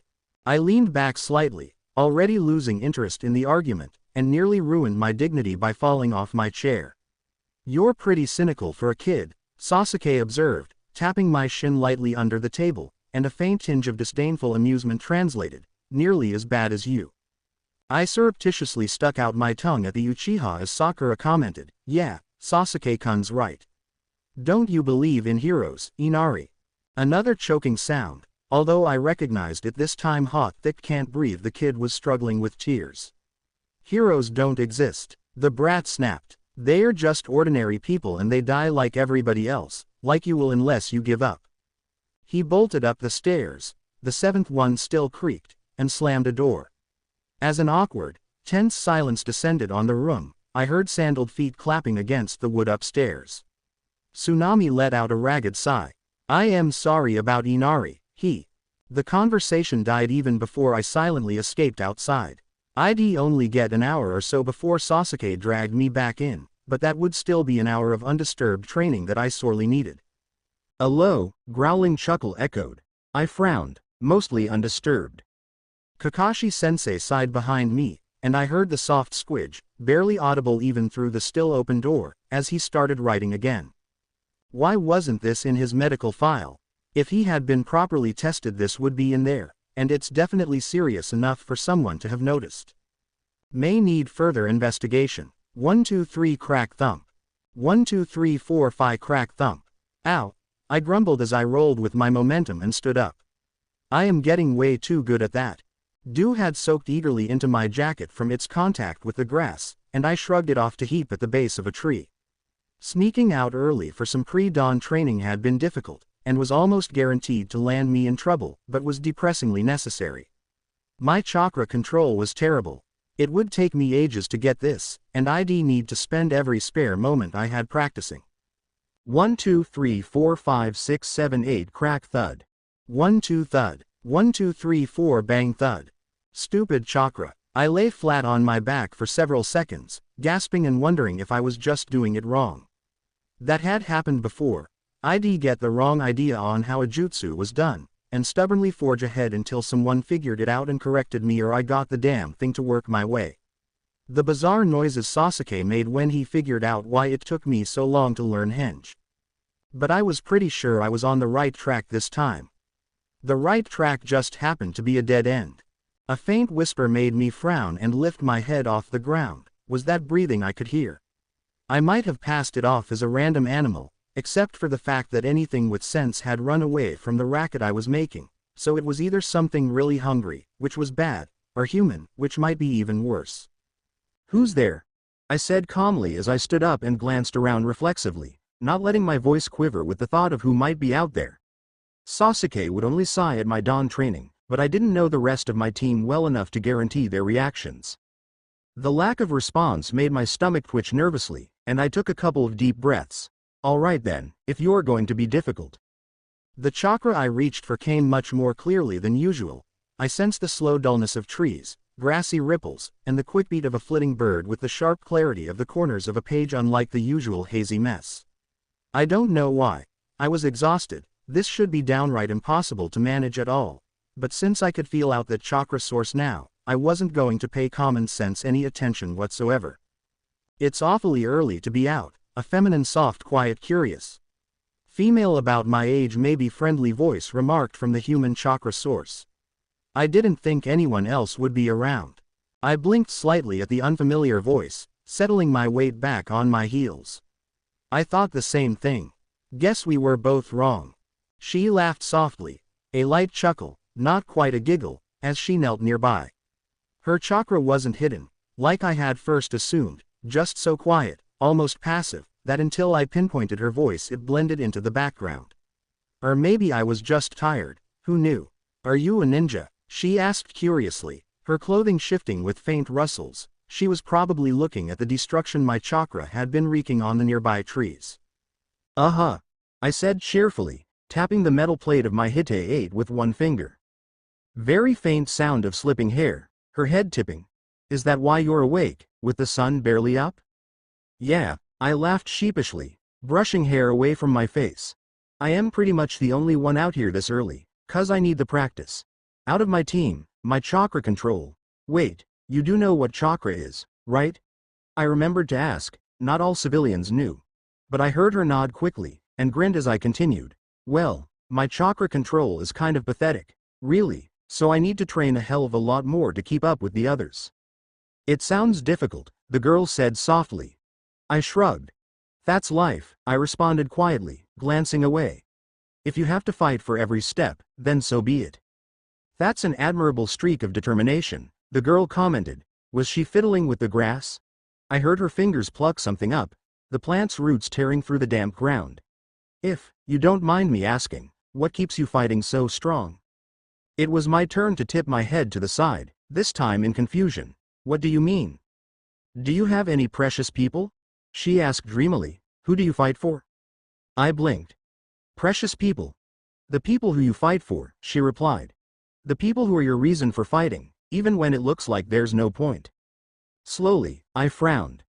Well, duh, Sasuke and Ida wait, not that last one, but definitely Sasuke, and… Well, I always fought for him before, too, right? Does that mean he counts? Ni-san would have counted before. I squashed the thought and nodded at the girl, trying to smile but probably failing. The memories shed inadvertently dredged up, making it harder than usual. Yeah, I do, I whispered. Naruto. Hey, Naruto. Where the hell are you? I couldn't help the grin as I tossed over my shoulder, coming, Sasuke. Before turning back to the girl. It was nice meeting you. Maybe we'll see each other again someday. She giggled again. It was nice meeting you, too, Naruto. I wish you luck in your training. It wasn't until ID caught up to Sasuke and was halfway back to the house for breakfast that I realized ID forgotten to ask her name. I was terrified. I'd been afraid many times, many more than I could clearly remember, but I had never been so scared as I was right now. A foot brushed past me and I scrambled away from it with a choked back yelp, cracking my head against a wall I hadn't known was there. I knelt in the center of the shrieking noise with frightened tears coursing down my face, hands clinging to my throbbing head, and as something else rushed past me, I bit back a scream and ran, barely thinking to hope whatever few shreds of luck I had would keep me from running headfirst into a fence. Something grazed my arm and I stumbled, my balance long gone. I was so dizzy, falling to the ground with a thump, feeling cold hard sidewalk under my cheek. I was gasping, every breath like a blast of cold against my throat. My head still burned fiercely, and I didn't think it was from the knock I'd gotten when I found that wall. My chest ached, and I dragged in another breath, shuddering with the effort as hot water wet my cheeks. I don't understand, ice-cold pain and red-hot fear. I felt a glimmer of something, gasped, shot to my feet and bolted again, the sharp edge of something catching my arm, but I didn't care. I just ran, tears streaming down my face as my chest twisted painfully. It hurt, and my head hurt, and I was so scared and hurt and confused and I didn't have anywhere to go. Stumbling to a halt, I sank to my knees and curled up in a ball, chill wind whispering over my skin as I huddled miserably with my back to something uncaringly hard and quietly sobbed. Who are you? I jerked back in shock and fear, not knowing someone had come close, so close to where I was huddled against something that felt like a tree, at least, that's what I thought it was. I gulped and did my best to glare at where the voice had come from, but if nothing else, the voice was small and young like mine, so its owner couldn't be very much bigger than me. If he tried to grab me, I'd beat the stuffing out of him. And why are you here? I swallowed reflexively, dashing my sleeve over my eyes. He, or she, didn't sound upset, just curious. Where am I? The Uchiha compound, the other child replied matter-of-factly. The Uchiha compound. Wow, how had I managed that? The other child, at least I hoped it was a child, stayed silent, apparently waiting for an answer. I had never gotten a good response by telling someone my name, so I avoided that question, consciously or not I have never remembered. I dunno. I was running, and I just ended up here. Maybe it was disinterest, maybe some form of childish intuition, but he didn't ask me what I was running from. He just sat there and stared at me, at least that's what I assumed he was doing. It's what I'd have done in his place. I sat still, struggling not to start crying again.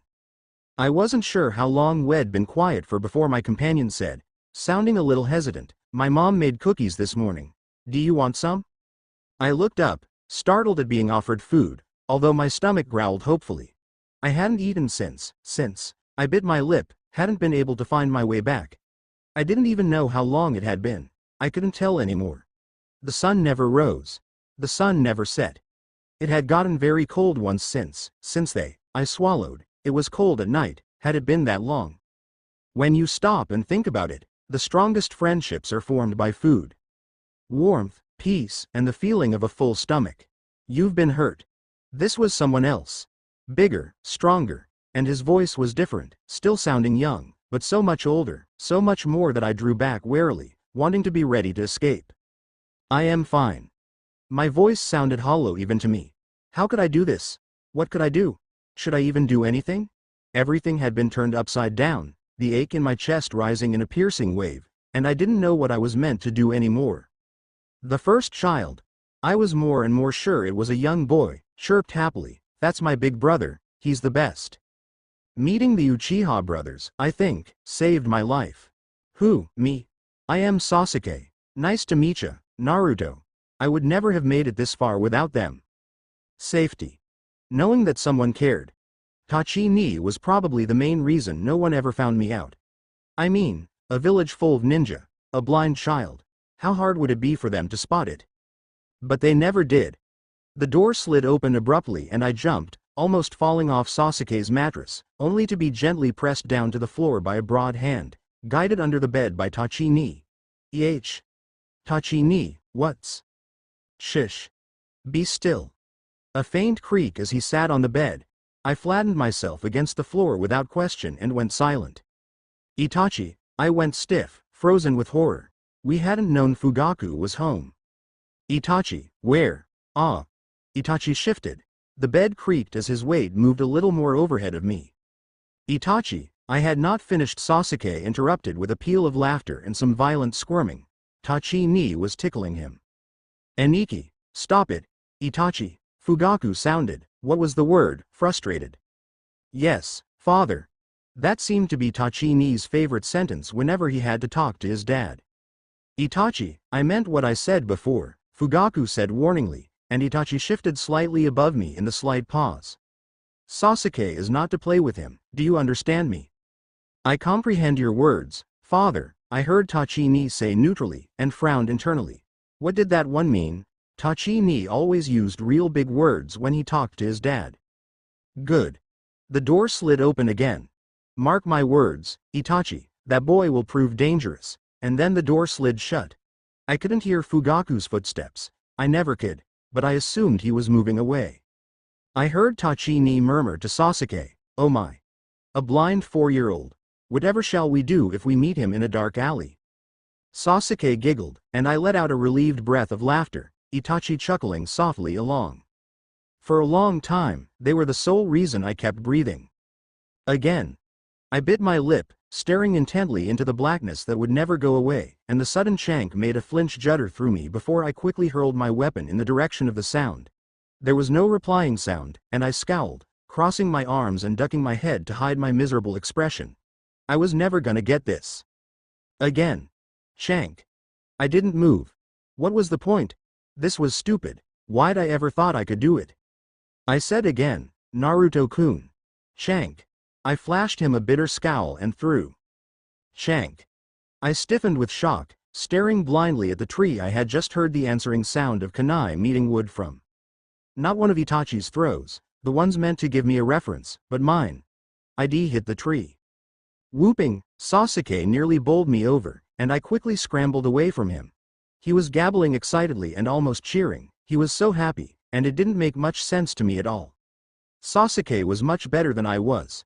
Even at 6, he was a good marksman. Even Tachi-ni said so. Grudgingly. If we bugged him for an hour. He sure didn't have to throw 50 times to hit the target just once. But I felt an insane grin stretching my own face all the same, because I'd done it. Maybe I could do this, after all. Tachi-ni wasn't just Sasuke's big brother, he was mine, too. Youch. The spoon keeps tipping, you gotta hold it steady. How can I do that if I can't even see it? Tachi-ni broke up the impending squabble easily. Naruto, you need to feel the edges of your spoon and hold it horizontally from the ground. That will stop you from spilling the soup. 4-year-old understanding stuttered to a halt. Uhnois? A sigh. Warm hands over mine, carefully steering my spoonful of soup towards my mouth. Hold it like that. Keep it level. Ow. Doesn't food go in your mouth? Now, Otuto, be nice. Both of them were my best friends, even if the rest of the Uchiha clan hated me. They were always on my side. I think, maybe, that's why it hurt so much when he turned against us. It's real quiet out here, tonight, Sasuke said nervously, his voice just a little tight with anxiety. I was already on edge, the breeze tugging at my clothing and bringing with it a feeling of inescapable uneasiness that brought a sour taste to the back of my mouth. It took me too long to place the ghost of a memory the wind played with, and I swallowed, the scent bittering in my next frightened breath. Sook, I smell blood, then darkness. Cold. The smell of blood so thick and choking I'd never forget the scent again. Adrenaline flaring, sharp breaths burning, screams I never wanted to hear, and the shocked, ice-cold pain of something torn apart. I don't understand, Itachi-ni-san. Why did you do it? Run. Sasuke. I jerked upright with a stifled cry of pain. It took me a few minutes of frantic tugs to extricate my wrist from the tangled blankets, and my struggles had wound the sheets around my legs in a smothering cocoon that was easier to wriggle out of than unwind. Eventually, I escaped my bed linen and slipped onto the porch, cool night breeze rapidly chilling the sweat on my skin. I was trembling and gasping, air damp and cold against the back of my throat. The rough solidness of wood under my feet and palms was locking me back in the present and the painful memories back in their box, coarse splintery ridges, contours of pressure. The wind stopped tasting of blood. My ears stopped ringing with screams. I shuddered, and crumpled against the post on the corner, leaning against it for support as I fought to stop the shaking. Just a dream, just a dream. Don't lie to yourself, you little fool. I shuddered again, mind ringing with the remembered cutting words, and almost missed the soft scrape of the door behind me opening again. Naruto. I relaxed once more, closing my eyes and looking away from where he had just slipped outside. Swallowing past the lump in my throat, I gasped another breath, the pain in my chest slowly loosening, but didn't otherwise respond. Ruto, you okay? I sighed quietly. Just a bad dream. He didn't say anything, but I could sense the question anyway, and glanced back in the direction of the door with a tired half-smile. It's all right, Sook. Just memories that don't seem to want to stay that way. He didn't say anything further, just moved up to stand beside me on the porch, the wind teasing at our hair. I was calmer now, calm enough that I didn't jump when his fingers lightly brushed my exposed forearm, instead readjusting my weight so that I was leaned on his shoulder instead of the corner Y post. I don't understand. For all he was an Uchiha, Itachi had been part of my family, too. Tachi-ni, despite the common sense that told me he'd never be back to the same older brother I'd known. Why did you do it? I missed him. Sasuke. I panted, eyes flickering around the chakra-enclosed space, trying to get my senses to get a grip on my surroundings and feeling freezing air wafting off the chakra that I could only sense as a wall of blurred energy. I can't. It's solid. The sounds bounce, it's all a blur. Just stay close to me, he gasped out, stepping closer, his footsteps echoing against the stone and making my unsteady perception waver uncertainly. I couldn't pin down where I was or where our enemy was, couldn't even tell how big the dome was. It was disconcerting, more even than stepping blindly onto a road I didn't know, and I moved until I stood close at Sasuke's heels, straining my ears to try and hear something, anything, that would help. How had things gotten so bad this quickly? 1 minute it was a fairly normal day, albeit weird, thanks to Sensei pulling us from tree climbing to help guard Tazuna. And the next, there was shock cold mist everywhere, sticky blood slicking the floor. Zabuza at Kakashi-sensei's heels and another random ninja on me and Sasuke's. Just stick close, my friend repeated, his clothing shifting as he moved lower to the ground, me copying him straight away. We're gonna be okay. Naruto, I promise. We'll be okay. Just hang in there. His fingers brushed faintly against each other as he formed hand seals, and his chakra began to flare out. Goukaikyu no Jutsu. Heat exploded all around the dome, and I immediately guessed at its size from the range of the fire that I could feel, getting something about 15 to 20 meters across. But I couldn't tell how far up it went, or how thick the outer wall was. There was a hiss of steam.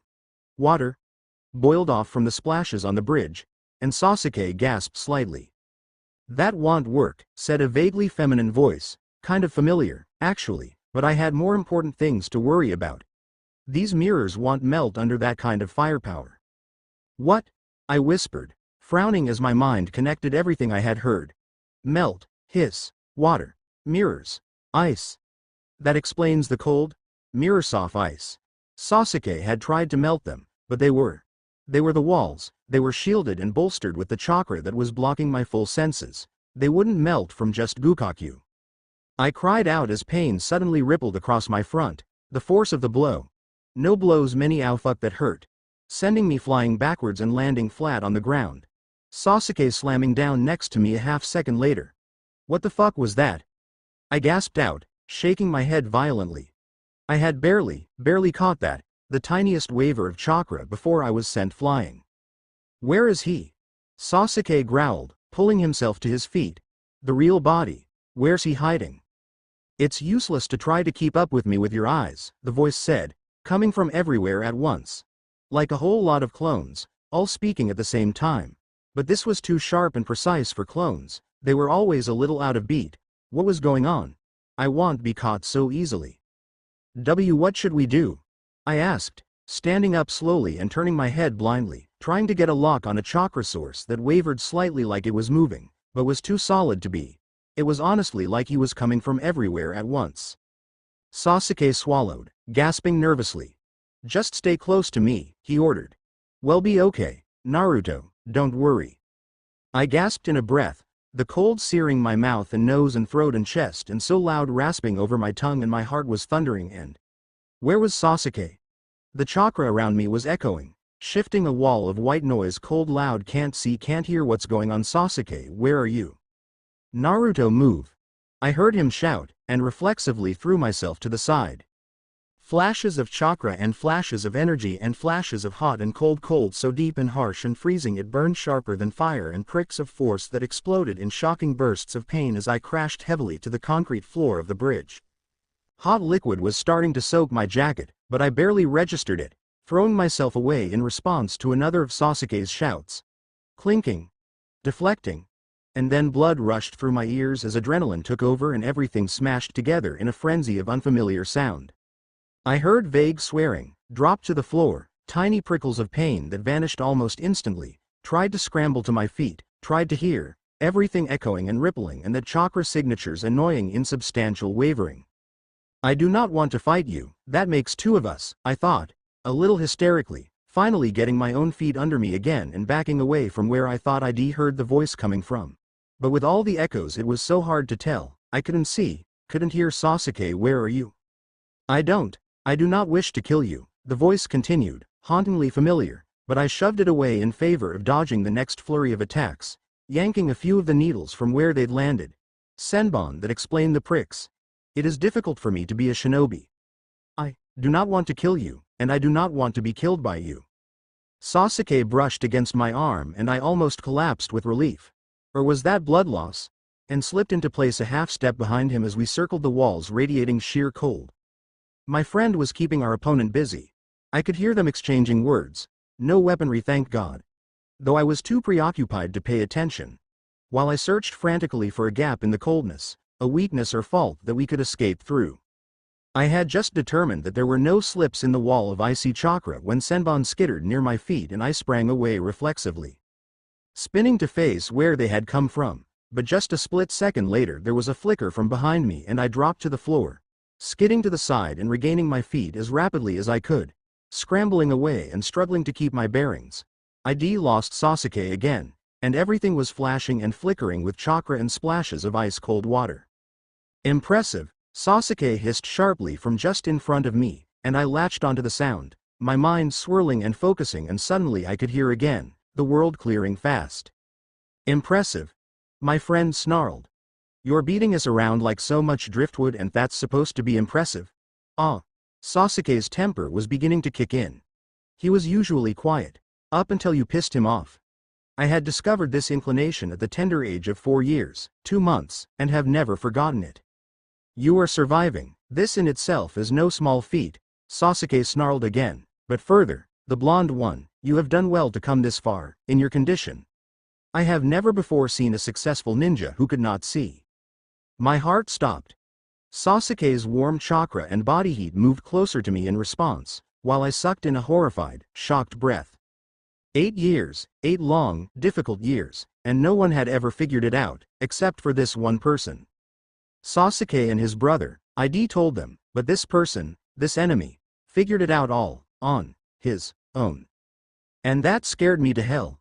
It was hard to see at first, our opponent continued, but now, it is clear to me. You move like a child in the dark, only half sure that you are not about to stumble upon a piece of furniture. You rely on senses that my demonic mirrors technique scrambles. You are an amazing person, to have survived this far. But now, I fear I cannot allow this to continue. I must protect the person I hold dear. Sasuke's sleeve brushed my arm, the cold ice that had formed along it making my skin prickle. Please don't hold it against me, he is the only reason I fight. I fight for the sake of his dream, because I want to make that dream a reality. His dream is my own. And for the sake of that dream, I will kill my heart and become a true shinobi. If I must, I will kill you. Oh fuck, I muttered, and then bolted on Sasuke's heels, zigzagging closer and away in a mad attempt to throw off the ice user.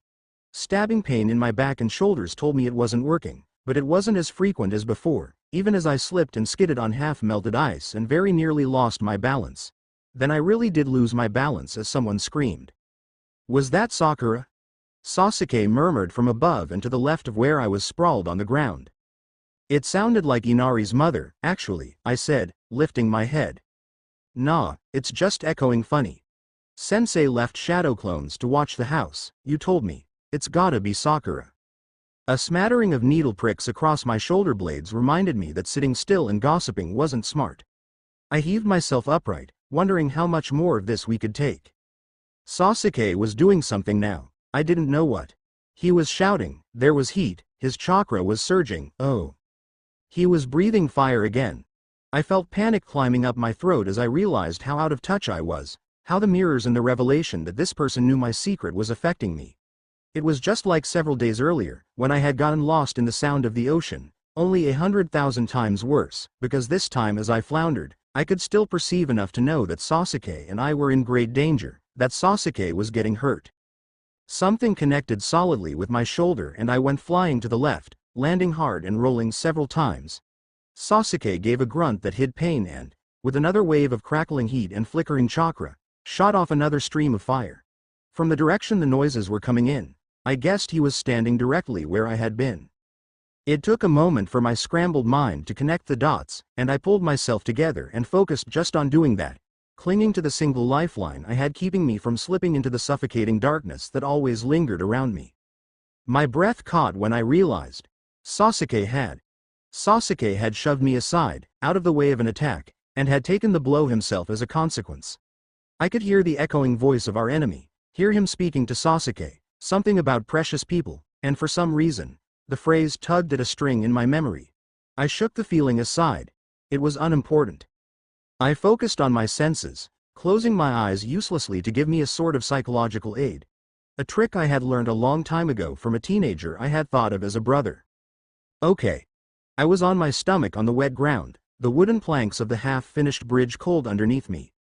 Sasuke was off to my right and a little behind me, fending off an attack that seemed to come from all sides at once, though whether that was true or I just couldn't pinpoint its origin, I had no idea. To my left.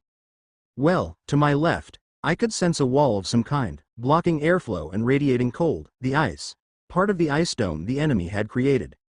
I was near the edge of the dome. No one's eyes were on me. I could get out. Not taking a single second to think it through further, I acted on the impulse, jerking my legs up underneath me and dashing for the small gap I knew there had to be right there, because there was a slight breeze and air didn't flow through ice. If I managed to slip out of this bastard's ring of icy doom, I might be able to attack from outside. Or at least drag Sensei's ass over here to rescue us. Wasn't that his job, anyway? I had barely gone 2 steps before something collided solidly with my stomach and carried me backwards a few yards. Someone moving fast had got me a good one in the gut. The someone disappeared, but not before I caught a whiff of the gentle scent of soap and herbs hanging around the attacker. I was so shocked I went limp and forgot to line up a landing. Don't think I have forgotten you, little one, the feminine voice of our tormentor said. There is no escape from this place. I heard Sasuke skid through a puddle on the ground just in time to throw up his arms and catch me, and we both tumbled over in a tangled heap as he was unable to absorb the shock of my fall. Idiot! He shouted, probably more out of fear and habit than any real urge to insult me. You moron, Dobie. I wasn't listening. I was too busy staring sightlessly up in the vague direction of where I last knew our enemy to be. You? I gasped. The girl from the woods. What? Sasuke hissed sharply. Oh, yeah, I hadn't told him about her. Whoops, but the girl just chuckled. Was it just me, or did she sound sad? I am male, little one, no, he said gently. But yes, I met you in the woods. My name is Haku. How did you recognize me? You smell, I grumbled, shoving Sasuke's arm off my midriff and clambering to my feet. What the hell is your deal? You seemed nice enough then. There was a long pause, before Haku answered softly. I am sorry, he said, his words heavy in the frigid air. I must end this now. My precious person is in danger. Forgive me. Sasuke gave a wordless shout. I was once again shoved aside. Air whizzed as if something was slicing through it, like a kunai only much smaller, slicker, faster. Several quiet think noises, of something sharp and slim striking flesh with a deadly accuracy. Sasuke's breath exploded from him in a surprised whoosh, leaving his lungs empty, and I strained to hear the gasp inwards that would refill them, only to panic when I couldn't. There was a much heavier thump, and my mind pieced together that Sasuke had collapsed. And then my world ended. Where Sasuke had been only a moment ago, there was nothing, just void, void, void. No heart thumping noisily in his chest, no breaths that he had learned to quiet for me when I complained of his breathing keeping me up at nights, no movement I could hear. I could smell blood faintly through the mist, and felt my own heart stop, the darkness swirling around me. Fire moving in my gut in response to my waning control. I stumbled a few steps and sank down on my knees with a low moan, for now forgetting that I was in a battle, for now forgetting that I was probably an inch from death myself, forgetting that Sensei and Sakura were still out there. Nothing else mattered right then. I buried my hands in Sasuke's shirt, fumbling a little as I underestimated where he was lying, feeling desperately for any sign of life. There was nothing. He was gone. With a whimper, I buried my face in his chest, vaguely aware of something thin and long pricking me at various spots. Senbon? Maybe? Had he been killed by a fucking needle? Haku was speaking. Is this the first time you have lost a comrade in battle? He asked gently. He probably said more, but I didn't hear it. There was a roaring in my ears, drowning him out.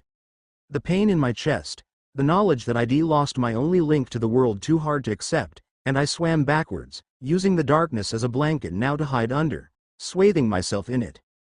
Sasuke hadn't just been my best friend, my brother, had been my eyes, my hope and my crutch.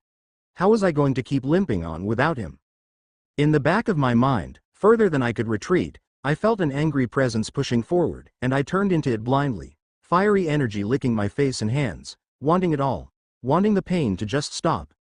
The raging fire swirled and danced and spun tightly around me, and the fury of the barely controlled storm shielded the silence. Kyuubi, I can't. Kyuubi, don't, let me handle this, little human. Then the feeling of an immense vehement inferno rushed through my very blood as I lost control. I have no idea what happened next. All I knew was a rush of fire, fire that burned but at the same time felt good, fire that drained away the anger, that filled me up and like a drug consumed me. It took away the ache in my chest, distracted me from it. When I next became aware, I was sitting on the bridge, the wind whistling around me, tugging at my hair. Not in the ice dome, then. Something was sticking to my skin, something liquid but viscous and tangy with a coppery smell hanging about it. It took me a moment to place the smell, and a wave of nausea flooded me when I realized that it was blood soaking my shirt through and drenching my arms, my chest, even dripping down my face from my hair. As far as I could tell, I was sitting in a pool of the stuff, but I wasn't injured at all, and Sasuke, he hadn't been hurt like this. As I thought the name of my best friend, my gut clenched horribly, Sasuke. Blindly, I began to cast about, trying to find some landmark, some indicator of where I was. I had to find him. I was on the bridge still, I was sure of that. There was no mistaking the sound of the ocean below, the feel of the slick wood beneath me. I stood carefully, testing every limb and muscle for damage before I trusted my weight to it, and looked around, my broken eyes mimicking a scanning glance out of sheer habit. I listened as hard as I could. No echoing whispers, no women screaming, no insults being thrown. I registered the sound of people, possibly a battle, a distance away, still on the bridge, and guessed that Sensei was there. If he was roughly where he had been before my blackout, I was too. Roughly. So all I had to do was find Dobi. I froze. The word was tense, standoffish, with none of the usual warmth and affection attached to it, but there was no mistaking it. Sasuke? I stuttered, disbelieving. But you're dead. Hikuke killed you. Paralyzed me. Sasuke's voice came again, and this time I used it to begin the process of locating him, turning towards the noise and taking a tentative step forward. He was only a few meters away. Senbon can, if used properly, induce a state that mimics death. Remember, Dobi? I paused, confused by the venom in his tone. What's wrong? I asked, bewildered. When he next spoke, I could tell from his tone that if I was close enough, if I touched his face I would find a wry twist on his lips. You don't know, do you? He said. You can't remember the last 5-10 minutes, can you? I wanted to deny it. Something in his tone warned me to deny it, but I couldn't lie, not to Sasuke. No, I admitted, taking a step towards my friend. You just went absolutely nuts, Sasuke growled. You were completely out of control. I bit my lip, stepping forwards again. A rustle of clothes indicated that Sasuke had stepped backwards, and hurt flashed through me. It must have shown on my face, because Sasuke sighed heavily and moved forwards again, sandals thumping softly on the wooden walkway. I felt his hand on my shoulder, a tentative, gentle force, and I choked on a sob and reached out to grab hold of him, the gravity of what had happened finally sinking in. For a long moment, Sasuke let me cling to him, even though he was probably disgusted with the blood passing from my body to his. I thought you had learned to avoid these insane moments, he said eventually. I took a shuddering breath and promptly hid in his shoulder. I lost control. I am sorry, I said. I am sorry. You were, Sook, you were dead and I just, fuck, Sook. Whose blood is this? What did I do? You didn't hurt anyone but the bastard trying to kill us, Sasuke assured me. Kakashi killed the other one, Zabuza. Then a bunch of losers turned up, but one look at you scattered them pretty well. I cringed. Sensei? Sakura? I whispered, very afraid of the answer. I felt the muscles through Sasuke's body twitch as he shrugged. Sensei looked like he noticed something. Sakura was dragging the bridge builder away. Probably didn't see or sense anything, he said. Then, something gave, something softened, and he brought one arm up to hug me back roughly. I am glad you're okay, he said, very quietly. Then, louder, you're really back in control now, right? I considered, shoving at the ever-present demon in my mindscape, making sure he was buried as well as I could manage, and nodded. Sasuke grunted. Good, he said. Keep it that way, Dobi. The word was what pushed me over the edge. Suddenly, I was back to normal. I drew away from my friend and swept my hand over my eyes quickly, before grinning in his direction. Gone was the caustic sting behind the insult, returned was the affectionate meaning it usually held. Everything was okay between us. The stupid demon's stupid outing hadn't damaged anything. Teme. Kakashi's log. We had our first large-scale fight today. Everyone did very well. Sakura protected the client. Like the genin we're all supposed to do, and I took on Zabuza. He is dead now. The boys scuffled with Zabuza's protege, a child by the name, according to Naruto, of Haku. Around the kid's age. He is dead, too, but I didn't kill him. Neither boy will tell me what happened, but I know that Kyuubi, or at least his chakra, was involved. I could sense it, the moment it appeared. For a moment, I was afraid Kyuubi had been released. When I saw Naruto a few minutes later, I thought the demon had taken control. Naruto's eyes were bright red, and he looked, feral, somehow. Animal. He killed Haku. After the fight, he was covered in blood, but seemed to have no notion of how it got there. He complained of being a little nauseous, but otherwise felt fine. He acted normal. Laughing, teasing Sasuke, nothing seemed to have changed. When I questioned him about the fight, he was able to explain in detail the first portion of his battle, until Sasuke was rendered unconscious. After that, he claims to have no memory of how the fight concluded or what happened to his enemy. I do not think he remembers his first kill. Kami, I hope I am right. Sasuke was a little battered, but the battle was well worth it for him, as he has activated his Sharingan. I'll have to spend some time teaching him how to use it properly when we return home. Sasuke didn't seem to notice anything different or wrong with Naruto during the fight.